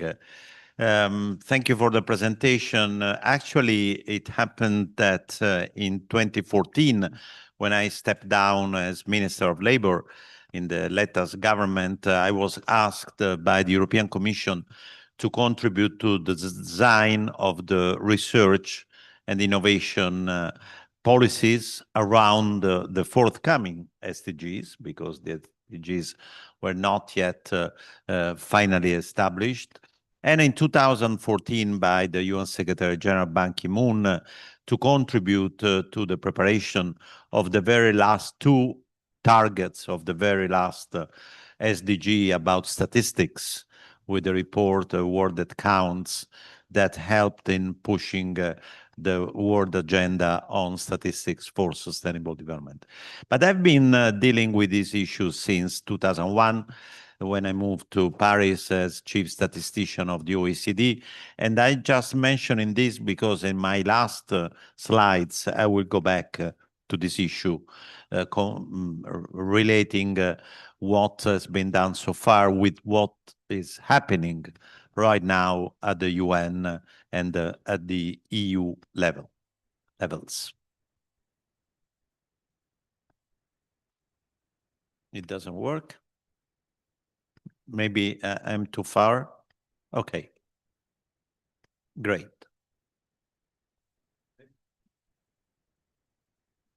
Yeah.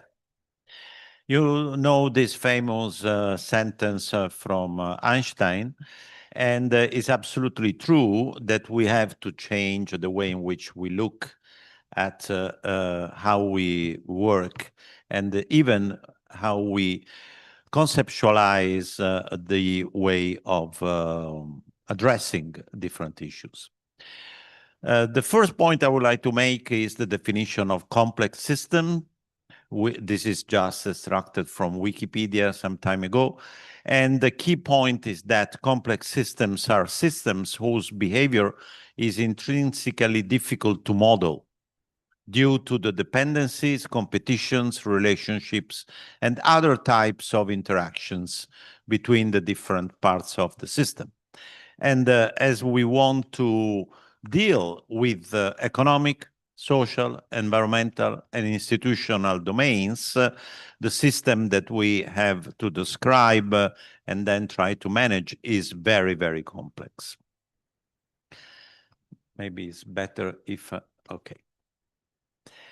This is a slide that I frequently use to show that we didn't get to the point where we are, a world with low resilience and high risk, just making one wrong decision.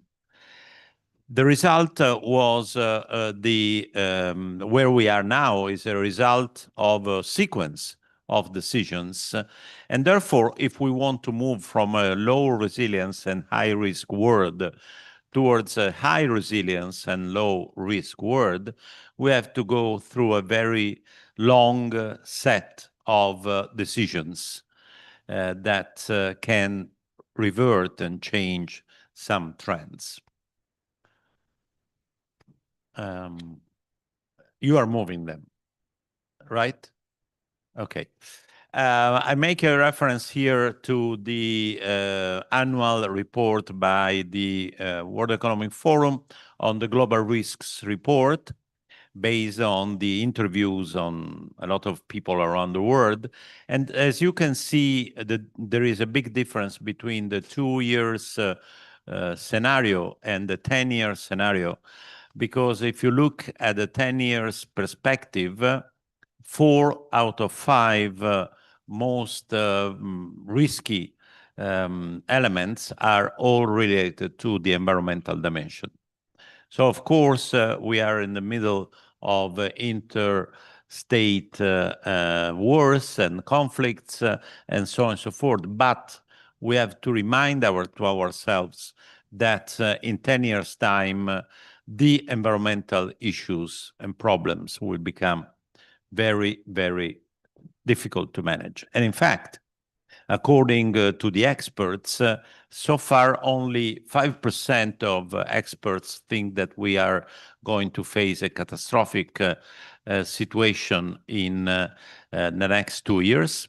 But if we go to the long term, 10 years, almost 62% of experts think that we will face either catastrophic or very turbulent situation. Therefore, I didn't think that I could say something like that.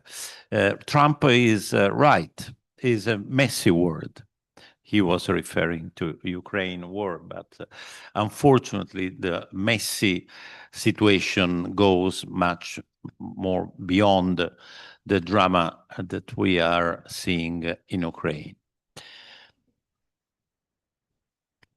Should I tell you to move? Okay, next slide, please.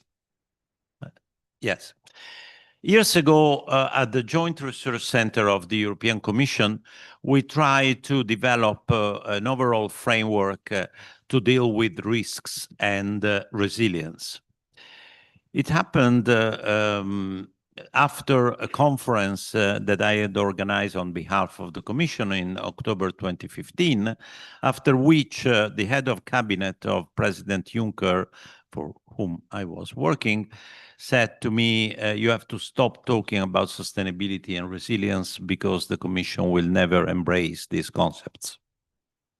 So I stopped working with them. I started working with the JRC. And we built this very simple scheme where you see the time of exposure and the disturbance intensity. Next one. Think about the different crises. Next slide, please. One back. Okay, think about 2008, the financial crisis. That was a sort of classical crisis that we had to face. Next one. And okay, it's not working. Can I come there? Because there are a lot of animations, and I think that is better if I use the computer. So in 2010, what happened in 2010? Do you remember? What? Yeah, the Euro crisis.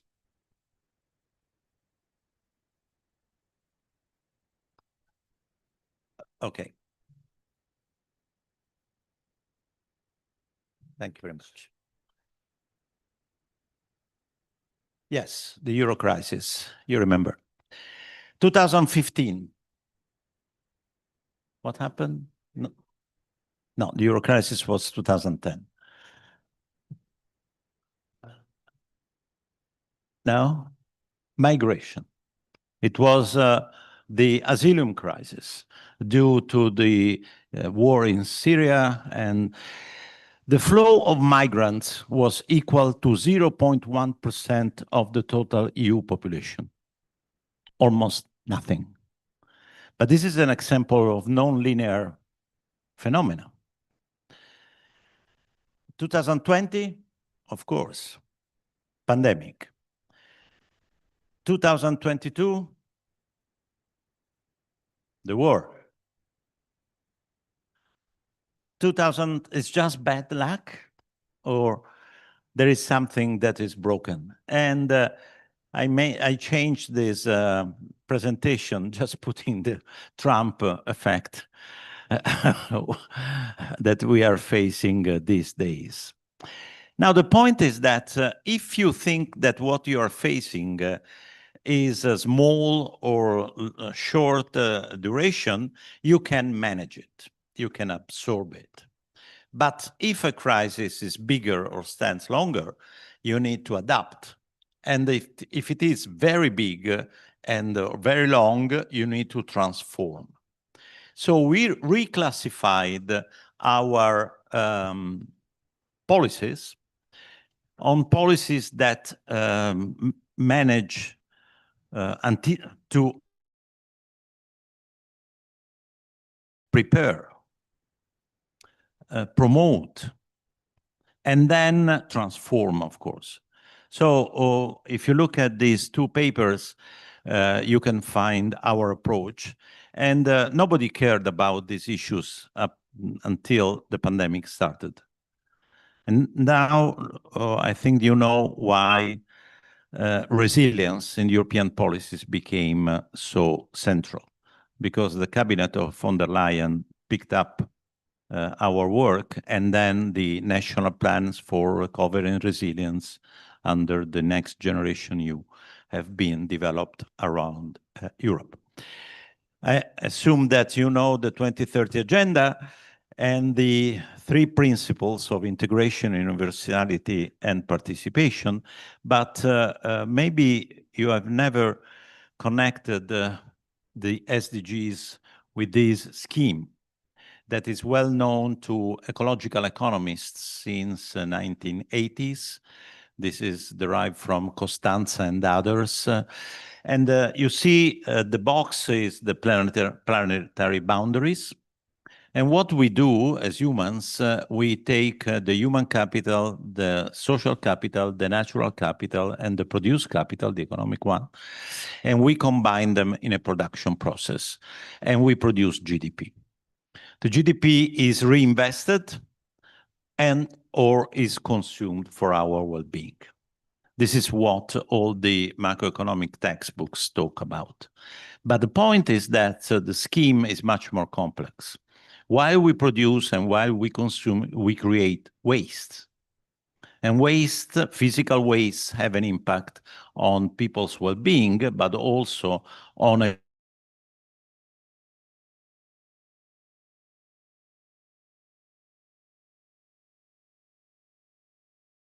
that the model that creates physical wastes is the same that creates human wastes, then you need to add one box, which is what I called the social system services. Peace, vision of the future, trust. And while we create wastes, we weaken our capacity of providing social system services, exactly like the physical wastes reduces the capacity of the earth to produce the ecosystem services. Now, the point is that if you put the 17 goals here,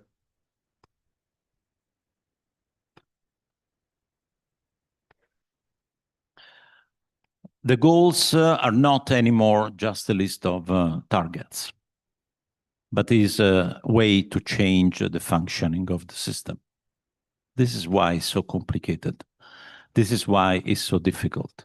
This is why this change is producing pushback that we are observing around the world, because it's a revolutionary plan. And in fact, the United States left the 2030 agenda commitments in February this year. Now, the situation around us is very well known. ASVIS produces every year 3 reports, one, the annual on the state of the world and European and Italy SDGs. The second one that is being presented today, we go down to the regional and city level. And then the spring report that tries to look at the future. We know that we are facing huge challenges in terms of conflicts. Military expenditure went up very, very dramatically. And according to the SDG most recent report produced by UN, we are on track only for 18 goals and for 18 targets, sorry, and for 80% of targets, and while for 18% we are going in the opposite direction. Just one remark. As I said, for 9 years I was the chief statistician of the OECD, and I know that because of a particular episode in that period, I will go to hell. Because God will not forgive one of my several sins. And yes. Why? Because in 2008, we were discussing about how to modify, adjourn the system of national accounts. And we had a very heated discussion on whether the military pluriannual expenditures, so not bullets, but tanks, had to be recorded as a consumption or an investment. And I had pushed to have them recorded as an investment for a reason of coherence within the national account scheme. And we won the battle, let's say. If I had lost that, everybody would have said, oh,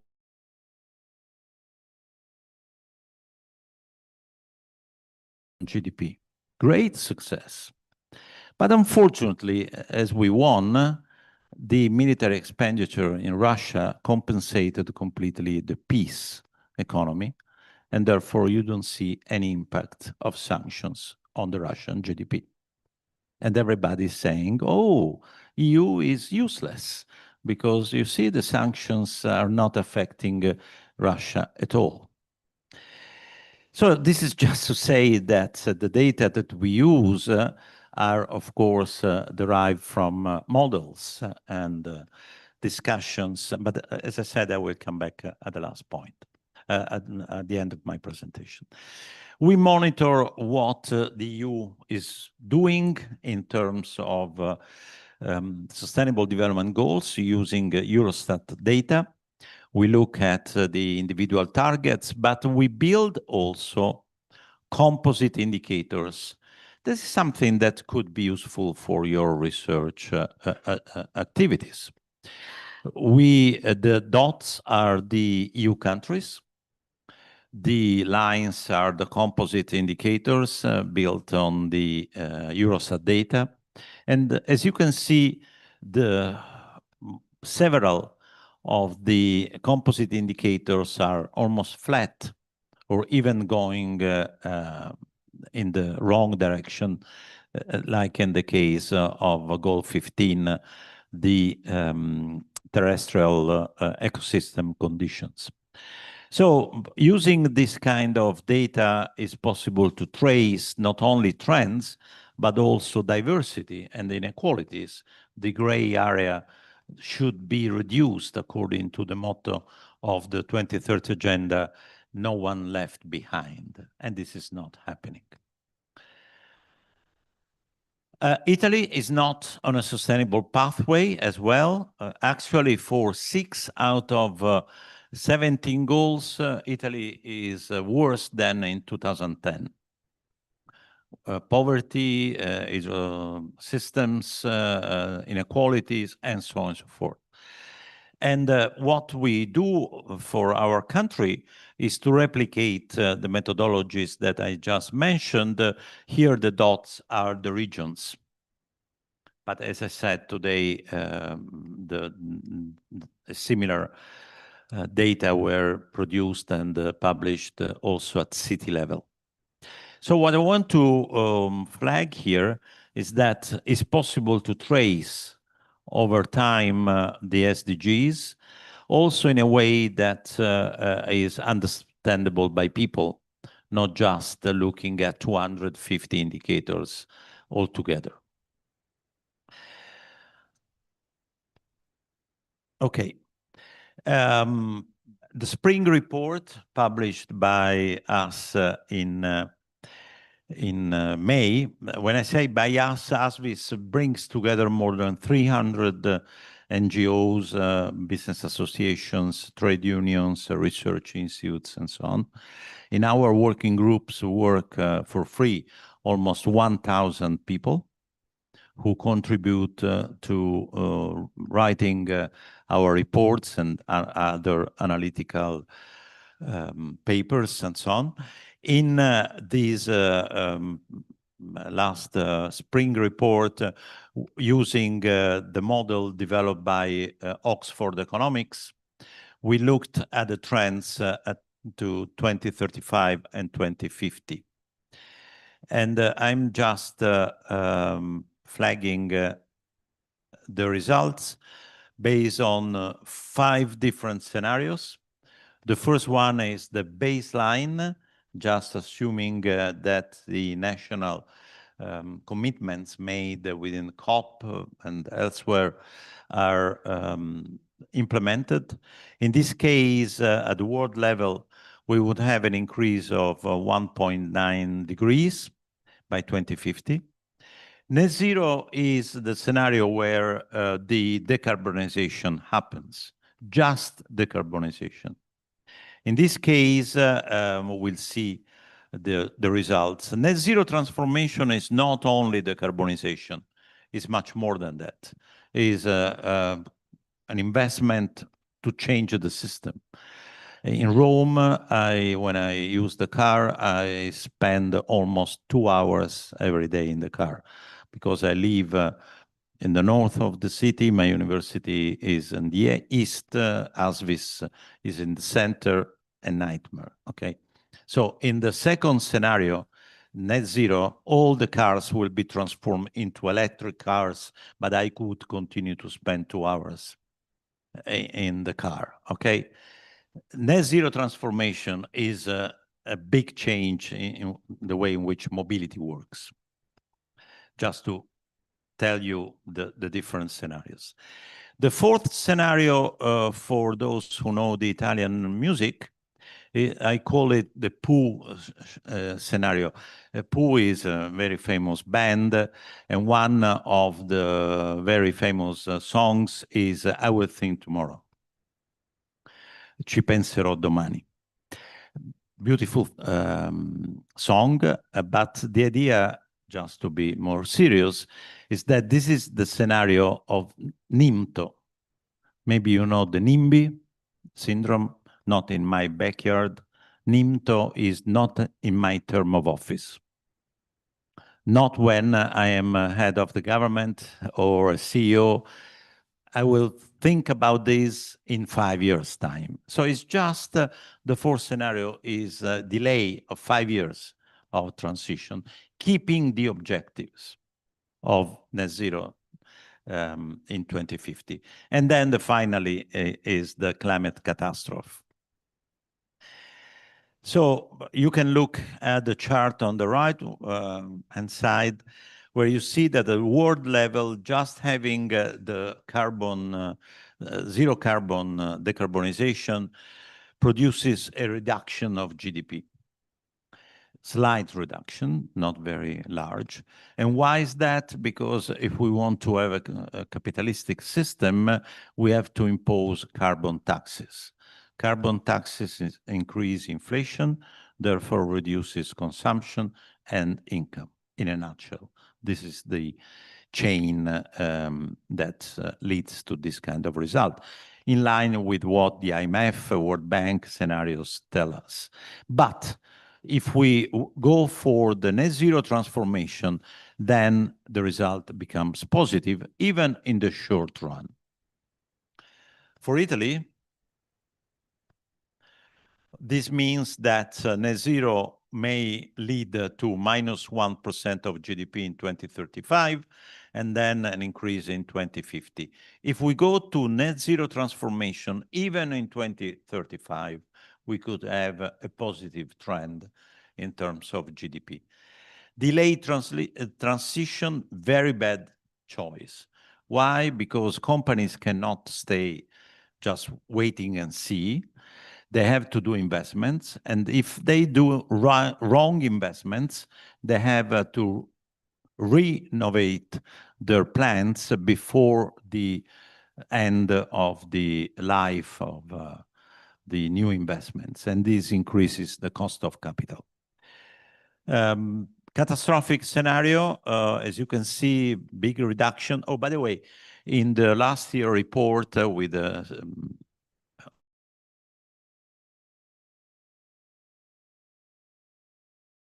by economic institutes, by governments and so on, the GDP goes to zero at the world level in 2010.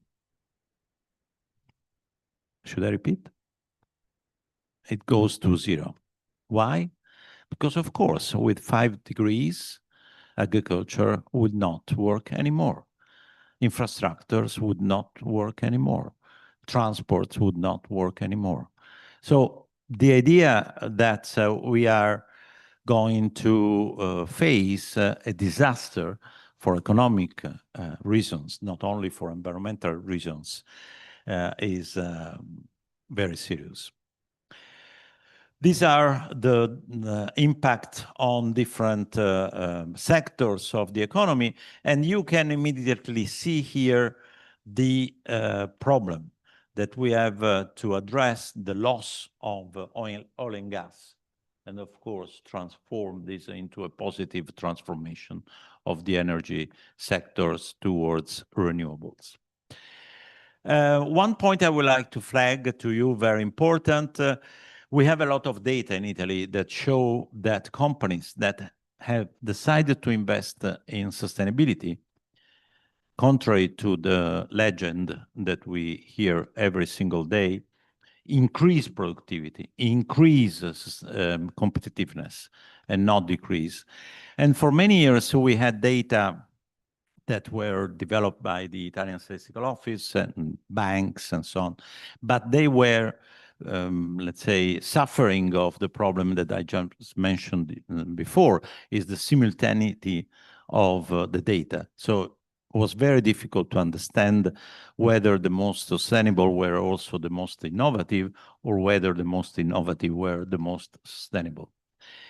With this study, based on the overall census of Italian firms, especially manufacturing firms, we know now that comparing what the companies have done in 2016-18 and the subsequent years in terms of value added, other things equal, clearly identifies that companies who have a very high profile of sustainability, according to the indicators used by the Statistical Office, increased the GDP, actually the value added, by 16.7% more than companies who didn't invest in statistics, in sustainability. And those who have a medium level of sustainability, only, let's say, 5.2 more than the others.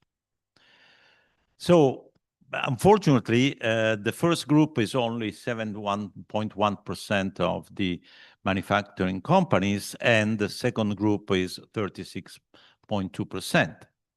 As I said, all this data come from real data, not from polls or opinion polls.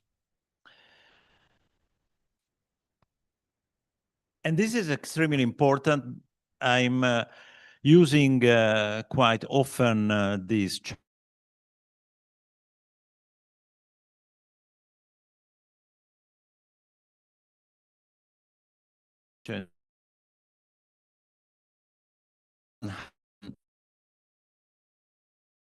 change.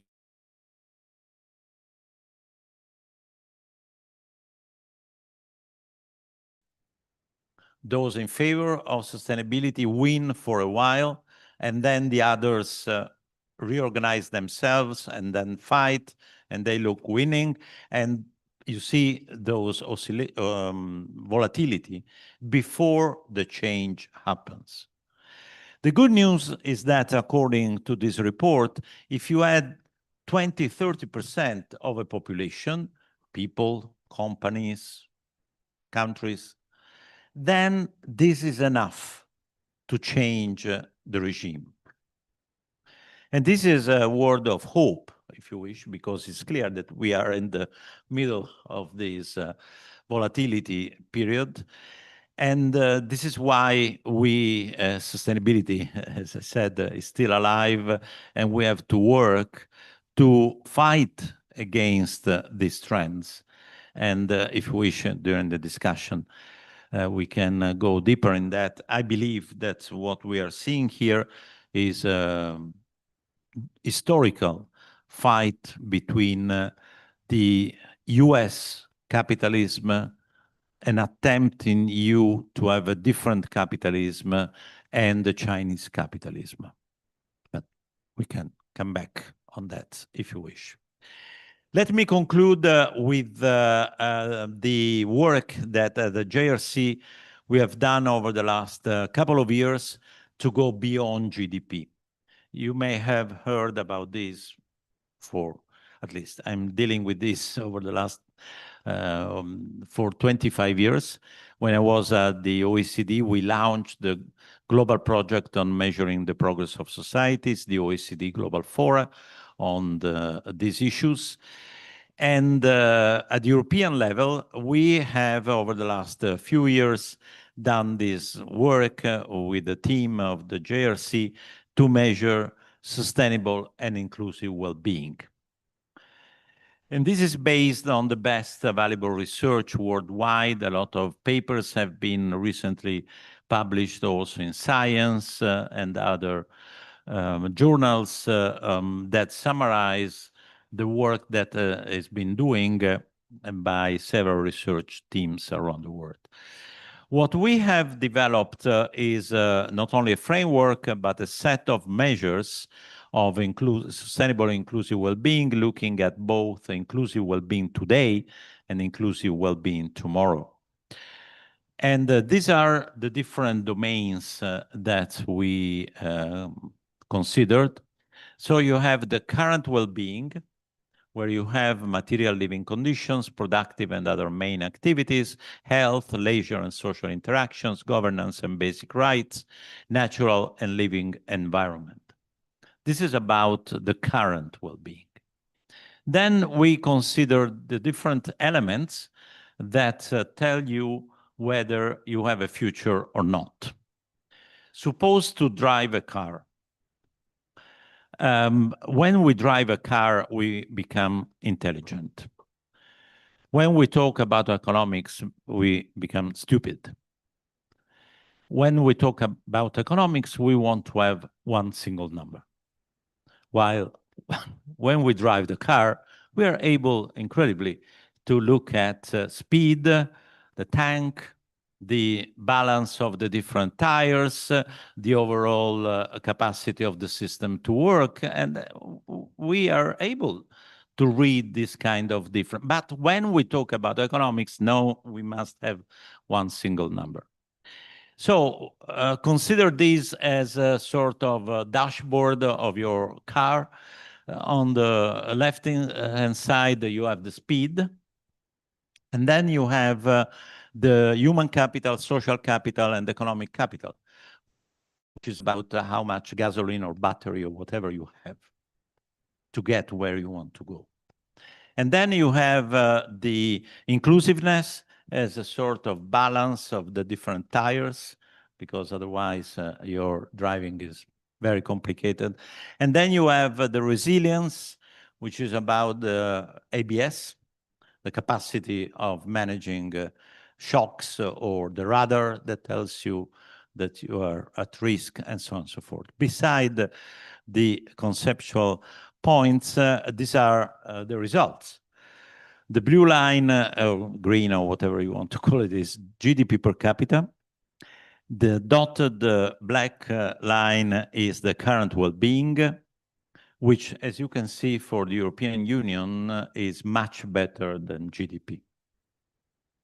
Then, when you look at sustainability and inclusiveness, the situation gets worse, which means that we are delivering, or we have been delivering quite good results, but we are not investing enough in our future, in inclusiveness, and this explains maybe where we are today, also in political terms. The good news is that in the Pact of the Future, signed by UN countries in September 2024, just before the elections in the United States, the UN got finally, after 25 years, a mandate to go beyond GDP. So the Secretary General has established a high-level group, 13 people, to deliver a report by April that should go to the General Assembly before the end of August, and see whether the report will be adopted or not. We have, as a group, decided, you can go on the website HLAG UN Beyond GDP.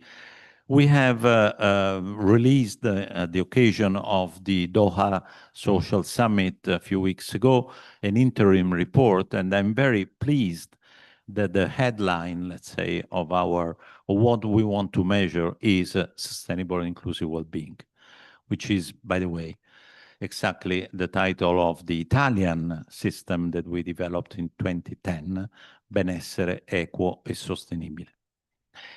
We are working on how to do that. We made some progress. Tomorrow we will have another plenary meeting in the afternoon European time. It's just to say that I'm confident that this will produce something that can change the course of the discussions.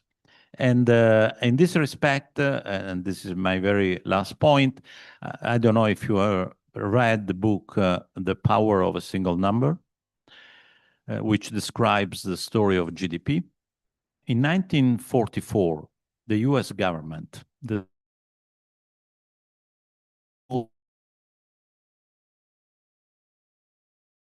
British School on National Accounts, and Kuznets and the others from the American school, they were locked in Washington in a meeting room like this one for a couple of days until the decision was made, because Middlestone from one side and Kuznets on the other side had different views on how to build GDP.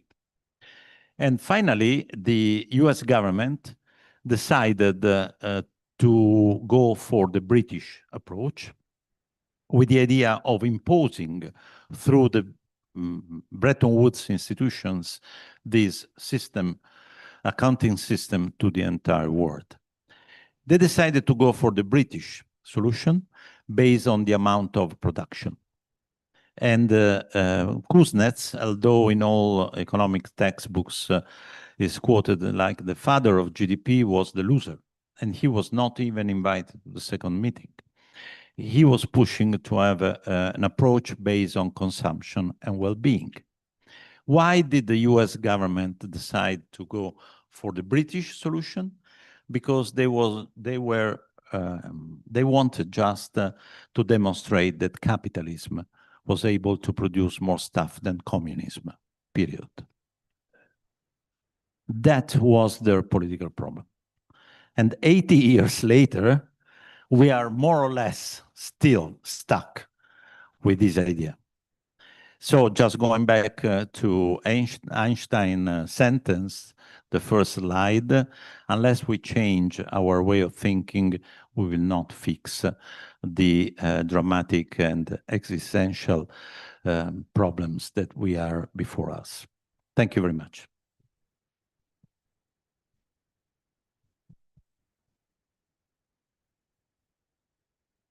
Enrico, thank you very much for this inspiring talk. Do we have 5 minutes for questions? Yeah, fantastic. So I have one question from Stephen, Yara, and anybody else? Hello. Okay. Yeah, so it's just a reflection. So basically, it's been a failure, hasn't it, to get rid of GDP? But the main thing is whether we can have a single measure rather than these complicated dashboards. For me, that's a key issue. And I just want to relate my experience working for the Commission of Gross National Happiness. I led a high-level EU mission to Bhutan. And we thought we came up with something quite good when we asked the farmers and the people of Bhutan if there's only one thing we can measure. And that was, please, can the government give us meaningful jobs? If there's only one thing the government can do, can they give us meaningful jobs? What is the number of meaningful jobs? So that's one quantitative indicator, the number, but then we added a scorecard of quality. So in Buddhist terms, a meaningful job means you're not going to destroy the planet, you're not going to make someone's life worse. And I thought that was an incredible hybrid. One quantitative indicator and one number from the scorecard, which is the qualitative indicator. I just wondered if you could reflect on that with this new work for moving forward. Well, I was in Bhutan in 2013 with other experts, and we produced the report on the new development paradigm that went to the UN at the time, and it was a great experience, especially as we found finally a solution on the map that the chart that you find, that report.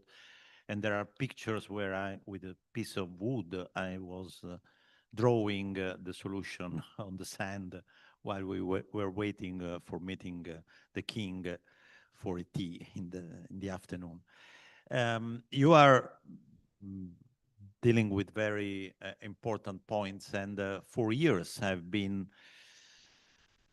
puzzled by to use the dashboard or composite and so on. My final conclusion so far is this one, that you must have something that can compete also in the communication terms to GDP, which is the current well-being. And then, as we want to look at also inclusiveness or equity and sustainability, we have again to have something like this that tells you the story that you are eating your future.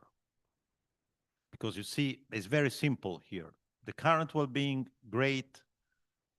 If you look at what you are doing in those terms, much worse. The high-level group is discussing these right now. We had a seminar last week. We'll see the discussion tomorrow. It looks like they embraced at least the idea of building a composite for the current well-being.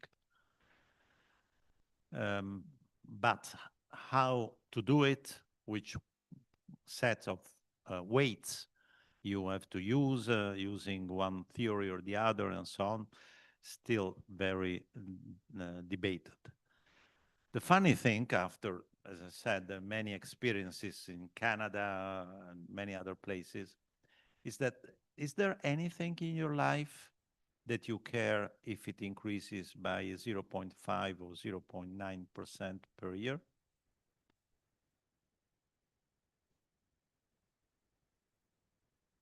Why are we obsessed with the decimals, with the GDP? Now, of course, I know why. But it's just to say how biased we are in measuring what we should measure.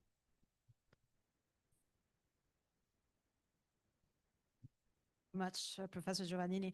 I think a lot of your reflections turn around the idea of cost of inaction and the profits of action.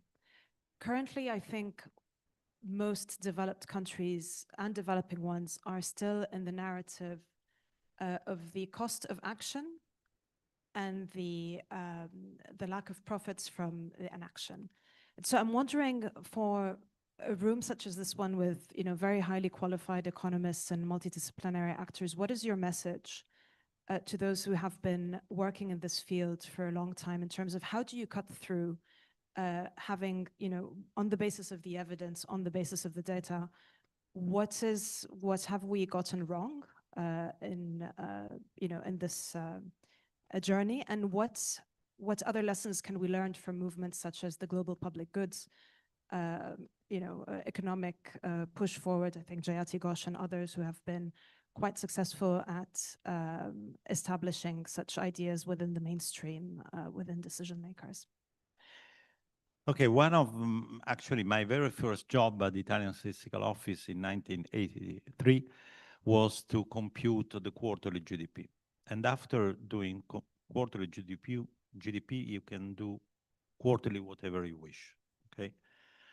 Because it's clear that you are using models, econometric techniques, to try to approximate at your best something that you don't know. Now, the whole system of national accounts is full of hypotheses that normally users don't know at all. But nobody cares because that has been recognized as a shared piece of knowledge, like the fact that the sun is stable and the earth goes around. Don't ask me why, but it's that. The point is that among the hypotheses that national accounts use is the capacity of prices, of describing the real willingness to pay or the real trade-offs. And the cost of inaction, as we don't have markets for everything, is very difficult to estimate. And the key point is the discount rate that you're using. At the end of the day, this is the point. So you would need a lot of shadow prices that we don't have. And then anyway, you have to look at your discount rate to balance the current costs and the future costs. We are facing now in Italy a big challenge because under pressure of the Alliance for Sustainable Development and during the Draghi's government, also for serendipity, when I was minister there, we changed our constitution, the fundamental principles of the constitution, which now says the Republic protects environment, biodiversity, and ecosystems, also in the interest of future generations. Moreover, just 3 weeks ago, a new law was passed again on our pressure that says that any new legislation now has to be tested before being voted in terms of generational and intergenerational social and environmental impacts. Wow. How to do it? Okay. This is something on which we are working. But the point is all around the discount rate. Just to, if you have time, you can find it. It's not long.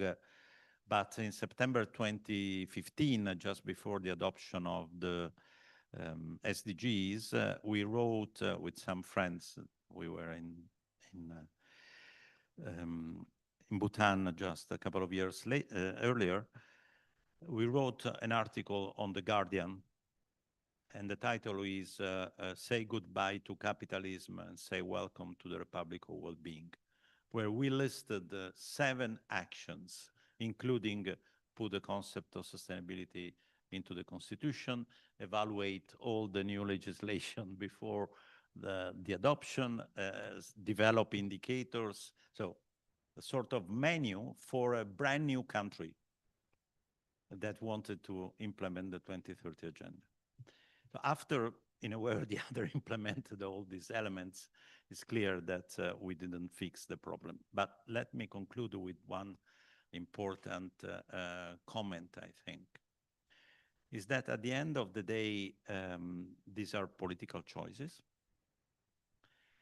Courts are becoming more and more relevant. You know, the climate litigation is becoming more and more relevant. In Italy, the Constitutional Court used the new constitution to manage, in particular, a trial of a company, very polluting oil company in Sicily, that was closed by a judge. And then the government decided to reopen it in the name of strategic autonomy. The court said the decree is against the constitution. Why? Because it didn't mention the time by which the plant had to be transformed, not to be polluted. This is a good example of a transfer of externalities to internal accounts of the company, which is exactly one of the points of our system of accounts, also at the micro level. So, as you can see,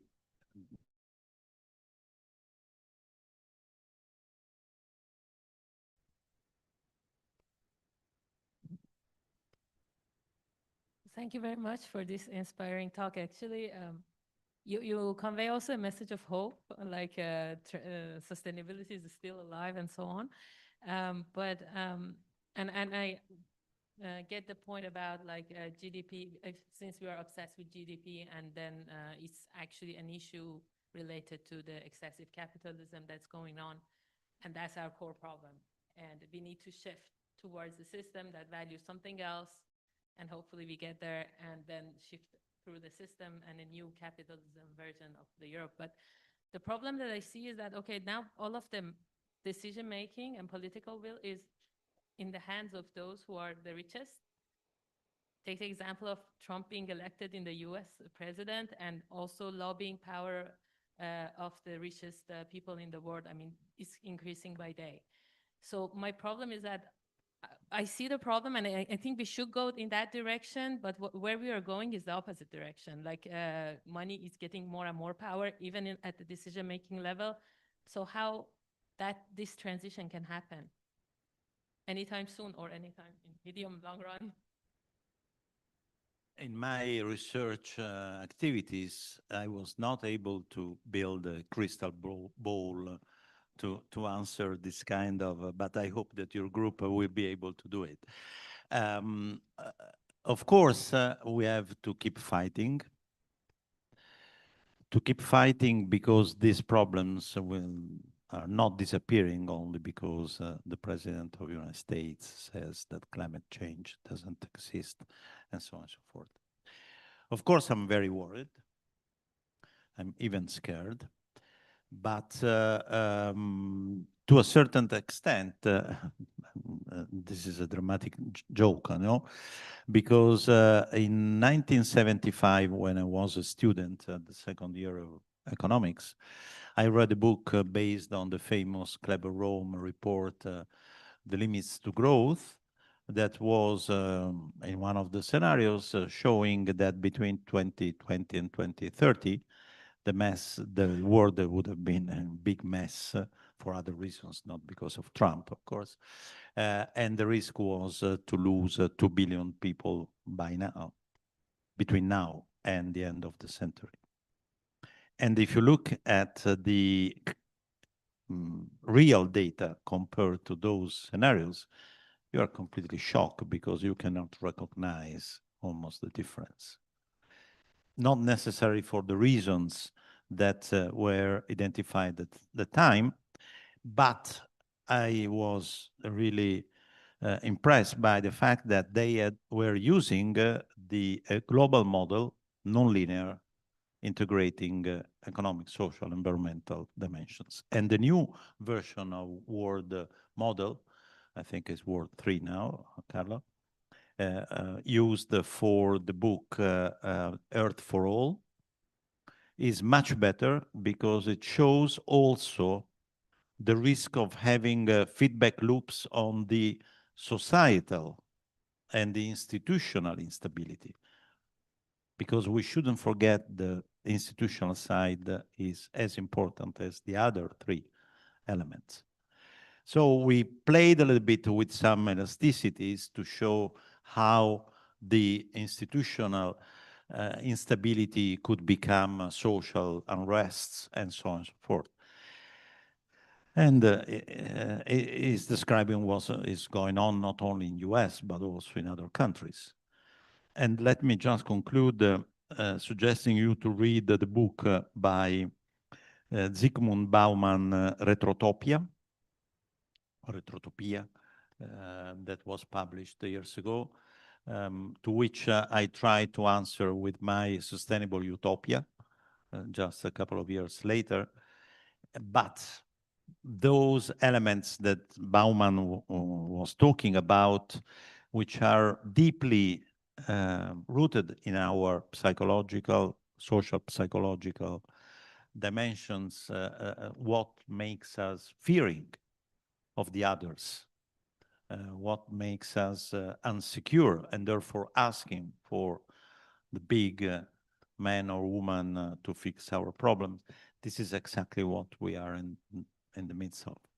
So there are issues that are very difficult and very profound, and this makes me quite scared.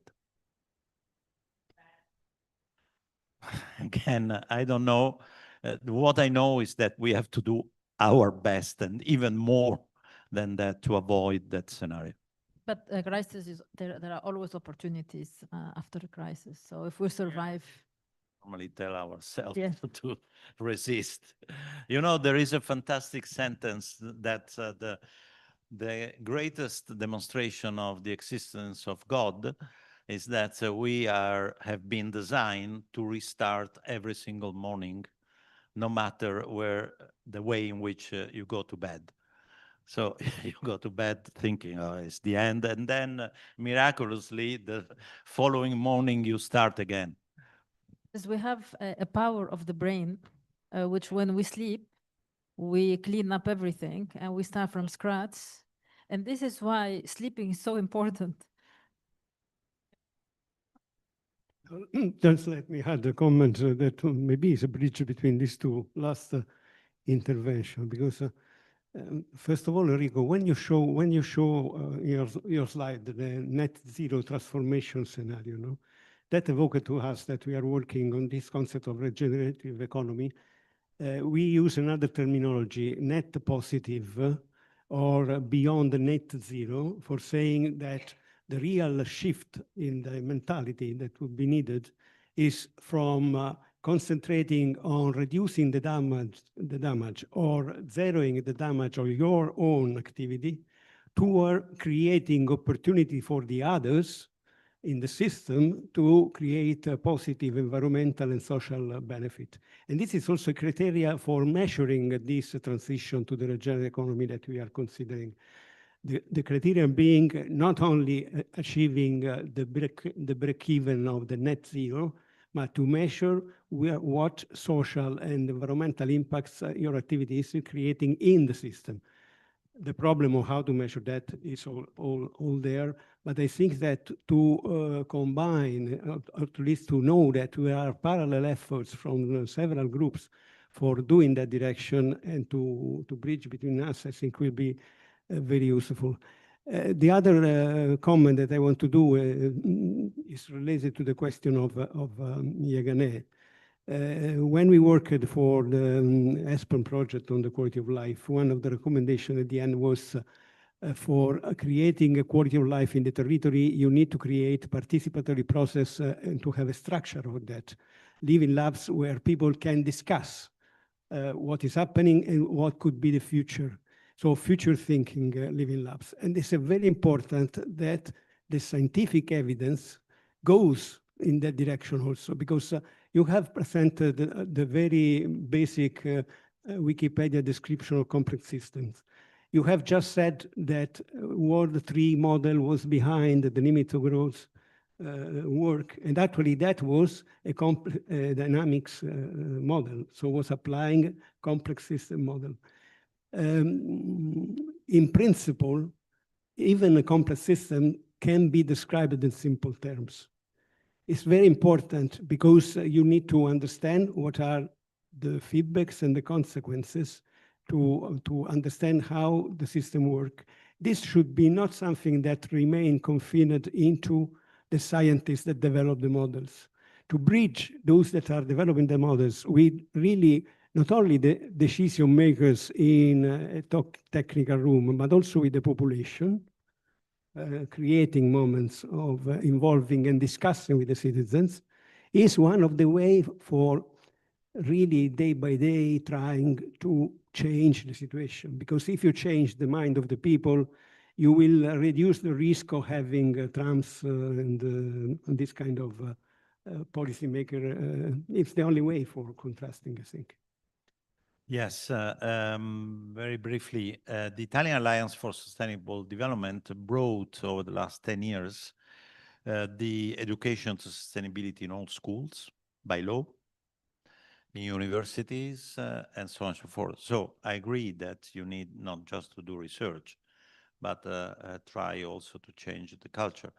And for those who are interested, just to implement the Pact of the Future, that I would recommend you to read, we have launched the new project, Ecosystem Future, in order to bring the future or the futures at the center of the cultural and political discussion in Italy. We had a great day on the 2nd December, which is the Future Day, according to UNESCO. And again, we are trying to bring the futures literacy in the schools, in universities, and we built the museum, the network of museums of the futures. 42 museums have now joined, waiting for the building a museum of the future, like in Dubai or Rio de Janeiro and others, Berlin. So I agree with you that it's not just a political game or the political leaders that have to be convinced, but without them, the daily disinformation, the daily messages that go against what we are talking about here are very difficult to contrast, and therefore you need both. And the last point that you made, yes, the model used, the general equilibrium model used by Oxford Economics were not allowing us to try to compute the overall impact of the different scenarios on well-being and sustainability, which, by the way, the World 3 model does for the Club of Rome. In fact, in two different scenarios, too little, too late, and the other one, I don't remember the name of the scenario, which is the best one. GDP per capita is almost, so GDP is almost the same, but the well-being changed dramatically because of the evolution of the population in the two different scenarios at world level, because of culture, because of education, because of other elements. I hope that in the spring report 2026, through a different general equilibrium model that brings together economic, social, environmental phenomena that we had already used in 2017, but was still too green, let's say, green in the sense of too early.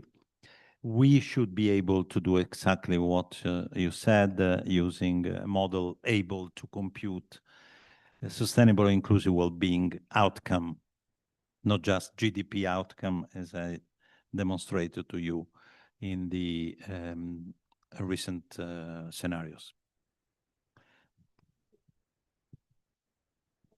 Rico, I think this is quite a word of, I wouldn't say hope, but rather that we can do much more in research to bring forward concepts of well-being. And thank you for mentioning the role of culture and education, because both also leverage on our powers as humans into creativity.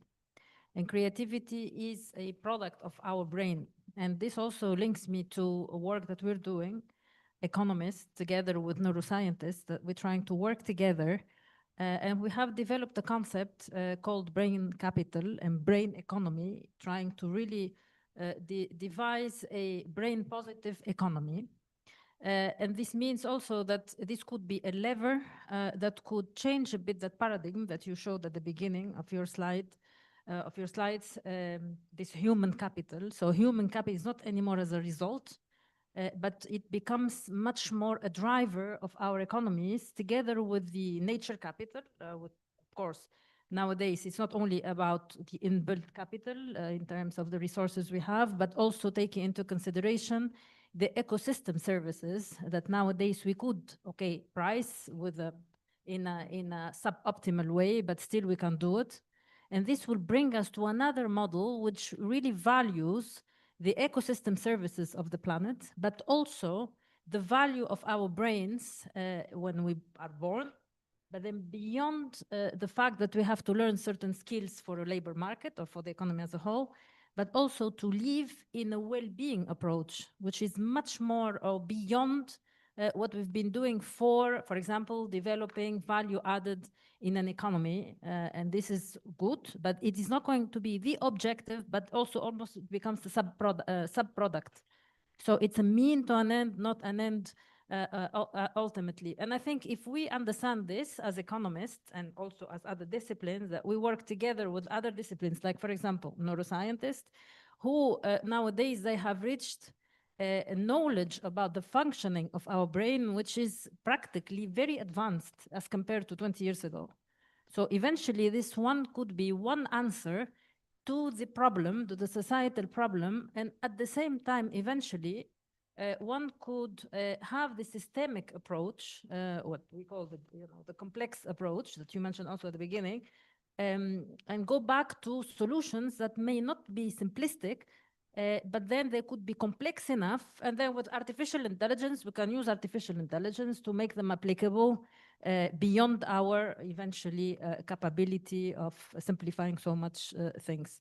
So I would like with this to close this keynote. Thank you very much for your time for this inspiring discussion.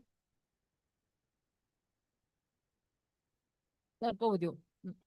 So I'll leave now to next session. So this is on. So the next session is the Staples special session. So I ask everybody to stand up, move a bit, and sit down again. So we're going to have like a 40 minutes. Just move her. And so this is a session. I think, Shahir, you can come here. So, Danny.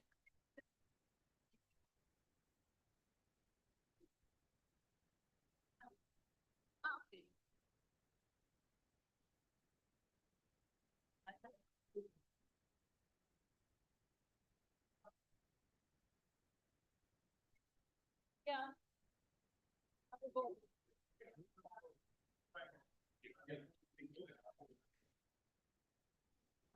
Okay. 40. Oh, disappear. Yeah, I think I just. So you can sit here.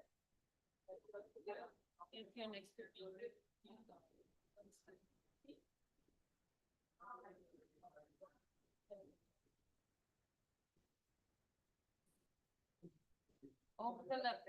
Please come inside. Don't leave us just yet. We're starting right away. So, Carmen, you're staying here, or because okay, thank you so much. Because Shahir, yes, so Shahir moved here. You can take his seat over there. Yeah.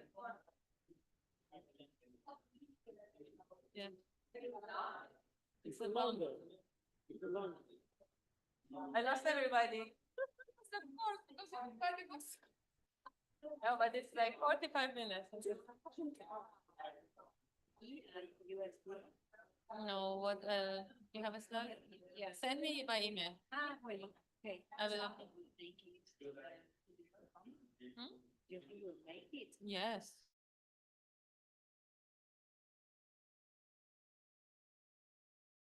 We start 15 minutes late.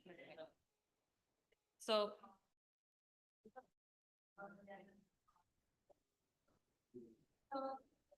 You are a student of, okay, please.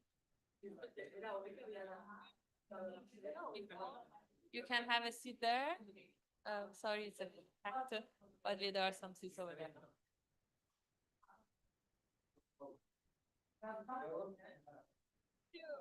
So I think to start the session because you're running a bit.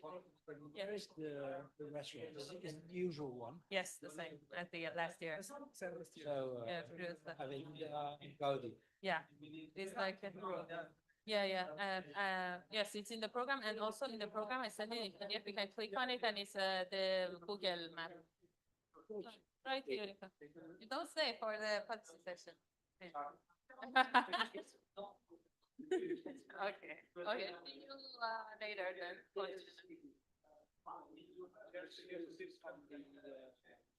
Favor, I'm asking you, please send me the paper. And yes, ask really if there is any I've not disseminated. Second, I'm your discussion with yes, the email of the this one. Yeah. I will book it. I'll do it after. Okay. So let's resume. Actually, the coffee break is outside, I think, but then let's resume.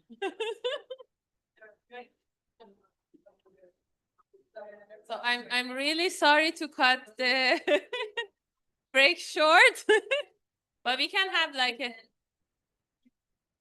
Yes, we can have. This is a very short session. We're going to have like 40 minutes maximum. So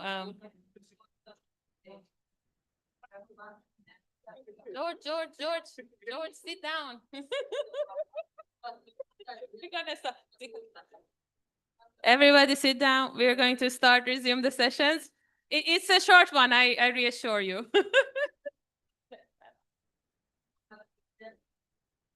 We lost everyone. I think you can come here, right? I think you can come here. To sign.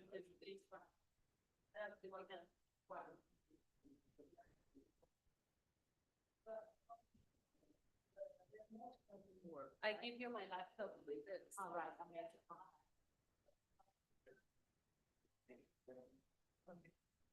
So thank you very much.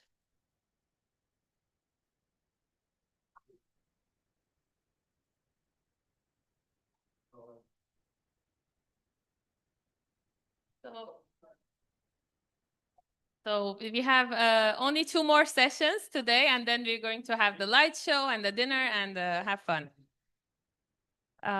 So thank you and welcome to this special session for Staples project. So, and the session is entitled Water Efficient Regenerative Economy, Virtual Water Policy and Trade Innovations. As is obvious by the title of the session, it's related to the Staples project.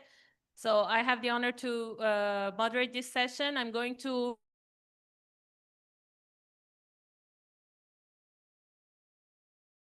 the project, what it is in a nutshell, and then also talk about some of our early results for the research we have carried out for the project. So it's a project we started in May 2024 and a 3-year project, and we have a consortium of 10 partners from Italy, Spain, Egypt, and Morocco. And the main logic of the project is since stability is a pillar of food security, so we want to, and it can be put at risk by several domestic and external factors, and especially in MENA countries, we are exposed to international shocks, and there's little understanding about this external shocks and the stressors for the food security, actually. And so the project is actually tackling all those dimensions. And so through the project, we are going to identify different coping strategies for private sectors, but as well as the strategies for public actors to design resilient and effective policies. So the main goals of the project is, first of all, to generate a better understanding of these external stressors and shocks for the global value chains, for the cereals, which is key for food security.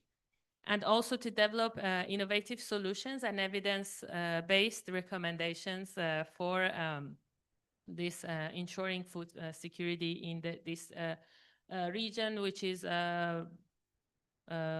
like water scarce region of MENA, and in particular we work on Morocco and Egypt. And also another pillar of the project is to also build knowledge. So we also develop a dashboard and decision support system throughout this project. So if I want to present the project in one slide and one nutshell, it's a Staples, it's a EU-funded project through the PRIMA program, and addresses water food trade nexus in water-stressed regions. And it investigates how virtual water flows, agricultural trade, and production systems shape the national water security, economic resilience, and sustainability. Also, it generates evidence-based tools to support regenerative and water-efficient economic models and policies that are actually science-based. And it engages different universities, policy institutions, regional stakeholders to design these strategies. So throughout the project as ML, we are also writing a report for one of the work packages about virtual water. So the report is entitled Virtual Water Trade of Cereals vis-a-vis key competing corps and sectors in Egypt and Morocco. So I'm going to, like in 1 minute, talk about what is this report about and what are like key takeaways. So first of all, I think that this is also very important for the continuing this discussion about what is virtual water and what is water footprint. So to have our ideas straight. So virtual water is the embedded water amount of water that is used to produce a good or commodity or service. And it's differ with water footprint in the sense that water footprint is more comprehensive. So inside water footprint, you have, we also know the origin of the water because not all water are the same. You can have blue water, which is surface or on groundwater, also lakes, rivers, and so on. You have also green water, which is rainwater stored in the soil, and also gray water, which is the water needed to dilute different pollutants. So in this schema, I love it because it explains very well different waters. But virtual water is more broad notion that actually has all the water that you need, you use to produce a specific good. So this report is also focused, as I mentioned, on Egypt and Morocco because these two regions are very facing severe water stress. So this is the level of water stress as freshwater withdrawals. And you can see in Egypt is even more severe, the situation than Morocco is above 100%. So that's also stresses why this project, why these studies and this are timely and important. I just want to go like in one slide, what is the different virtual water profile of Egypt. The agricultural system in Egypt is mainly irrigation dominated. So it's actually the Nile is supporting the agricultural cultivation. So the source of water is blue. And in Egypt, we see also a massive amount of virtual water imports, and cereals are one of those. With 55% of virtual water trade is wheat in the cereals, and then wheat is the first one, and then we have maize and barley. Also, Egypt is exporter of cotton, which is highly water intensive. So it's a major water export of the country. For horticulture, we have higher economic water productivity, but lower share of total water use. In Morocco, the situation is a bit different because we also have high virtual water content and low productivity. It's also a country that is importer of virtual water, especially in cereals, but then barley is the most imported one, and then maize and wheat. And then we also have exports of horticulture, so citrus, tomatoes, olives, and so on, and which is a major virtual water outflow or exports, despite the scarcity of water in Morocco. So there was this Green Morocco plan that shifted irrigation towards higher value export crops to increase the blue water, that increased actually blue water pressure on the country. And actually cotton is a negligible role. So if I just want to compare different, the two countries, so water-based in Egypt is Nile, so blue water. In Morocco is rain-fed, so it is green water. But it's also subject to higher volatility because we don't know how much rain you're gonna get. So for food security, it has implications. So you don't know what would your agricultural yield each year. In terms of virtual water strategy, so Egypt is importing cereals more and more in order to save Nile's water. In Morocco, we have importing cereals, but also exporting horticulture more and more, which is pushing more stress on water resources. So you have, so actually in terms of economic return in Egypt is more moderate, in Morocco is high for export crops.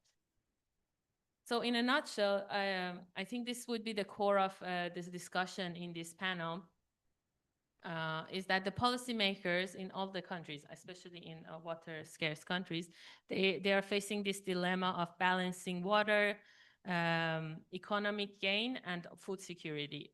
So on one side, they want to optimize the use of scarce natural resources, including water. On the other hand, they want to maximize economic growth, so GDP growth, trade revenues, and these are more available in horticulture, which is more water-intensive agricultural product.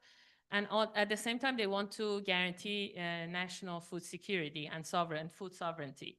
And these three goals, they don't go in the same direction. So that's the key issue, and that's the dilemma that all the policymakers should face.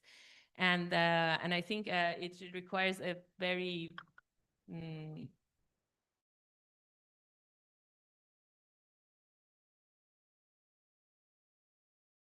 and so on. So countries should be aware of how they do this. And that's, I think, we have a very nice panel here to discuss these points. And first of all, I would like to invite Professor Ali Ruma from the Prima Foundation, responsible for Nexus of Water, Energy, Food Ecosystem, to talk about water footprint and its linkage to the WEFA nexus in the Mediterranean. So please, I would pass. Thank you so much. Good afternoon, everybody. First off, I would like to thank Professor Reem for the invitation, and again, also I like very much this panel because it's my heart. This this topic. Let me start before going to the presentation. What is going on now in the Mediterranean, in particular, that in terms of policies. We are focusing more on the blue water, so the water in the surface or the underground water, but we are neglecting the most important, which is the green, water footprint, which is the most important component of the production. And if you look at the policies, incentives, investments, all of them are oriented to this blue component. You know how much it represents, this blue component? 15%. 20%, it depends, but in general, this is the percentage of this blue component. This is one thing, and sometimes the fact to provide incentives, like for the blue water for irrigation, this will lead to different trade-offs in the region. We are using more energy, impact of the ecosystem, and the policymakers are not aware about that. So another important point is the policies. Policies are not aligned so far.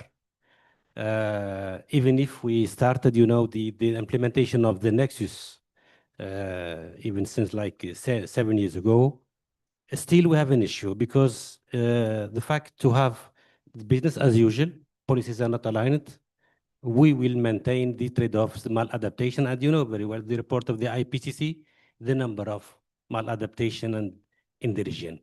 And this will not lead to the human well-being and to the sustainability. So I think this is our to put in your mind that we are focusing more on the on this blue.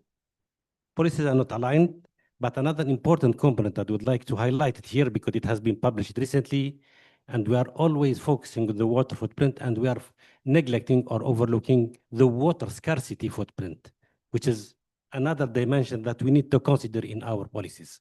So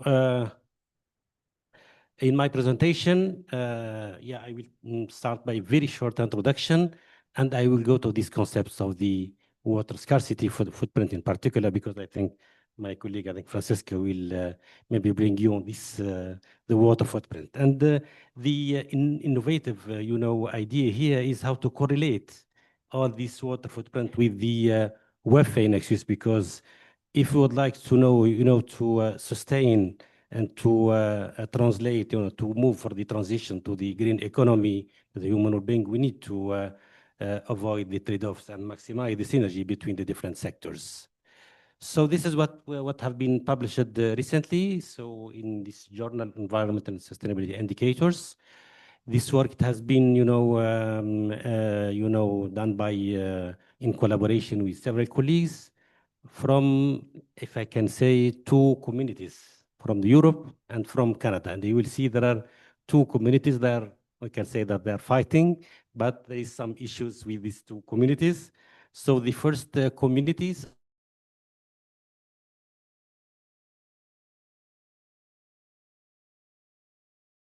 wait a bit. They're fighting even this. Yeah. So this is the volumetric, water footprint. I don't know if you know Orchestra. Orchestra, it's the first person, I think, of course, with all the stuff. I think Francesca, you know him, I believe. He passed away, by the way.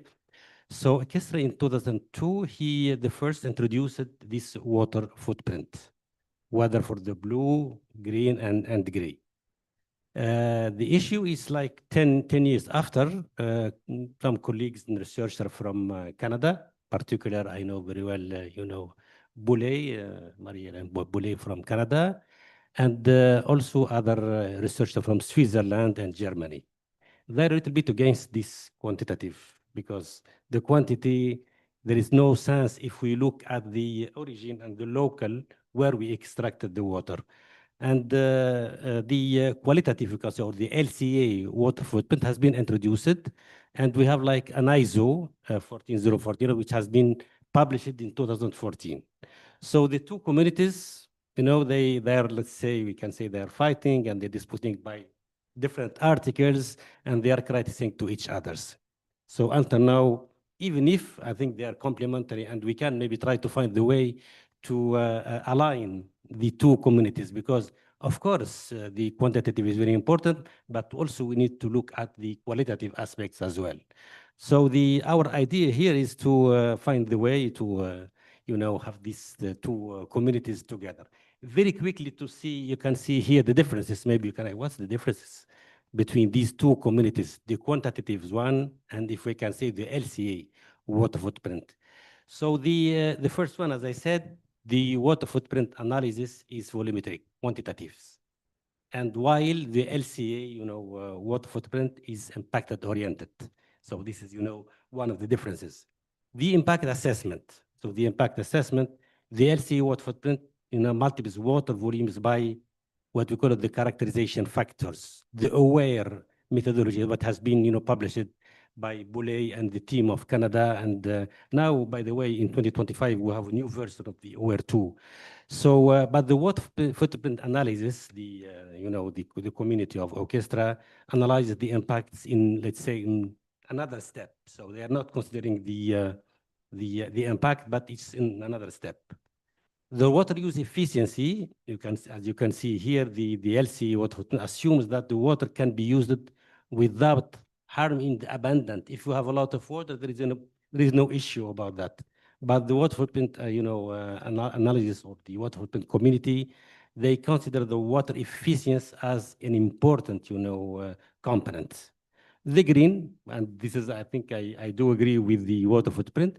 In the LCA, I cannot see very well the green water footprint. And as I said, this is the most important component, at least for the production, for the agriculture product. It's not clear enough. But they say, in different article, it's like a consequence of land use, etc. But for this case, I think I'm more aligned about the quantitative or volumetric water footprint. The pollution, the water footprint assessment, as you see here, that the dilution needed for the water quality, but the LCAs are measure the impact from the pollutant. So you see here that there are different, differences between these two communities. Our idea in our article is to find the way how we can try to maybe try to converge and maybe to find the way that the two communities could complete to each other's. So our idea is to have this water energy food ecosystem nexus. I don't know if you are aware about this concept. I think this concept started since the conference of Bonn, 2011. And now I think we are advancing very well. Most of the publication, have been published from 2017-18. So that is very, very recent, this concept. So the idea of this welfare nexus is the integrated management and the governance of the resources. So it's not only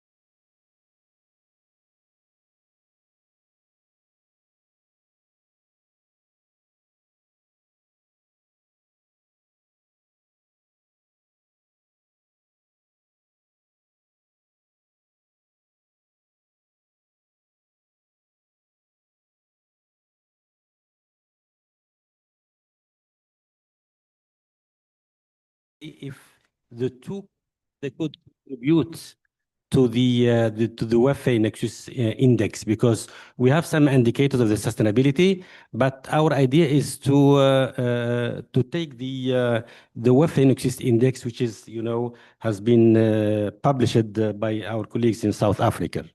So yes, yes. So maybe, sorry, maybe there's a lot of formula, but just maybe to show you the water scarcity footprint. So the water scarcity footprint, if we can say, this is about what is available if we can deduct what consumed by the human consumption, but also by the environment or the ecosystem, and we have to divide by the area, what you call the EMD. And then we have the characterization factor. We have to divide this EMD at the world average by the EMD of this region or watershed or the country. In this case, so this is the way what we call the characterization factor, or also the similar is the method of the aware method. Now we have two versions of the aware.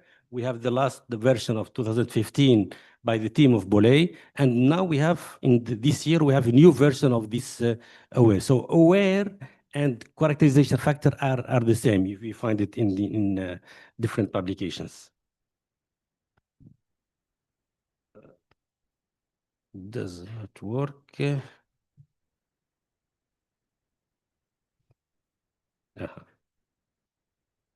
Yes.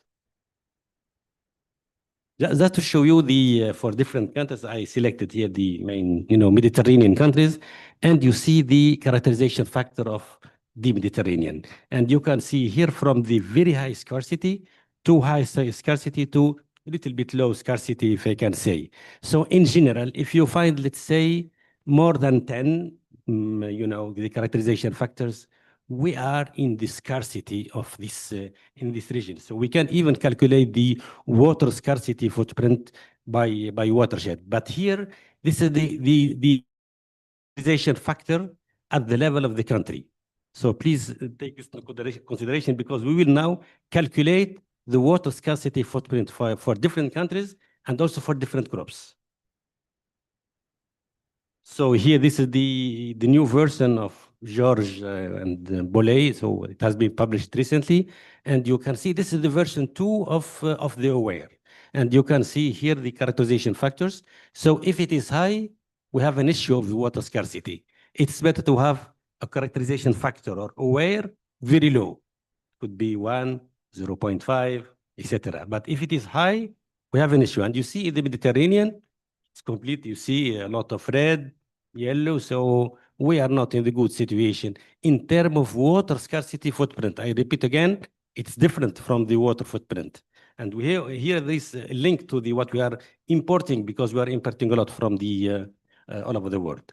So now the water scarcity footprint is exactly, it's very easy, is that to multiply this characterization factor by the blue water footprint. Here, as you can see, because we are not considering the green in the LCA community, but we are considering the blue. And just to multiply the blue water footprint by this AWARE or the characterization factor. And you can see this is the new data, and we compare the two methodologies. The normal AWARE, so in 2010, and the new version is the AWARE 2 2019. Well, we find similar results, but as you can see here, the issue of Egypt, the highest, water scarcity here. And also we have other countries like even Turkey and other. But if you look at the water scarcity footprint per capita, you can see some differences. So let's see the crops. So here you can see the water scarcity for the crops. We selected, by the way, these 8 crops just because we know that these are the most important, crops in the Mediterranean. So the low domestic water footprint of the selected crops in countries like France, Croatia, and Slovenia is accompanied by, high water footprint of imported of these crops. So because sometimes the countries, that's what they have to do, they import crops from outside. But they don't have in mind that they are importing from a region with issue of water scarcity. And they have to calculate the water scarcity of water footprint before maybe importing, because if they will experience like an issue of water scarcity and they're importing this crop, then they will have an issue when they import the products. So here, just to show you the, the balance between what we are, producing in this country and what we are importing. And you can see like Algeria, for instance, and you will see that another slide. So all the products mainly are produced locally. So because and this is an issue for Algeria, because they have an issue on water scarcity in their country. So they have to import, but they are importing from countries with less, scarcity. And you will see the 2 maps here. I selected France and Algeria. And you can see the difference. Here, France imports from countries with high, characterization factor or high water scarcity footprint. So they externalize, significant share of its water to from region with waters with scarcity of water, and then they have to be careful, because this is not the good way to externalize all their water from countries with higher scarcity of water. But Algeria is different. It's importing from countries with low characterization factor or waste scarcity footprint. Produced in Algeria, generally they are relying on their water, and this is not sustainable, of course. So they are two opposite, countries. Just maybe to show you the importance of the water scarcity footprint in these 2 regions. Yeah, I'm really sorry, but I finished. Yes. 12 minutes now. Yes. Here the green, the blue, and you can see the different correlations. Very quickly to link to the WAFE nexus. So the water scarcity footprint is negatively correlated to the WAFE nexus, because what we know, if it is higher, the region is of water scarcity and the index is low. But the green, and this is very important, that what we have found, that the green water footprint can maintain the agricultural productivity, is very well correlated of the WAFE nexus. The gray as well is positively correlated, but the blue, there is a significant correlation, of course. If we have more than blue water footprint, then this is reflected on low the WAFE index. So just maybe to conclude here, the correlation between the water footprint and the water scarcity footprint with the WAFE index. So this maybe we can guide us to use the concept of the water footprint, but also to integrate the water scarcity footprint in the policies. Mediterranean countries should develop their policies, of course, based not only on water footprint, but to consider also the water scarcity footprint.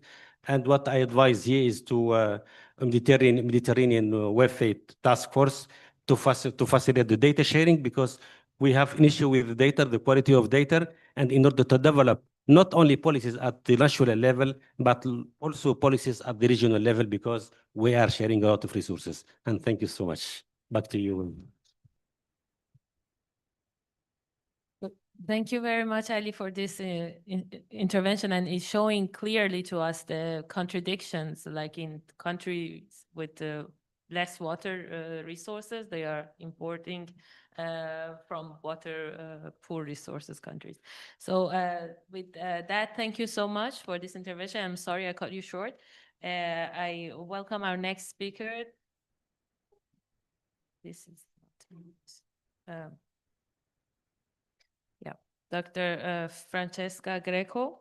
You are a Marie Curie researcher at the University of Bergamo, Italy, and a visiting research fellow at King's College London, and also a EMEA fellow researcher, helping with us with the Staples project and doing this analysis of virtual water calculation.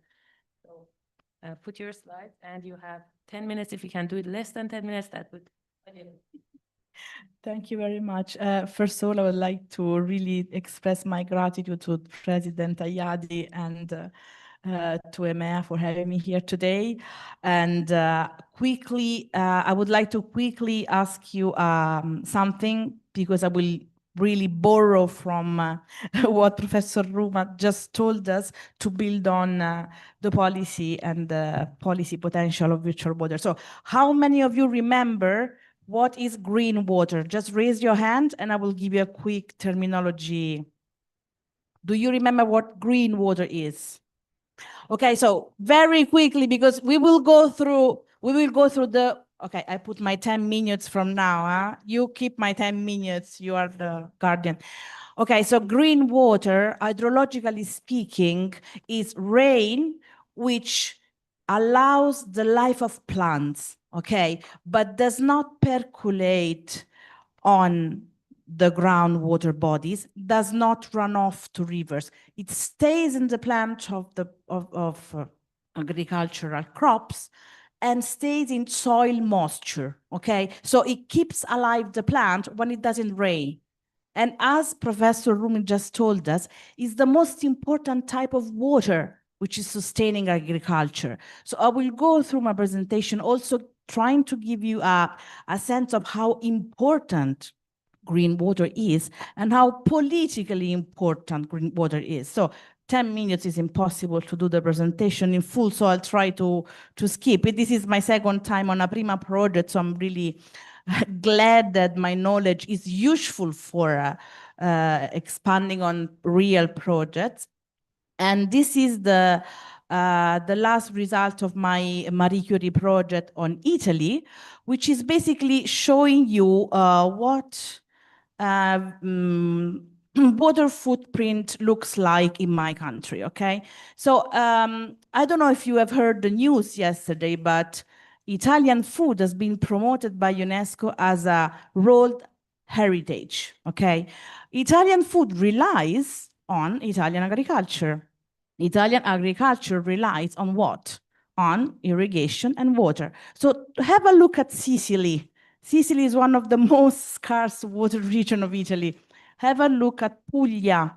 We have a lot of water footprint of production, which means how much water is consumed to produce crops in my country And this is a geospatial rendering of what is the distribution of this water footprint. Now, I am using exactly the same data set of Professor Rumi, so we are very grateful to the latest water footprint data set from Mijalic and colleague from 2024, but this is the update of May 2025, so these are really brand new data, and this can be done for any country. This could be done for Morocco, this could be done for Egypt. We could have a 8 kilometer by 8 kilometer geospatial resolution to know how much water it's being consumed to produce crops. Now, what I did is very similar to the approach of Professor Ruman, because I basically plotted on the water scarcity index from aqueduct 4.0. This is the water stress of Italy, for example, and try to imagine that this is faster. This is the baseline water depletion of the country, and this is the groundwater table decline.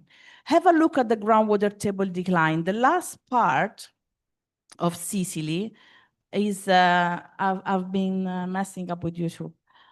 The last part of Sicily is the part where we produce our cherry tomatoes, which are very famous, okay? So you see how yes, we can go to the next slide, yes. We can see how important is the reliance on water compared to the production of food. And now, coming back to to why I choose to do this research is because Italy is the 10th largest exporter of virtual water coming from vulnerable aquifers. So I tried to localize where this vulnerability was, and the project was including also a very important part of gender mainstreaming, because women in the water sector are a minority, and it was trying to operationalize the result with other important hydrological data sets. But what I would like to talk to you today is this: the trade component of virtual water, the geopolitics of virtual water, how agri-food trade is linked to the war in Ukraine and Egypt. Egypt began to fear for its grain supply from its cereal supplies during the first months of the war. And basically, Russia and Ukraine were covering 80% of Egyptian wheat demand, okay? So what happened? These are the statistics of the main African countries and their dependency from Russia and Ukraine in terms of main crops. And you can see that this is the map of water scarcity and how different countries were importing crops. This is from 2022, from Russia and Ukraine. What was the consequence on this? That Egypt started an import substitution process and started to stop exporting its own crops to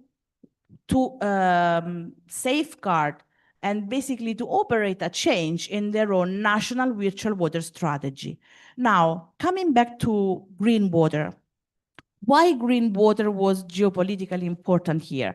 Because you remember what is green water? It's rain which sustains the life of plants. Snow and rain are more abundant in Ukraine and Russia.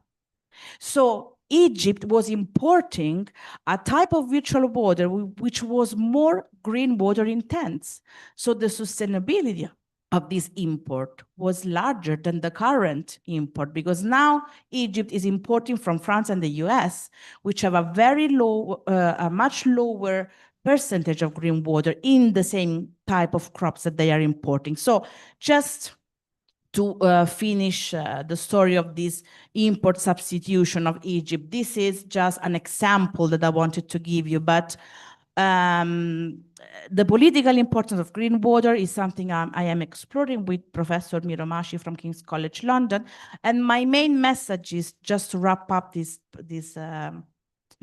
short speech, is as Tony Allen was saying, Tony Allen was the creator of the word virtual water. And I had the honor to be the last PhD student of Tony Allen. He was always saying more crops per drop. So we should try to produce more crops with the same crop. We should also be able to produce more jobs per drop. So with the same amount of water, we should be able to produce more jobs. But virtual water is politically silent because politicians do not speak the language of virtual water, and is economically invisible. You do not trade virtual water. There is not such a commodity called virtual water. Virtual water is embedded in the food system. So Egypt shows how geopolitics is a key factor embedded in virtual water trade and food system. The database of Mialic we both use provides how geospatial analysis can help and speak by itself and provide policy-oriented solution.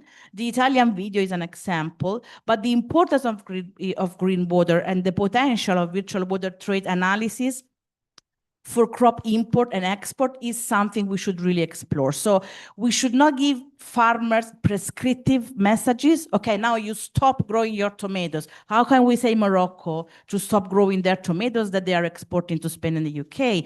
It's high value crop and it's income generation crop. So we should try to co-create viable solutions and not imposing prescriptions to farmers.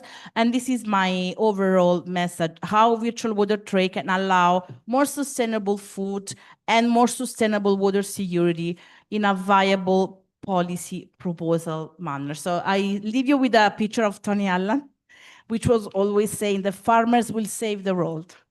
Thank you very much.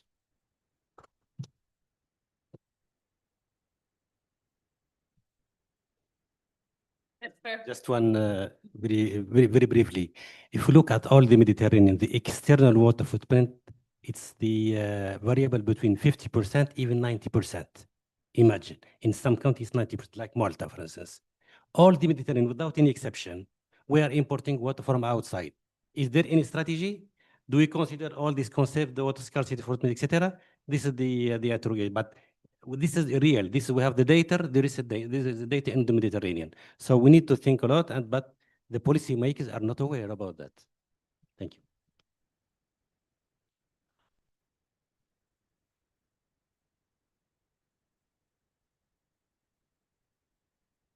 So thank you very much. For this intervention, I think we need to be more intelligent in what we are sending where and the resources that was required to make those products, of course. So with that, we move to, and so the core here is about trade. And I think that's a very nice transition to the Professor Shahir Zaki, who is a professor at Université d'Orléans and Economic Research Forum, associate affiliate researcher, and also he's an affiliate researcher at EMANES and a dear friend. So we are very happy to have you and collaborating with you on the Staples project. You have 10 minutes. If you can make it shorter, that's even better.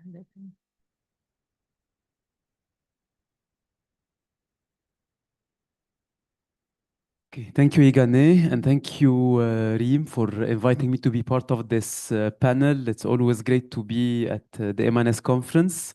I'll be happy to present the dynamics between trade, water availability / scarcity, and especially food security, because at the end of the day, water is about food security, given that a lot of products, they are intensive in water, and at the same time, they are essential for food security.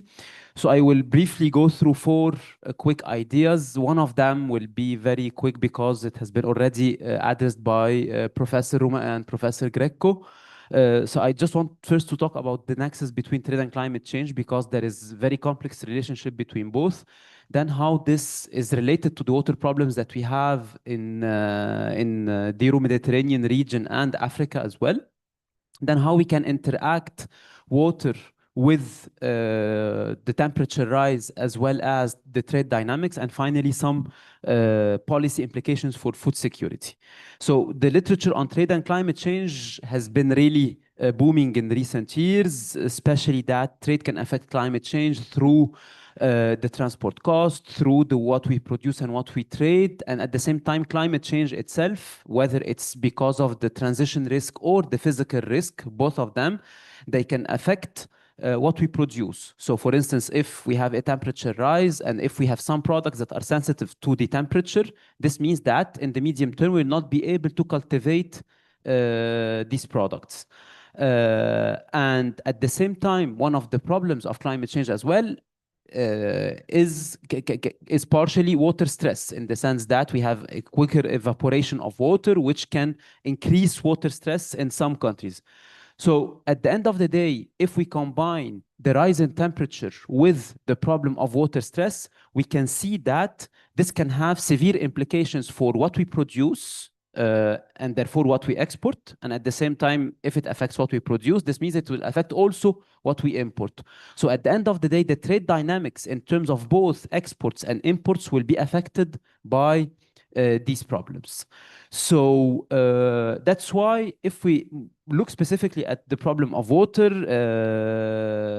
we can see that the water problem that we have, especially in North African countries, as you have seen in the map that was presented by Professor Ruma, most of the North African countries, they are red in general, regardless of the data that we use. And in general, they rely on what we call the extensive agriculture. And the problem of extensive agriculture is that it requires large areas of land to obtain sufficient production, and it's highly dependent on precipitation.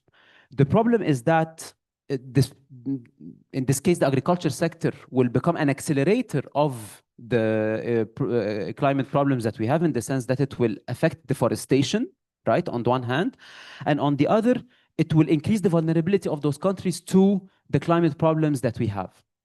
So that's why this concept of extensive agriculture, where we rely on large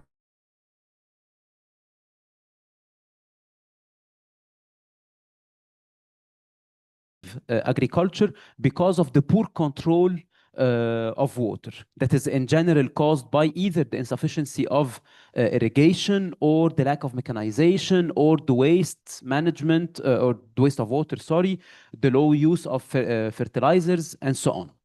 So this means that in this case, this concept of extensive agriculture that is affected and that affects climate change will clearly affect also what we cultivate, and therefore what we export and what we import.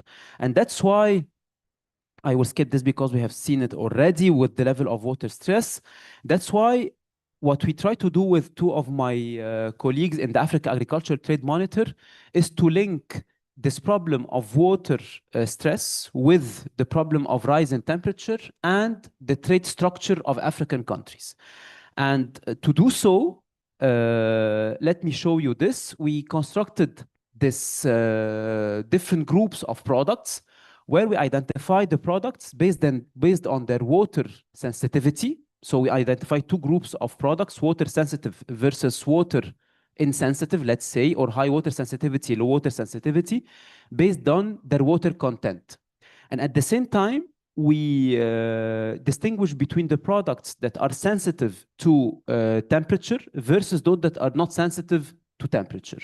So at the end of the day, we have products that will be severely affected by climate change, which means that those are the products that are first water intensive and that are sensitive to the rise in temperature, versus the products that will not be affected more or less at all by climate change, which are the products that are neither water sensitive nor temperature sensitive.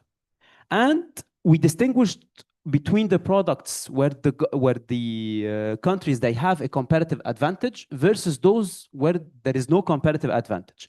In other words, the products where we have a comparative advantage are the products that are exported, and in general, the products where we don't have a comparative advantage are those that are imported. So based on that, we can identify different groups of products that we call products with a very high risk, which are products where we have a comparative advantage, that are temperature sensitive, and that are water intensive.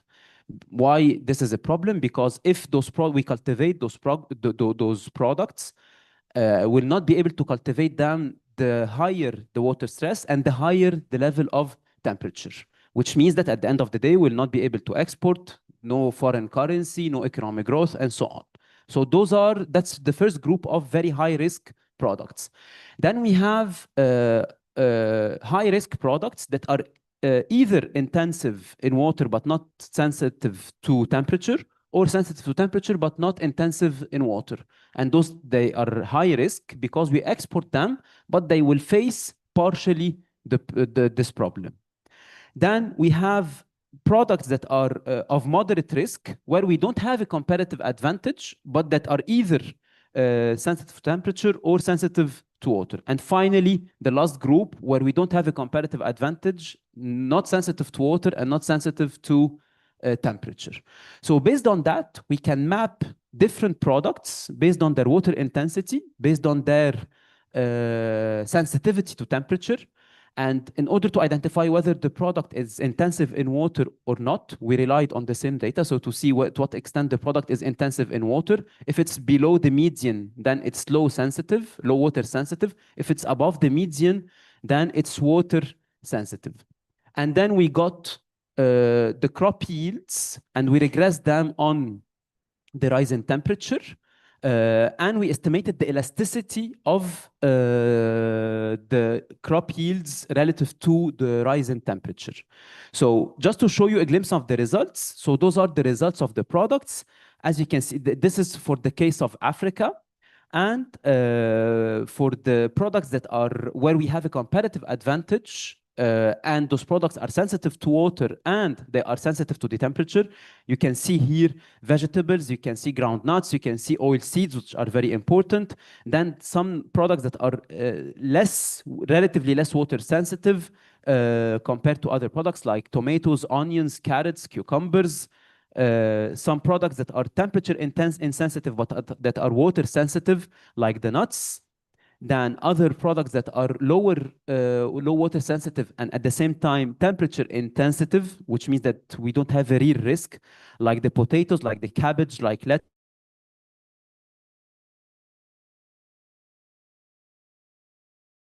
Most of these products, they are important, and you can see here on the top of these products we have rice, we have wheat, we have maize. So all those products, we don't have a competitive advantage. They will not represent a risk for African countries in terms of their exports, but they have severe implications in terms of food security, in the sense that such products are key products for food security.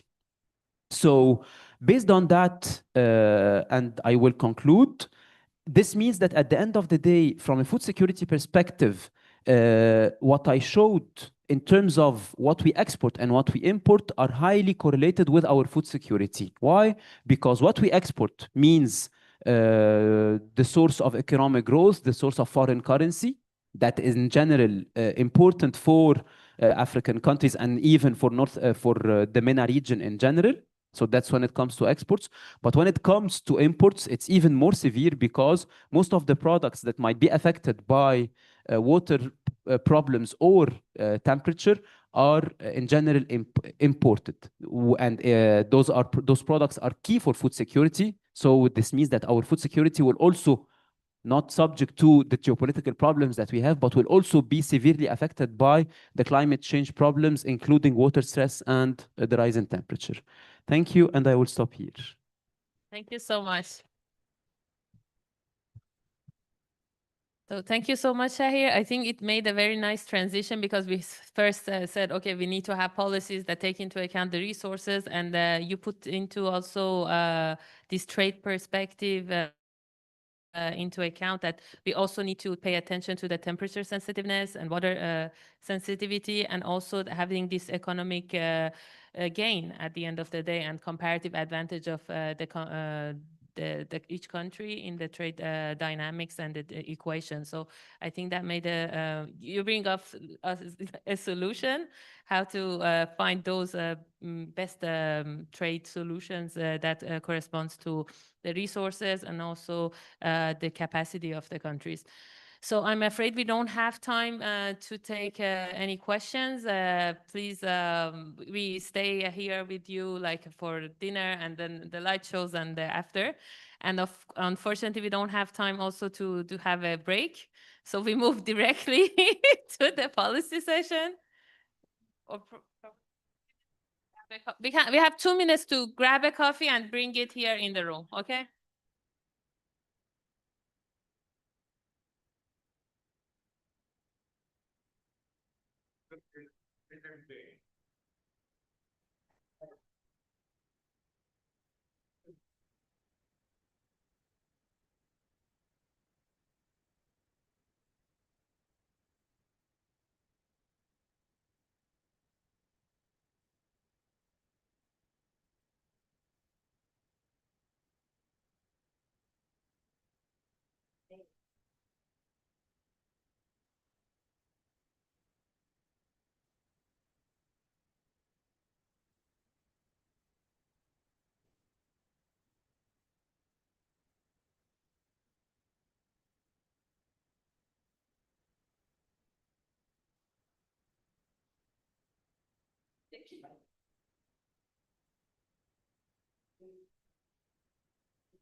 Is Harris on the screen?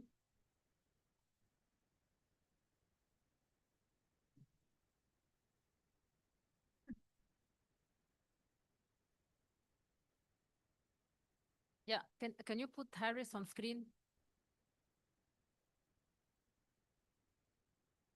Huh? Is he on screen? Can you post him so we see him? Huh? He doesn't?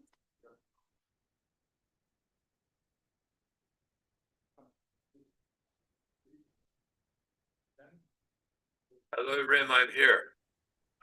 Okay, good. We hear you. We are almost here. Okay. Go. All of us have. Let's look them.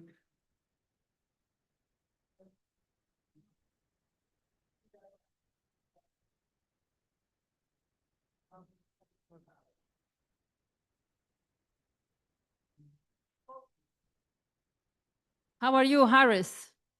Good to see you. I'm good, thanks. Hello from Paris. You are not very far from us. Yes.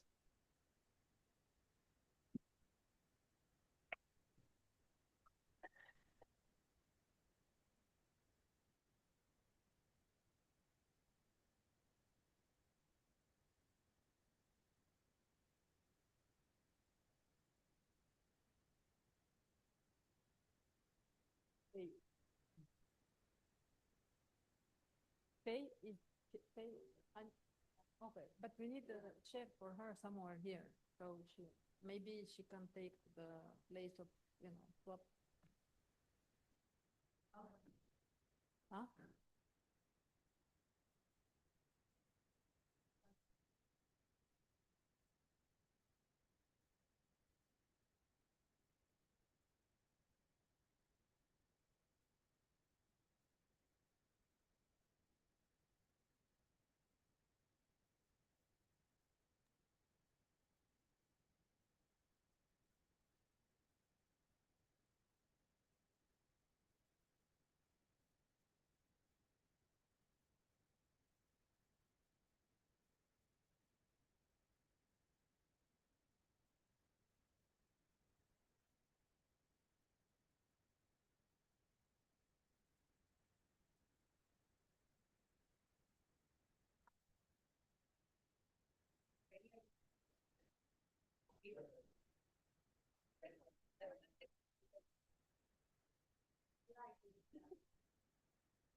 Okay, I'm taking another photo because then it's blocked.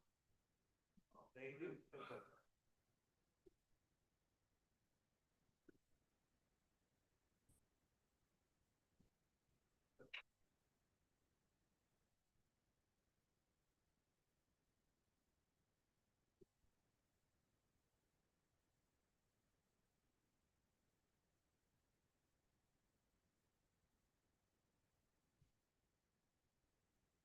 Welcome back.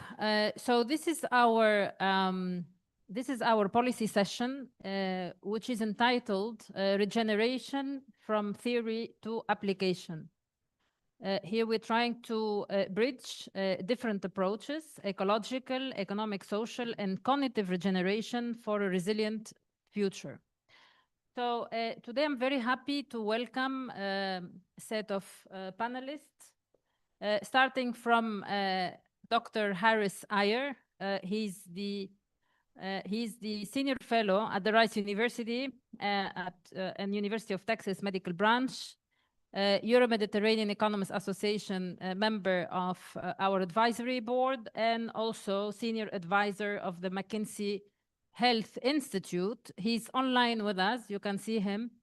And he is practically the leader of the Brain Capital Alliance, which EMEA is the co-founder, and also myself.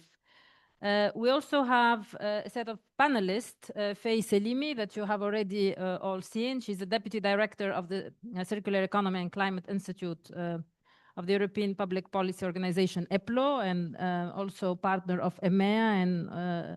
And Faye, she's an expert in circular economy. Dr. Nathalie Helmi, she's here with us, head of environmental economics at the Centre Scientifique de Monaco.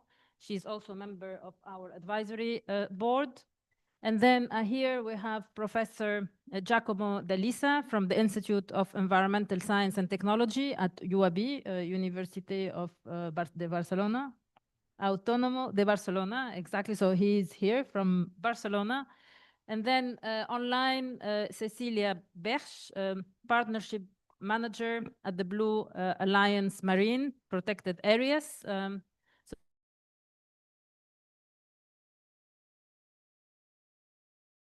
For Iberia and Latam at Triscale, President also at the International Association for Regenerative Economies.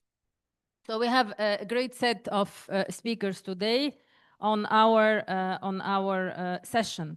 So let me go quickly into setting a background for this session. And I think we have heard a lot today about where are we going beyond sustainability and how really we can contribute from a research perspective and also from a different disciplines perspective, the concept of regenerative economy. As we know very well, and I'm not going to remind you all, you know, that we have large challenges, societal challenges that we are facing nowadays, starting from the climate instabilities, ecological degradation, economic fragility, and social fragmentation. And also, particularly in our region, Mediterranean, the South, and also the African countries. We heard yesterday about the perpetuation of conflicts and destruction, and these are all factors that lead us to more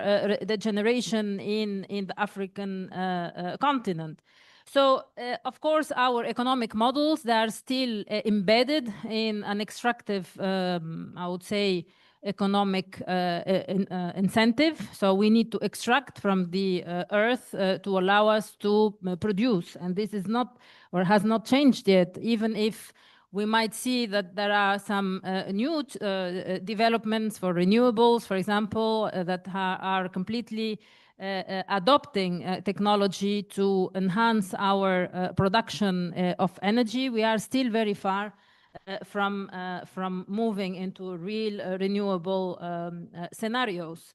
So in reality, we need to move into also more inclusion of communities and learn from the communities in the different continents, specifically in Africa. And then, of course, we heard some experiences in Bhutan, as mentioned by Stephen today, and they reach certain level of what they call happiness or happiness index, and which is key for well-being. So regeneration, as was also mentioned by Carlo here, with whom we've been working on the TRIS model, which is TRIS is for transparent, responsible, inclusive, and sustainable since many years. And now we're moving into embedding the regenerative principles, is taking us beyond sustainability already, but then, of course, embedding the power of research and development and innovation. So I would like to put the discussion of the policy discussion in the frame, and then I give the floor to Harris. So a regenerative economy requires two foundations, according to us now. It's brain capital and nature capital. And these are two engines for tomorrow's well-being and resilience. Next slide. So regeneration is what? It begins by recognizing that humans are embedded in nature, and it is the capacity of the system to renew itself continuously. So it's really this symbiosis between the planet and the people. And this means that we cannot move without each other, and also respecting what I call the boundary constraints of both of them. So, of course, and sustainability is the first step, which practically focuses on reducing harm, but then regeneration means that we are moving from, I would say, net zero to net positive impact. And this is what also was discussed today with Enrico and with Carlo. So moving from, next slide, moving from the net zero to net positive, this also needs many strategy. In fact, if we look at what we have today, it stops us short into neutrality and restoration. What we need is really to what we call moving from the footprint reduction, and this is what we've been doing, reducing our footprint, to what you introduced, Carlo, in the discussions we have made. It's the handprint creation, the handprint creation. So we need to create really further value to our economies. Next slide. So what enables regeneration is the right governance and market signals. We need institutions and we need markets. Without those, it's very difficult to move forward. And then we also need reliable methods to measure positive impact. So measures, data, and trying really to move forward in terms of the estimations, but also innovation systems. And this is really the basis of the regenerative innovation ecosystem and living labs. So we cannot just be economists or theoreticians thinking between ourselves, but we need to really embed our thinking into the economies and be able to apply in real case scenarios and real life scenarios our thinking. Next slide. So regeneration truly in people. Next slide, please. Next. Yes. So regeneration truly begins when we invest in both people and planet. Now, the brain capital is our new concept. And here I have the pleasure to have Harris, who is a neuroscientist, who has really introduced this concept many years ago, of course, with his fellows neuroscientists. But then what we're trying to do since several years is to embed this into economics. So brain capital is our stock of brain health, skills, creativity, and social cohesion.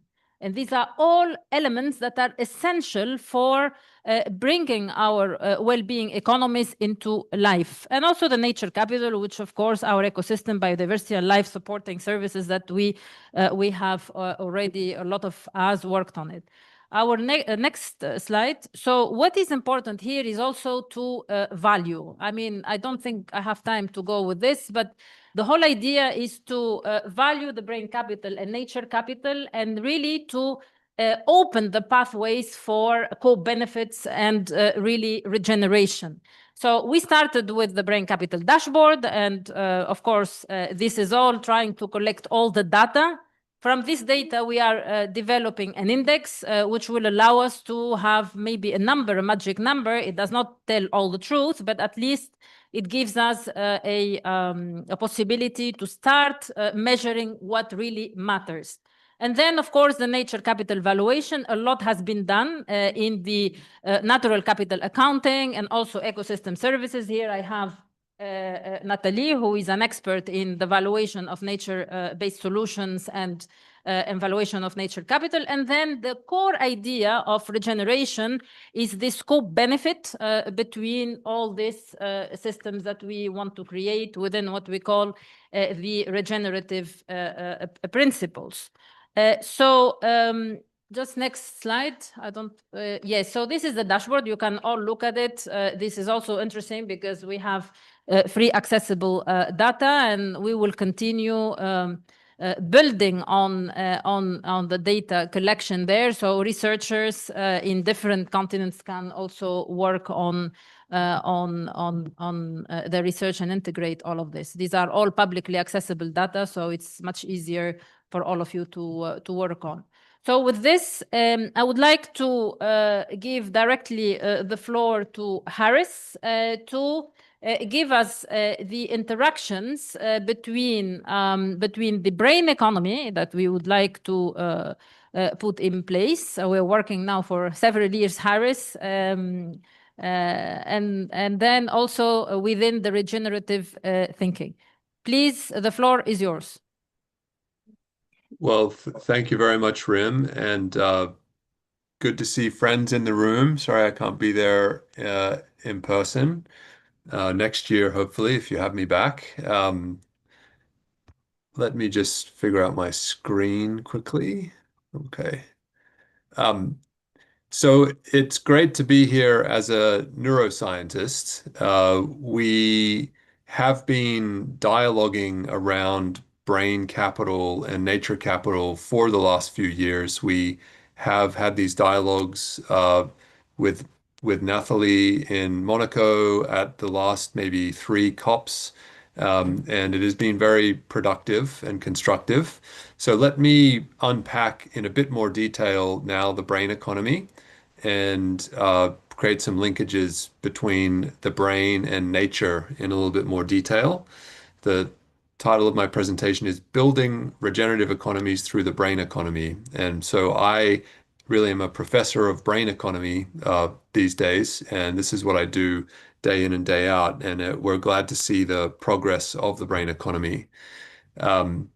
Maybe I should start by saying that we now have a World Economic Forum Brain Economy Action Forum, so a sort of strategic project with the World Economic Forum in Davos at the next annual meeting in January. So in about 6 weeks' time, we will be launching a WEF Brain Economy Impact Report. And so anyone that's going to go to Davos, please reach out to Rim or I so that we can engage there as well. And importantly, the Euro-Mediterranean Economists Association is a pathfinder with the WEF around the brain economy. So you're in good hands there with EMEA today.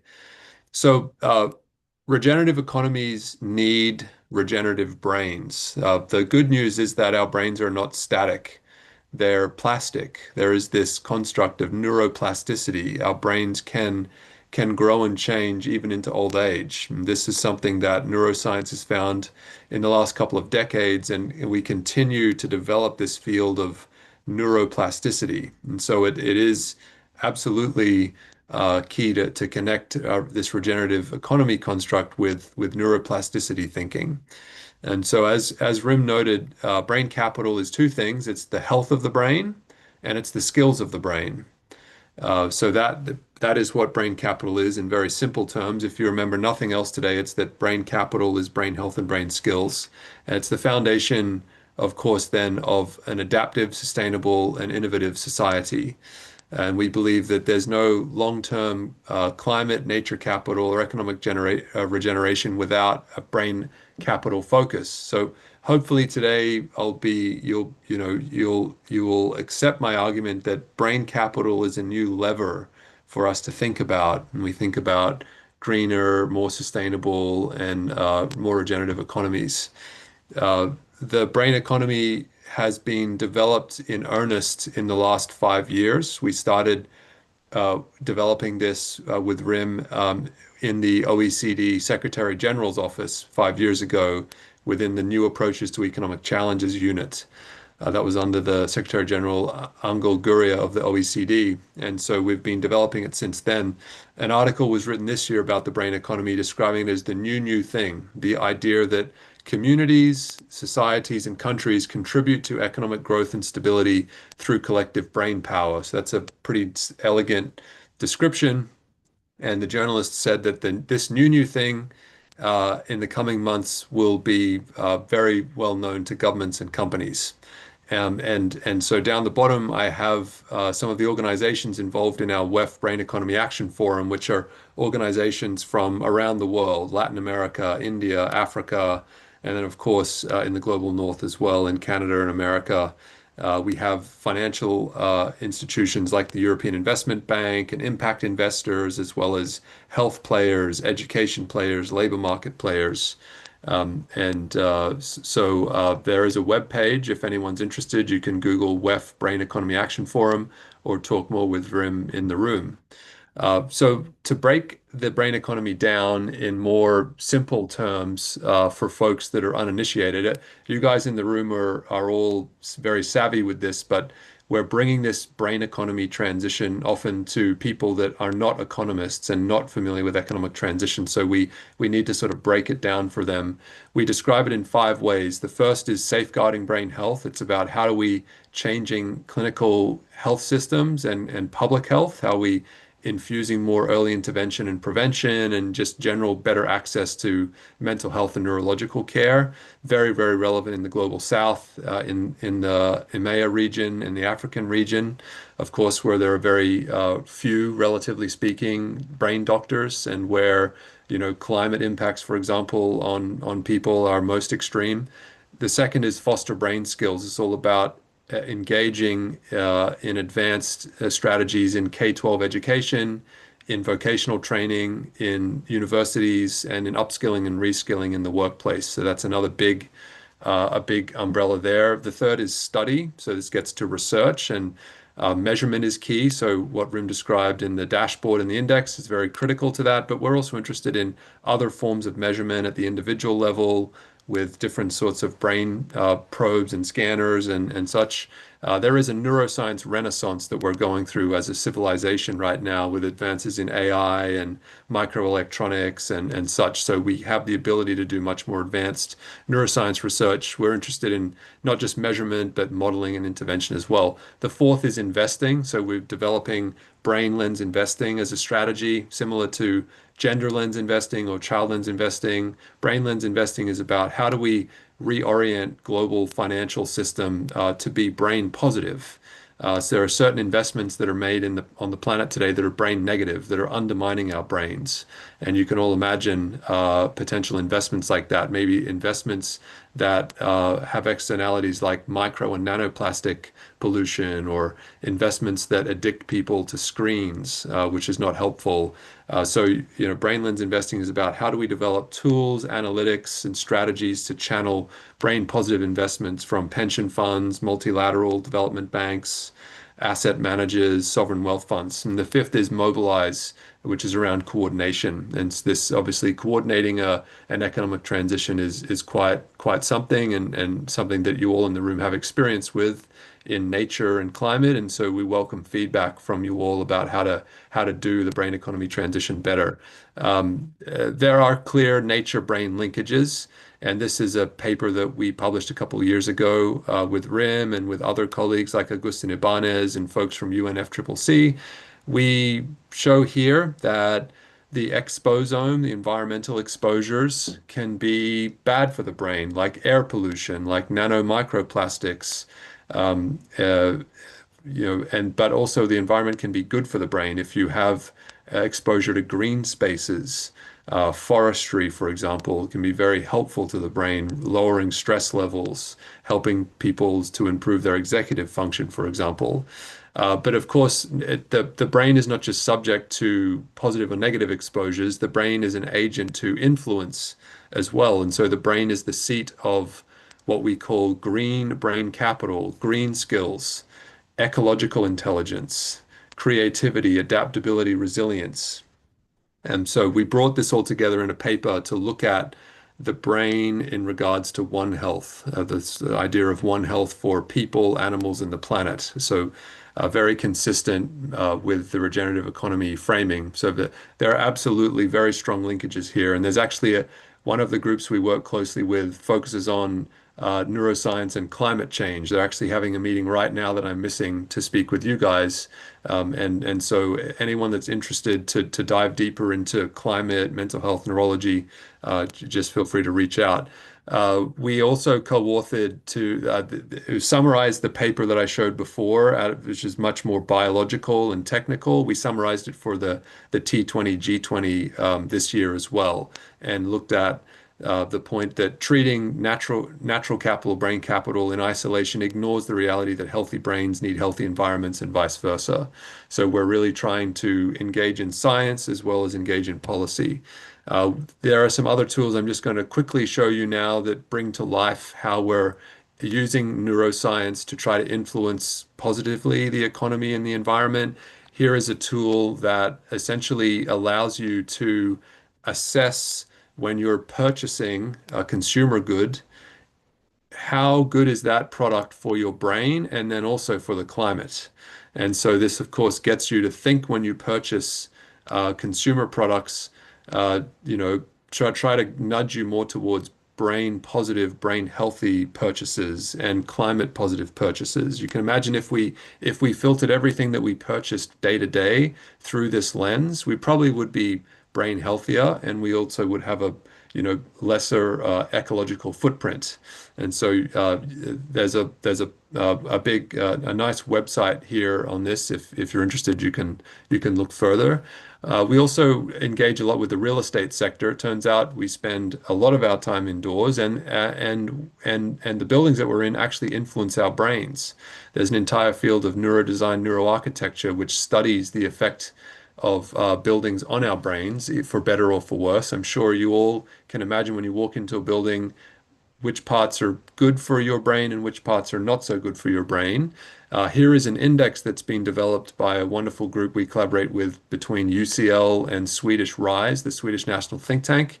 It's a neurodesign, neuroarchitecture index to assess buildings and how good they are for our brains. How are they impacting our emotions, our cognition, our senses, our socialization? So you can imagine if we deploy a tool like that at scale, it could really change significantly cityscapes for the better. And of course, green and sustainable practices in buildings is very aligned to this. We are engaging now also in place-based context in Houston, Texas.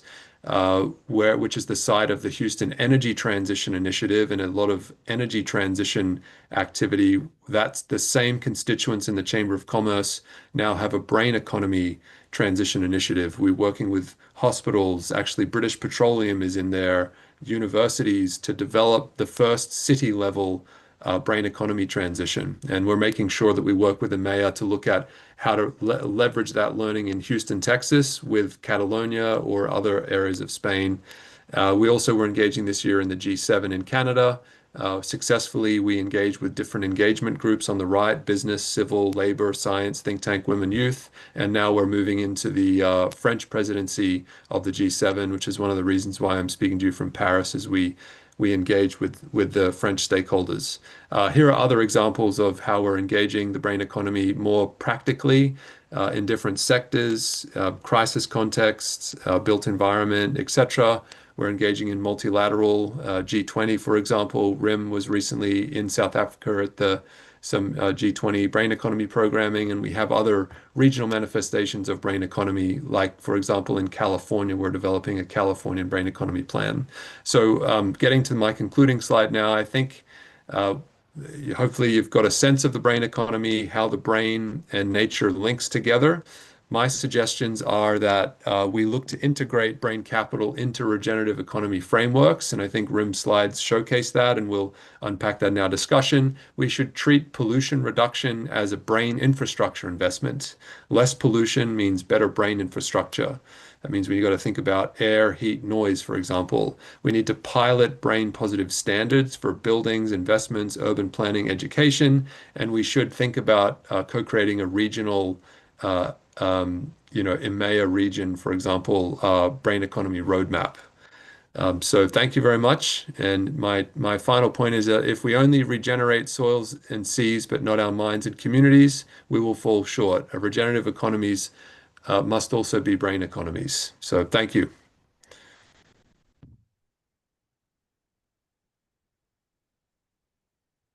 Thank you, Harris. I think that was a very nice concluding remark, which will be the starting point of our discussion.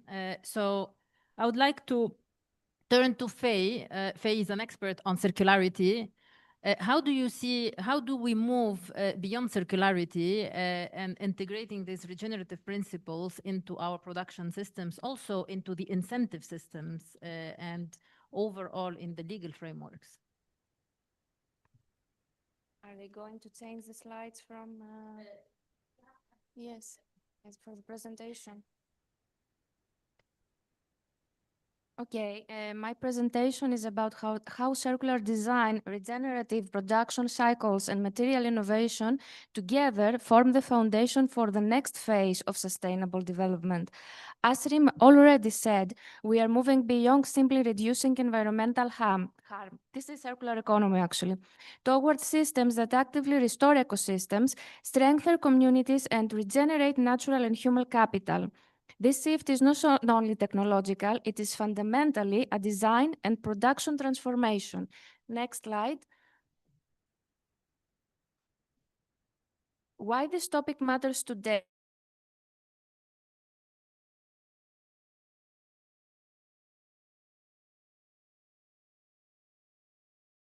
Model with the take, make, and waste principle is no longer viable. It generates massive material losses, carbon emissions, and systemic vulnerability. This is why circular and regenerative models are no longer optional innovation pathways, they are structural necessities. Next slide. Circular design fundamentally redefines how products are conceived. Instead of designing for short-term use and disposal, we are designed for durability, reuse, disassembly, and material recovery. Waste is not treated as an external problem anymore. At the same time, we move from ownership-based consumption towards service-based business models where products remain within closed industrial loops. Next slide. We are moving from circular to regenerative economy. While circular approaches aim to reduce negative environmental impacts, regenerative systems go one step further. They actively restore ecological functions, rebuild soil fertility, sequester carbon, and strengthen socio-economic resilience. In regenerative production, industry does not only minimize damage, it becomes a positive force within natural and social systems. Next slide. Regenerative production cycles operate through closed loops of energy and materials. They are often inspired by biomimicry, where industrial systems imitate natural ecosystems that operate without waste. Material flows are biodegradable or endlessly recyclable, while value chains become increasingly localized. In this model, production itself becomes part of ecological infrastructure. Next slide. Material innovation is one of the most dynamic drivers of the circular and regenerative transition. We now see the rapid development of bio-based materials derived from algae, mycelium, and agricultural waste. At the same time, recycled composites, smart materials, and low-carbon alternatives replace conventional high-impact materials. In many sectors, material innovation determines whether circular design is ever technically feasible. Next slide. Material choices directly shape the energy intensity of production, the environmental footprint during use, and the possibilities for recycling or biodegradation. This is why material selection is no longer a purely technical decision. It has become a strategic, economic, and even political choice that reflects broader societal priorities. Next. These principles are already transforming multiple industries. In fashion, we see recycled fibers, modular garments, and textile-to-textile recycling. In construction, bio-based materials and circular building design are gaining traction. In packaging and industrial design, material reduction, monomaterial solutions, and reuse systems are expanding rapidly. Next. Despite this progress, several barriers remain. Initial investment costs are often high. Many circular and regenerative technologies are still in early stages of technological maturity. Regulatory frameworks lag behind innovation, while many existing business models are incompatible with circular production logic. Social acceptance and professional education are also critical factors. Why this transition is worth it? The benefits of the transition are profound. Next slide. Circular and regenerative systems create resilient supply chains, reduce exposure to material price, and drive innovation. They generate long-term economic value while delivering environmental and social co-benefits. In this sense, sustainability shifts from a cost factor to a strategic investment. Next slide. When circular design, regenerative production cycles, and material innovation operate together, they form a coherent systemic framework. We move from minimizing harm toward creating net positive industrial ecosystems. This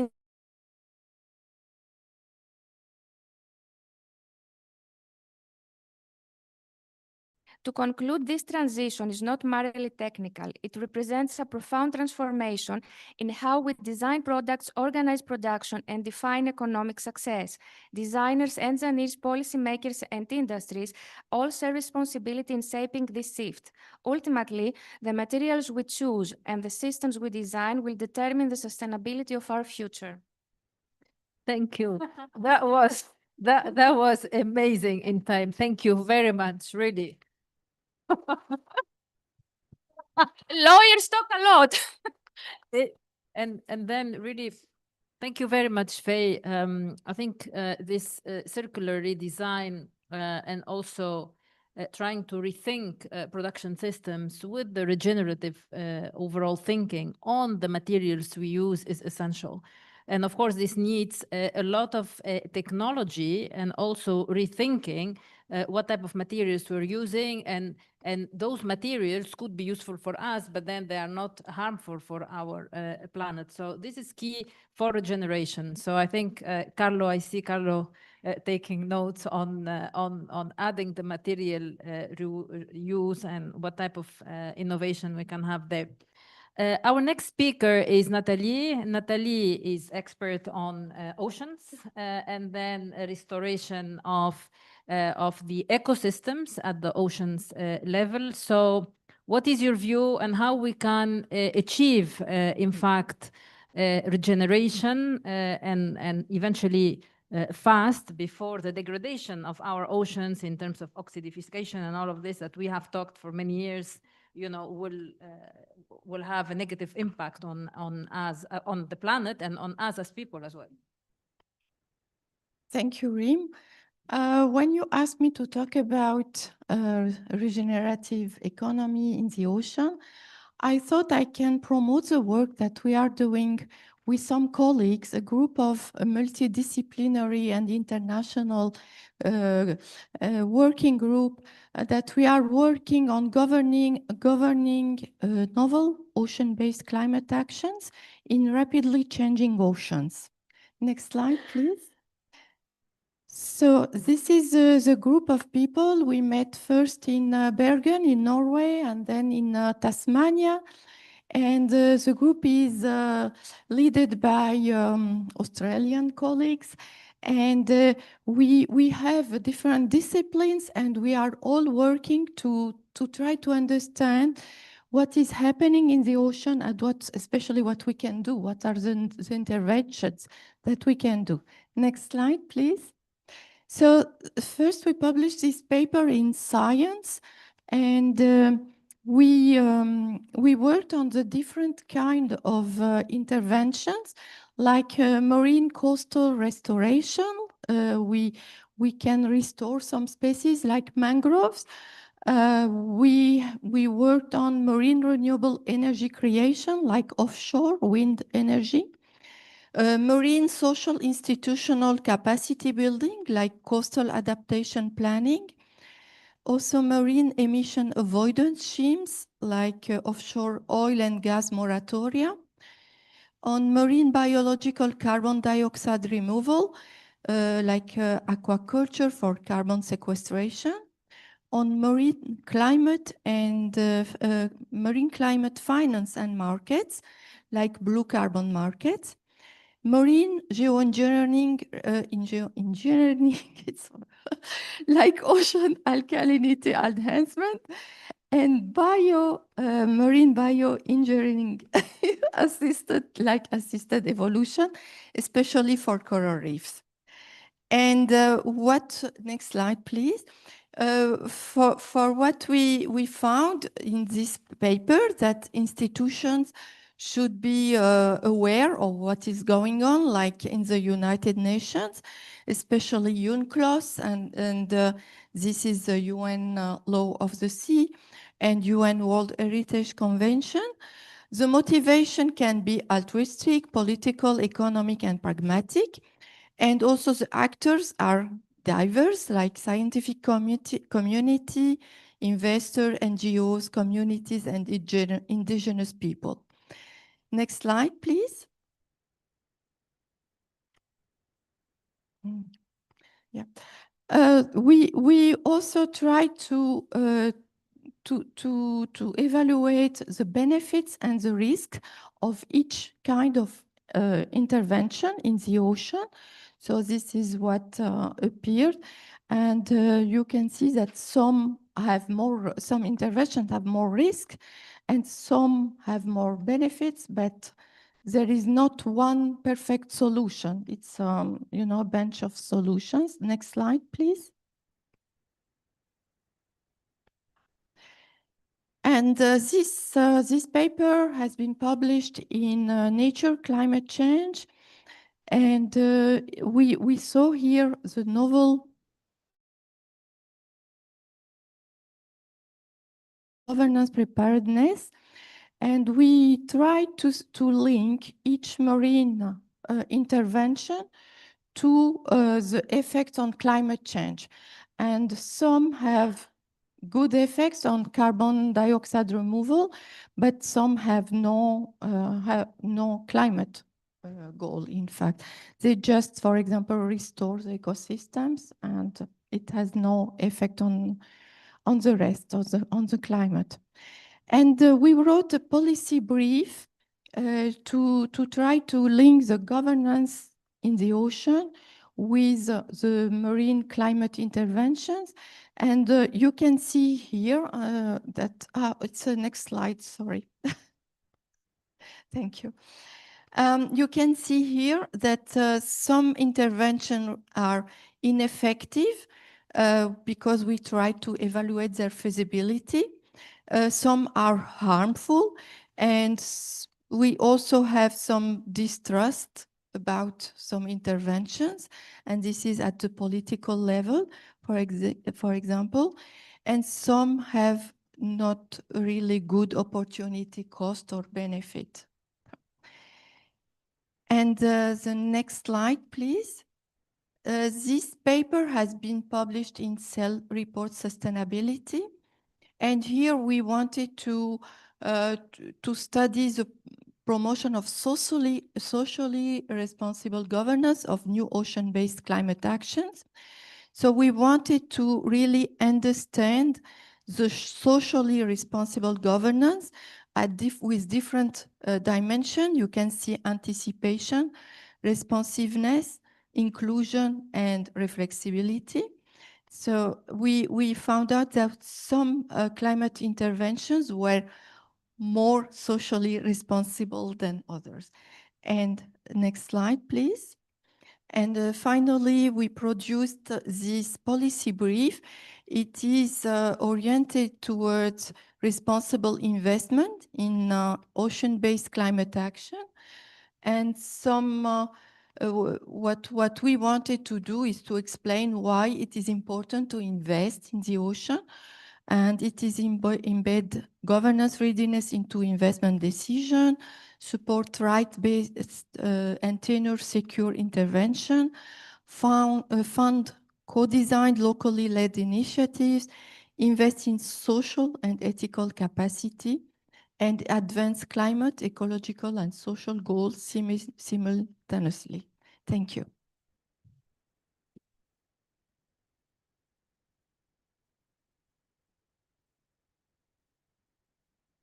Nathalie, for putting an emphasis on the governance preparedness for the protection marine systems. And this also introduces our next speaker, Cecilia, who is the partnership manager of the Blue Alliance Marine. So can you put back the slide maybe Cecilia on screen? Yeah. I don't have some slide. I can share if you want a deck or something, but I haven't prepared some slide. No problem at all. Okay. I can start. My name is Celia, not Cecilia, but no problem. Good afternoon, everyone, and thank you very much for inviting me. I'm very happy to be here. Sorry I couldn't be there in person. To tell you a little bit about Blue Alliance and what we are doing, we are a non-profit organization dedicated to regenerating marine biodiversity while creating sustainable livelihood for the coastal communities who depend on coral reef. So today we co-manage over 2 million hectares of coral reef across Indonesia, the Philippines, and Tanzania, through long-term delegation of management with local governments. So in each location, we've set up a local Blue Alliance with a team of rangers, scientists, community workers who work daily to improve enforcement, generate ecosystem, and support livelihoods. So this was a quick brief on Blue Alliance. To talk a little bit about the pressures we have on nature. So since last year, the pressures on nature have only grown on coral reef, on biodiversity, and on the communities depending on those coral reef. They still remain at risk. We are still living through the 2024-2025 coral bleaching event, the most extensive one ever recorded. Around 82 countries has been affected. Other pressures could be like, for example, in our work, we recorded in some areas of Indonesia, the destruction of up to 200 square meters of reef every week due to blast fishing. But coral reef are not only beautiful ecosystems, they are also life support systems for millions of people who depend on them for food, for income, and for coastal protection. And this is exactly why Blue Alliance was created, to regenerate coral reef ecosystem by combining marine science and community leadership with innovative finance. So our work is really rooted in community engagement. Over the years, we've built a large ecosystem of partners with the government, with the local communities, with the philanthropic foundation, the impact investors, and technical organization. So Blue Alliance is in essence a coalition of committed actors working toward the same mission. So another part of our work is around each MPA, we develop a pipeline of social enterprises that we call reef positive businesses in sustainable fisheries, community-based aquaculture, and ecotourism. These social enterprises are here to create livelihoods, to alleviate poverty, and at the same time generate revenues that will be re-injected in the MPA conservation part of our work. So for the long-term management of those MPAs. So this is where our story really sits. Communities become the agent of regeneration and economic activity reinforce conservation. So let me give you some quick example. For example, in Zanzibar, our new social enterprises called Aquahub support more than 4,000 households through sustainable sea cucumber farming, while at the same time regenerating vital seagrass ecosystems. Across our network, we now have 7 reef positive business developed, and we have more coming on the coming years. 3 of them are already generating revenues over $300,000 per year. So these results show that protecting large socially connected ecosystem is not only scientifically but also economically viable. And this is how conservation becomes really a regenerative economy. Another core element of our work is the financial innovation behind this model. So last year we launched with BNP Paribas the Blue Finance Impact Loan Facility. This really marked a key milestone in closing the financing gap of marine protected areas. So in short term, the facility enabled us to provide funding to the reef positive business operating within the MPAs.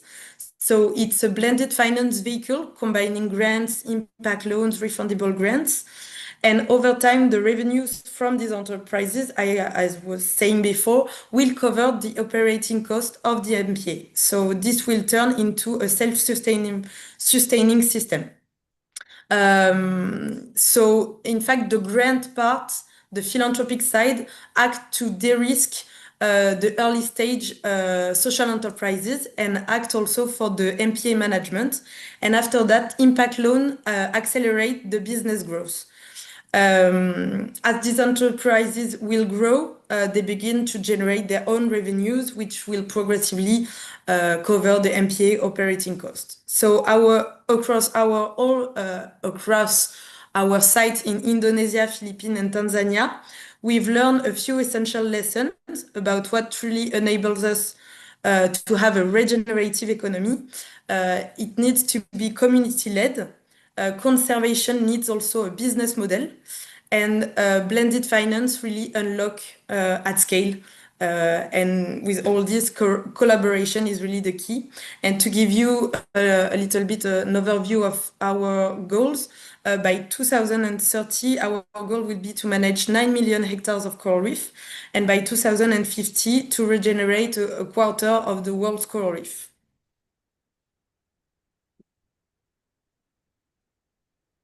Thank you, Celia, for also mentioning how community engagement is important and really having this alliances, private-public partnership type of thinking would be essential to, in fact, move our economies into at least more regenerative thinking, particularly in the case of coral reefs. And I absolutely agree that these are essential living systems that have very important ecosystem services that need to be protected. So with this, I would like to give the floor to Professor Giacomo, been working on degrowth in fact, we have a lot of discussions today about beyond GDP also in terms of well-being rather than just focusing on this metric of GDP growth. Obviously, regeneration is much more beyond sustainability. So we need to have a net positive overall on our actions and co-benefits. So how to create 1 + 1 = 3, rather than just keeping, the story of numbers. So here you go. So we all ears to you. Thank you very much. Good afternoon to everybody. I want to thank you, Yegane, for supporting me since she invited me to be on this panel, and also to Rim, that is steering the discussion.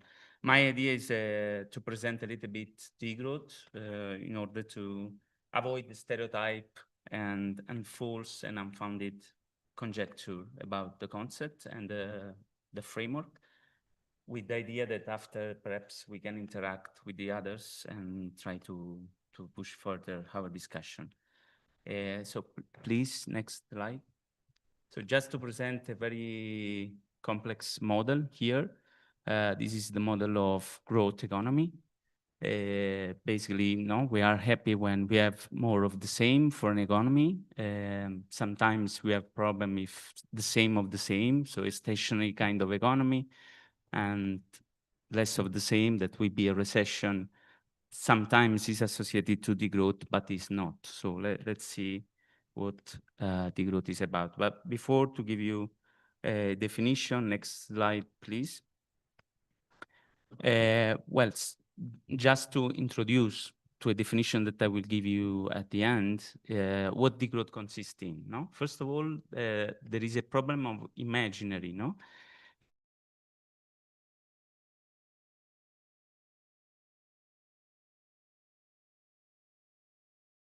We want to challenge. So we need to unlearn. Normally, it's already very complex to learn, but the most complicated issue is to unlearn the beliefs of the growth economy. If you look at the Gregory Bateson book, Steps Towards an Ecology of Mind, you will understand that we are facing a very problematic issue, because unlearn what we have been taught for century now, it's very complex.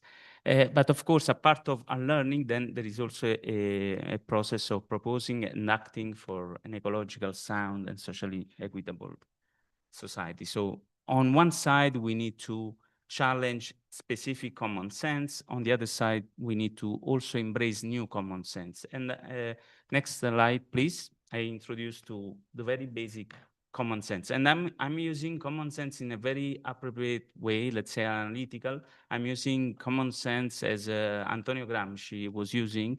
Antonio Gramsci was the founding member of Communist Party in Italy. He actually one of the most influential cultural scholar, let's say, and very much used for his concept of hegemony. But hegemony was an articulation of common sense for Gramsci, okay? So if I speak with my neighbor about what is growth in very generic terms, it's this idea that we all embody in Westernized society, that in order to stay well, we need more. We need more travel, we need more cars for the Sultan, so we need more travel space for pesos, right? Another common sense, because this is also very important for Antonio Gramsci, that the common sense are plural, it's not just one. So in order to make an hegemonic narrative about what a good life look like, we need many common sense and the articulation of this common sense. Next slide, please. So another common sense is completely related to the idea of limits, okay? In our society, the limits are always obstacles. So we perceive that when we have a limits, we need to overcome it. You know, psychologically, we need to overcome our limits, and also technologically, economically. So indeed, I mean, this is probably will be interesting when we discuss after in the at least one round of discussion. If you look at how, you know, how the very epigon of our capitalism embrace the idea of limits, is that they are aware. I mean, We are nowadays, we are all ecologists, right? Indeed, he's very ecologist, is recognizing that Earth is finite, and this is why we need to go to the space, right? So it's exactly, so the limits, so Earth is limited, so we need to go to the space in order to grow more. And this is, well, the very cutting edge investment of our society, no? Travel space. It's very important. I mean, this is even very important because this image is coming from 20 June 2020. These people were going to the space while 7 billion people were locked down. Okay, so just to understand how powerful they are in terms of imaginary. No one was blaming in this moment. So what are the, next slide, please. What are the common sense of the growth? So what we are trying to push forward. So this idea of live simply so others can simply live. Because what we are not really taking care of is the fact that the extractive economy and the colonial economy of Western society has made the life of other people, of other beings, clearly no. So next slide, please. Another common sense about the limits is the fact that indeed the limits are generative. I want to make this example, the metaphor used in one of very nice novel of an Italian novelist that then became a film, The Legend of 1900s, in which the pianist is saying, luckily, the piano has just 88 keys. And thanks to the limit of the piano, I can do infinite music, right? So he's embracing the limits. So this idea of embracing the limits as generative. And he's saying at the same moment, if the case of my piano will be infinite, I couldn't play anything because I would be completely freed by this infinite possibility. So this is just to introduce to different common sense and our imagining. Next slide, please. So now, perhaps I can give you a definition. So the growth is, first of all, is an ensemble of discourses and practices. So it's about imaginary, about different common senses to transform the society, putting at the center of our concern sustainability and care for life. Now, of course, care also in terms of reproduction. At the center of economic imaginary for growth, always there is productive, never reproduction, right, of life. And this is why sometimes many feminists, radical feminists, have been saying that, you know, the issue of capital is the fact that they fight against life. So the struggle is between capital and life. So next slide, please. And at the same time, that is a discourse, a different articulation, different common senses is also a reconfiguration of societal metabolism that can guarantee life conditions that deserve the joy to be lived by everybody. So basically, I also used to make this sense if you really embrace, like now in a very dichotomic way, if you embrace Jason Bezos' ideology, let's say, I don't have anything against Jeff Bezos, of course, it's just an epigon, a representative of what growth means.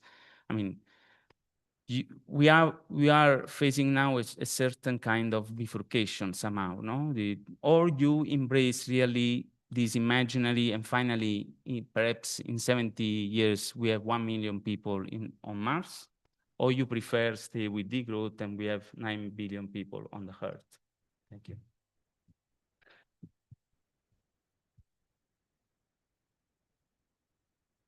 Thank you, Giacomo. And I don't know if Harris is still there and if he listened to the presentation, but you made me think that embracing limits as generative, or maybe we would also think that through our collective brains or brain power, this may be the new resources or regenerative resources. So limits will become new regenerative resources. And perhaps this is how innovation will be put there. So limits are just limits because, you know, all the resources are finite. But then if we start thinking with regenerative principles, so those limits will become the next regenerative resources, because we just find the solutions innovatively through our collective brain power to allow us to move forward. I don't know, what do you think, Harris, before I go back to the panel? I know that you have to leave at 5:30. Yeah, well, I think that being clear about what the goal is of what we want to achieve is important.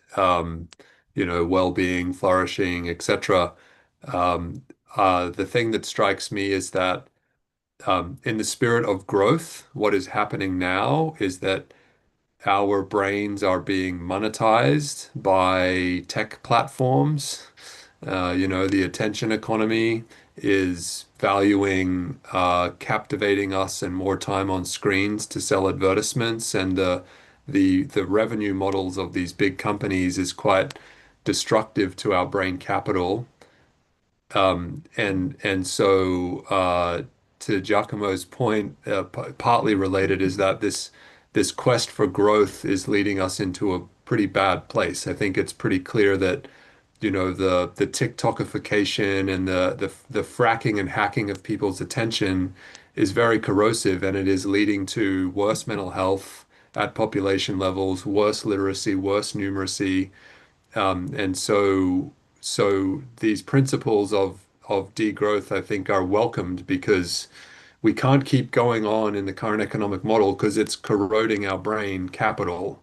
And that's controversial to say when I am in Silicon Valley, where I spend a chunk of my time, because they're massively profiting as a region off of this work. But the truth is that it is hugely corrosive, and how on earth will we have the creativity and resilience that we need if we keep seeking economic growth, which means that we're hacking our brain capital, and furthermore, we're also, because of the capabilities of neuroscience now, we're monetizing our brain data. You know, these tech platforms are able to infer so much about us, and if we don't have the right legal protections, they're gonna sell it on to third parties and monetize it further that way in the pursuit of growth. So I think I just take Giacomo's point seriously, and you know, fitting this into the realpolitik of global economics is the challenge, where everyone's focused on productivity and economic growth at the moment at the G7 level, for example.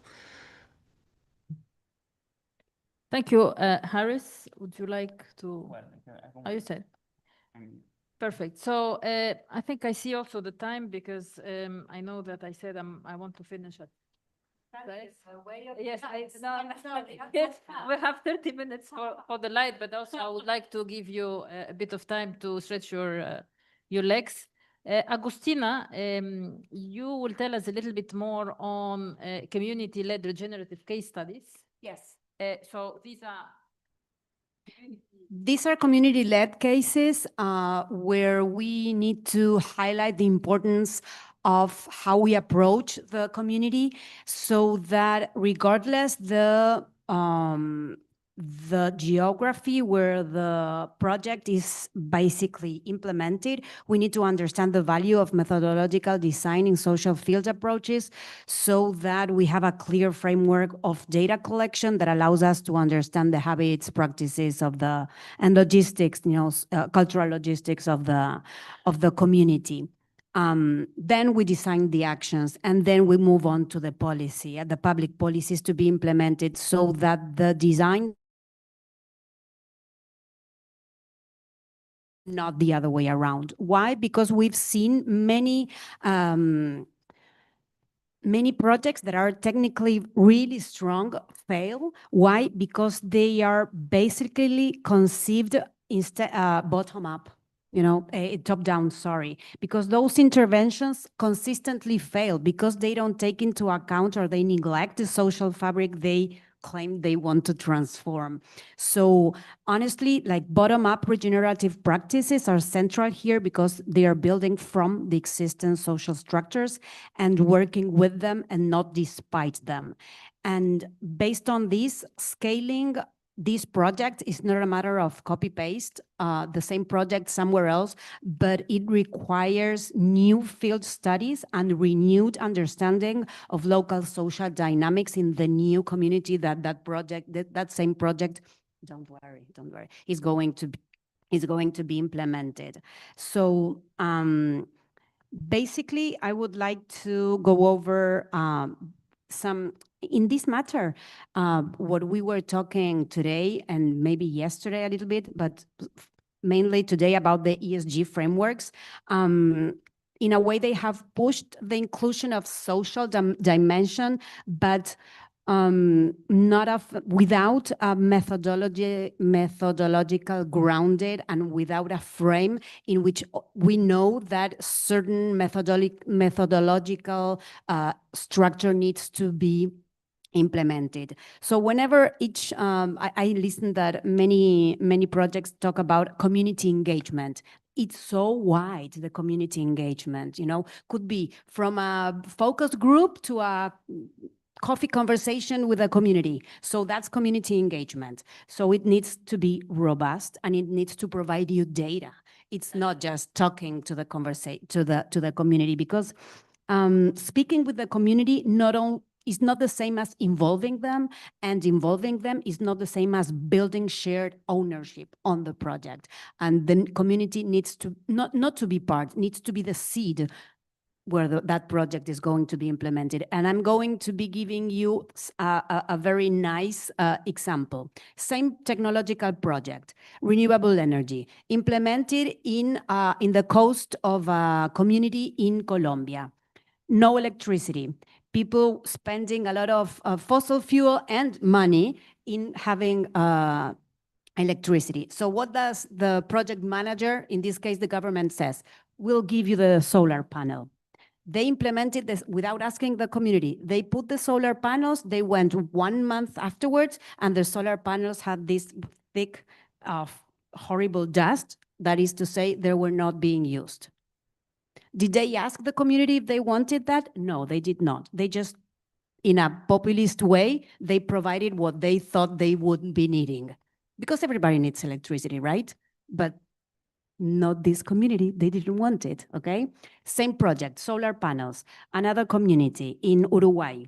They actually did the work with the community. They asked them if they wanted electricity, and what did they say? No, we don't. We rather we want to be aside of being, just what the professor said. We don't want to be plugged to the computer and to the screen all the time. We are not into this.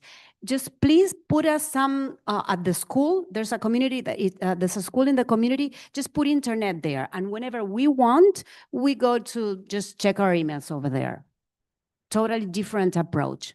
Now in Salta, in Argentina, in the north of Argentina, a new renewable project is just about to be implemented. So they're having a new, different, absolute approach in which the community was the one who actually asked to implement renewable energy to the community. So you see, same project, solid, but different approach. So it is the community, the one who actually needs to provide legitimacy to building this project. So I will take some remarks, some quote that Madame Hala Said said yesterday.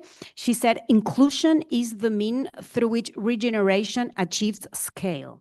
So talking about the pathway to regenerative scale, I'd like to say that basically, inclusion requires understanding who must be included. Who are you talking to? Who do you want to include? Is that community or that society willing to change their current practices, or they are not? So that's the big question when we talk about inclusion in social science. And maybe to link what you mentioned in the beginning, Rim, I guess that this is where brain capital comes like a connective tissue of all the dimensions that we need to understand when we want to deploy a solid project. social economics, and that flexibility that brain capital provides is like the core asset that we need in order to move in this pathway from sustainability to regeneration. I'm done. Great, thank you very much. So we have practically 23 minutes before the light show. I will take 2 questions from the audience. Martin and Yara. Thank you. This is not a question as such. This is just to poke you a little, because it's 2 days I'm listening about this brain thing. So I aim to be provocative, okay? I have 3 teenagers and I have many friends. So you can perhaps imagine this as a boxing match. Okay, so in the blue corner, you have your brain power and investment in brain community and all that. And in the red corner, you have TikTok. Seems to me this is like a fight between me and Mike Tyson. There is no chance. Because remember, there is no referee in the ring. The only one that looked like a referee was the European Commission, and they gave up when Trump squeezed them a bit. So I think rather than thinking how do you enable the brain economy, I think the challenge really is how to stop the slide into the darkness. Australia banned. I know. What is it going to do? They all go, the teenagers are going to exchange notes on how you go around the ban. Yes, but I think at a point in time, policies will have to take actions. And I think take- Australia has done a ban. Yes. Having a country like Australia to ban this type of social media, this is already telling us that this is serious. And I think in all the schools, they have to be banned. Because otherwise we will end up with children that are only taking input from... Yes, I agree. I agree. I do not know what the answer is. That's why I said I'm just poking you. So this is why brain capital is important, because if the policies, the governments are taking brain health, especially for children and teenagers, as a policy priority, then of course they will move into banning this type of devices and this type of input in our brain. Because in fact, whatever it's like food, toxic food to the brain, which is the same toxic food that we eat, like for example, highly processed food, it's the same thing. So in reality, policies will have to take actions. Okay, maybe it'll work, maybe not. But should maybe we, the European should we Union maybe target the same wiring in the brain, but for good? Open question. Maybe that's the next conference we can discuss it. Yara.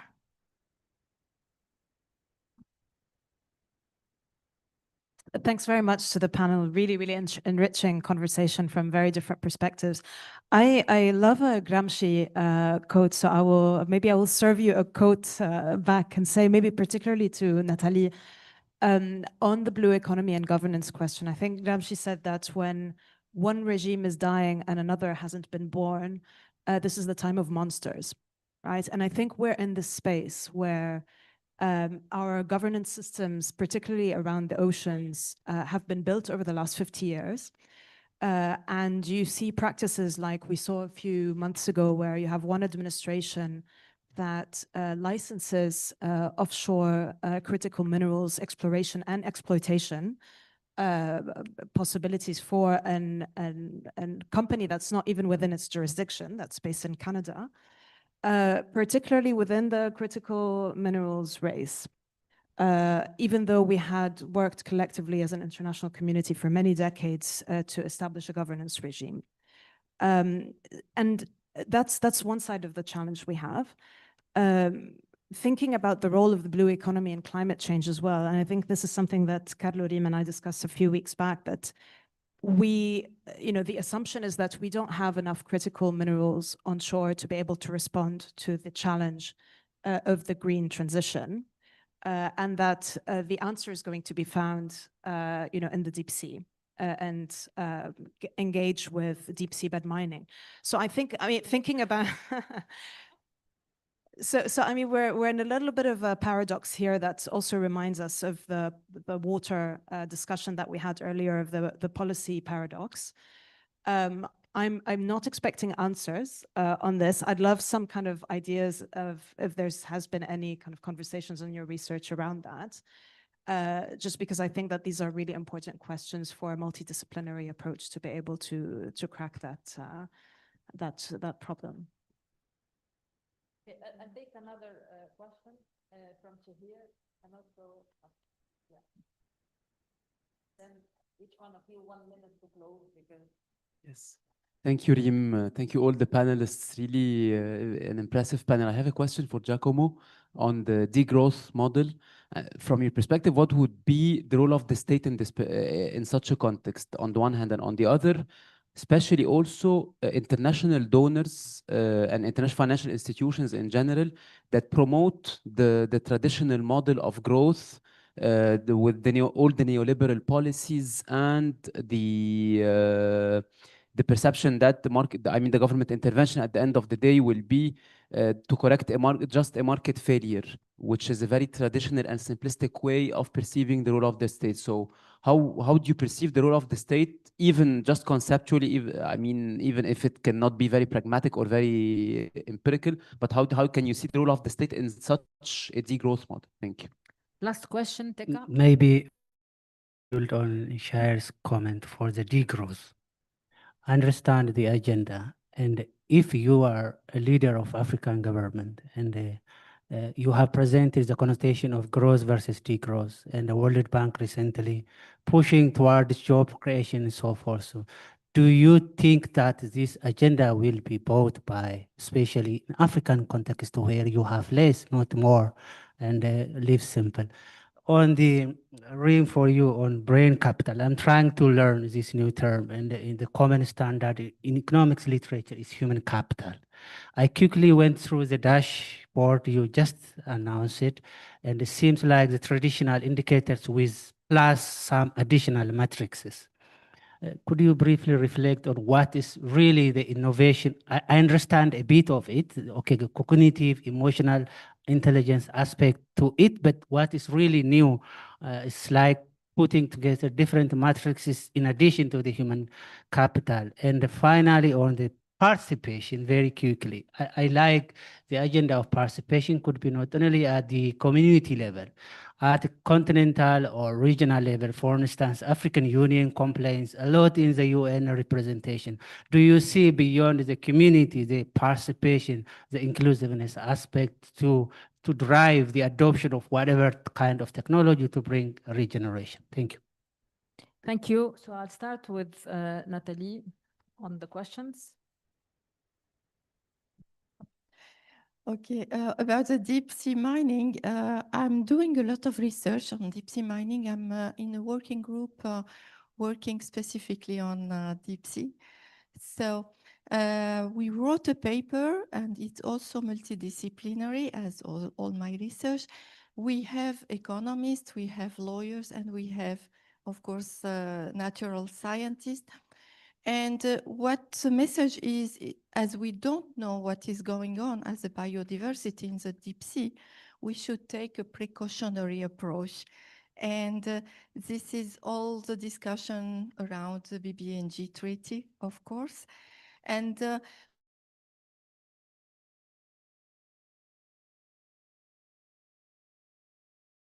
extract the mineral there. And now I'm working on a paper that is almost ready to be published. We are targeting Science journal. And the idea is to show that even economically, it doesn't worth it. So that's interesting. Yes. There is any chance that you can put again my presentation while I'm trying to answer some of the questions? And you go at the end, please. Wait, before,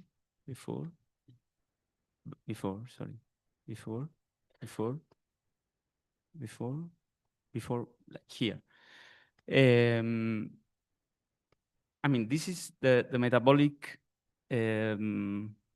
accounting of UA country 27, okay? This is just to give you an idea, what does it mean when we, for example, discuss about circularity. Okay, here we are mobilizing around 7 gigatons of materials. The 20% of these gigatons are coming from outside Europe. And the green and the yellow one are biomass and fossil fuel. Okay, if you take out this, that is the fuel energy of the EU economy, you collapse. Okay, there is nothing circular in our economy. But what is more important, next slide, please, is that this extraction, this is a map that we at ICTA are producing, is the Environmental Justice Atlas.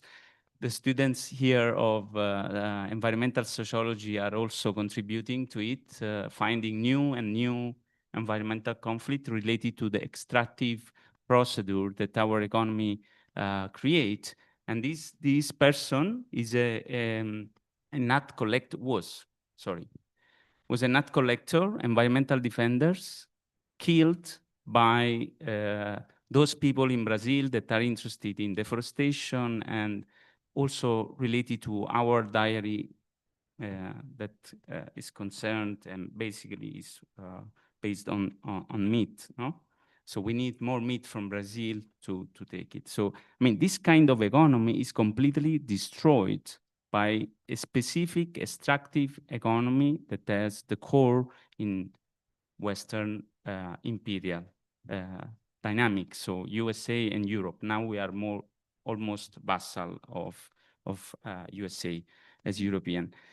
So I think that the point is not to make a label apply to every place in the world. I think that Agustina was pretty clear on this.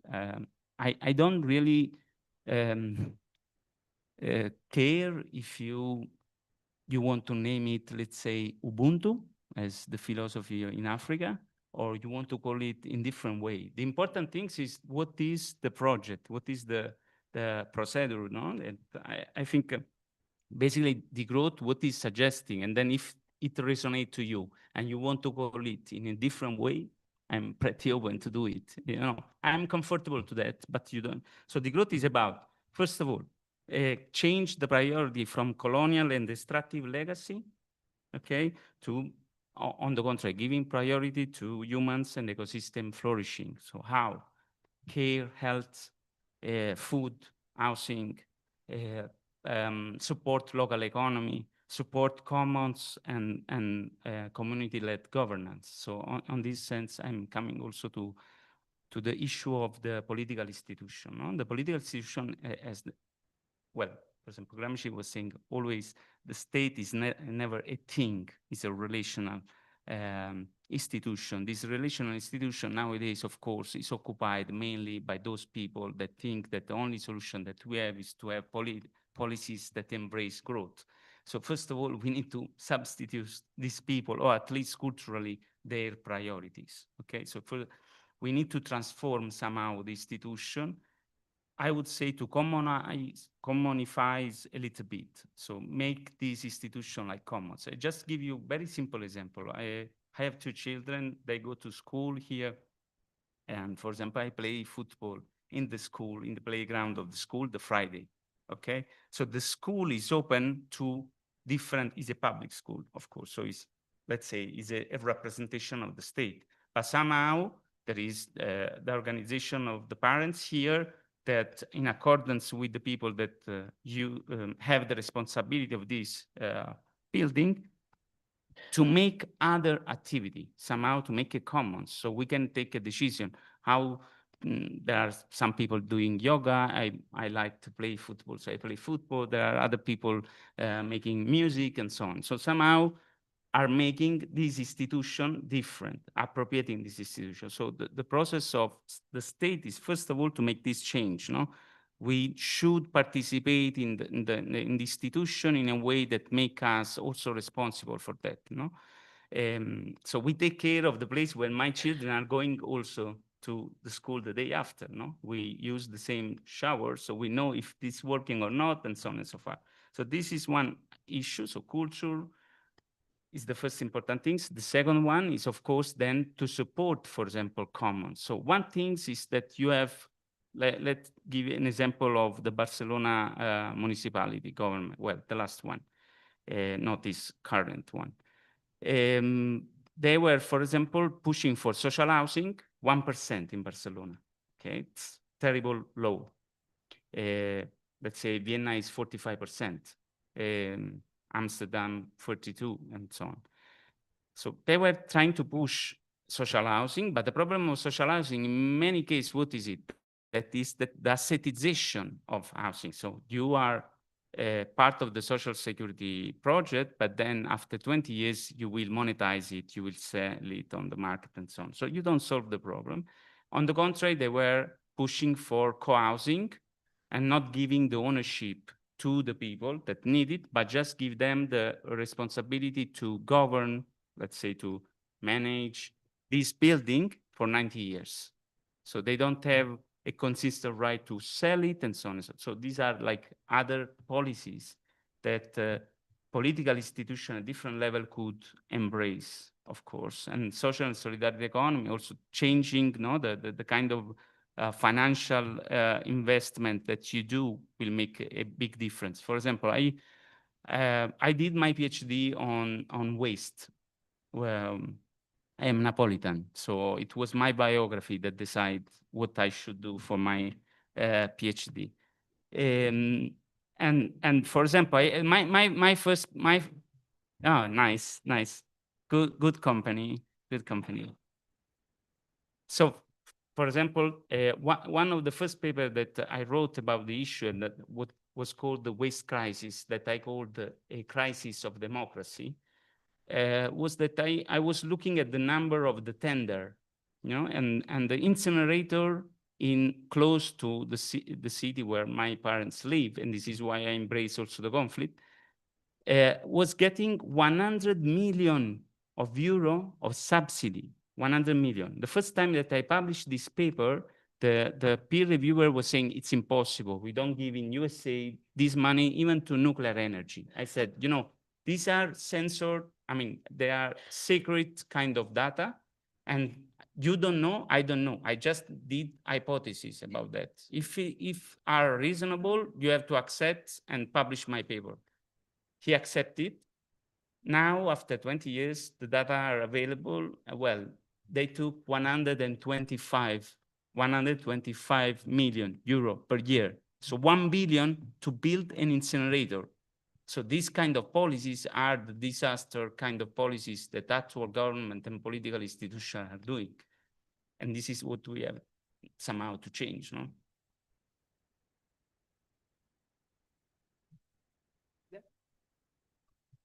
Mia non è Catanzaro, just to say. Well, so to answer your question, I have to say that research would have to say what the community wants, not me, but maybe to bring to the floor or to the table the Foucault, not only Gramsci, which I love, but Foucault I love best. I would say that power is not static, it actually flows, it comes and goes. So maybe now the power is biased to one side on technology, but it can perfectly flows to the other side. So as it happened, as it took place in Australia, it could take place somewhere else, of course.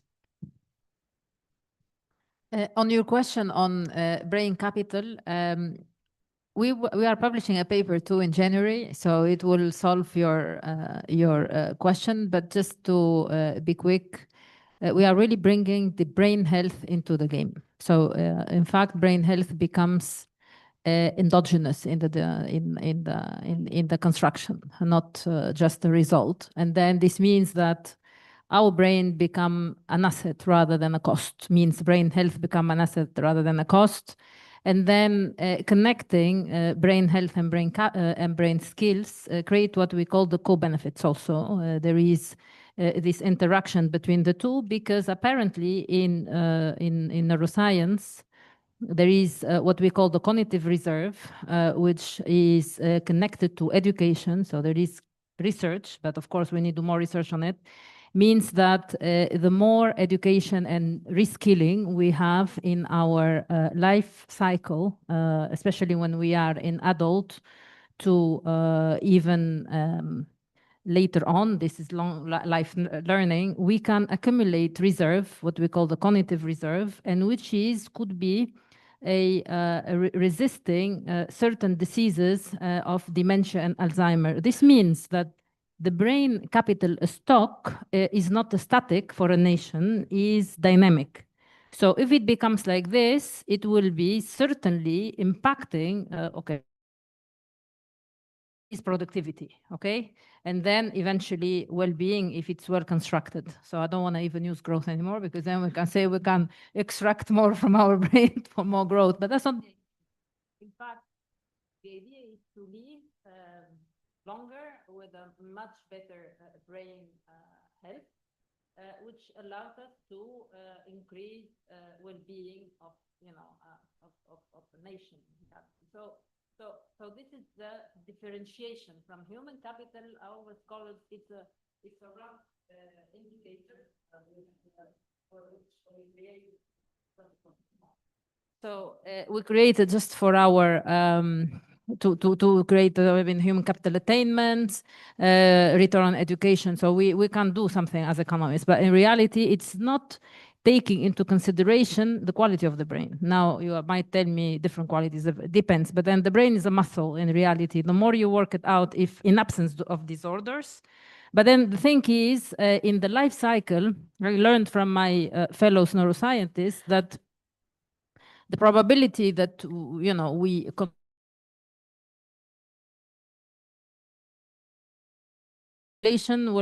will live with certain disorders, for example, depression, anxiety.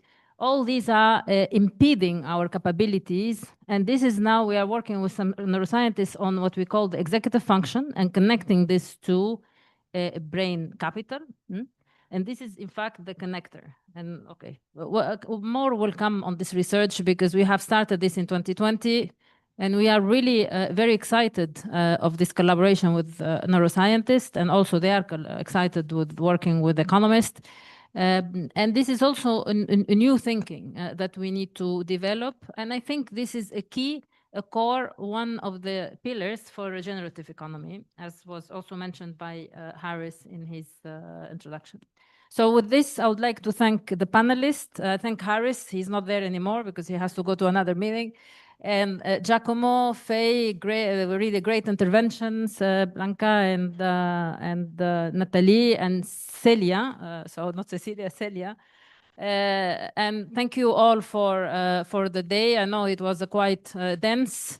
Hopefully now you can walk a bit in the light. So it starts at 6. I don't know how is, yeah, I made it on time. I made it on time. So I don't know what is the logistic here. How do we just go there? We follow you. So we follow Danny. Okay, Yagane, no? Okay, you agree. Yagane, okay, we will follow both. Thank you.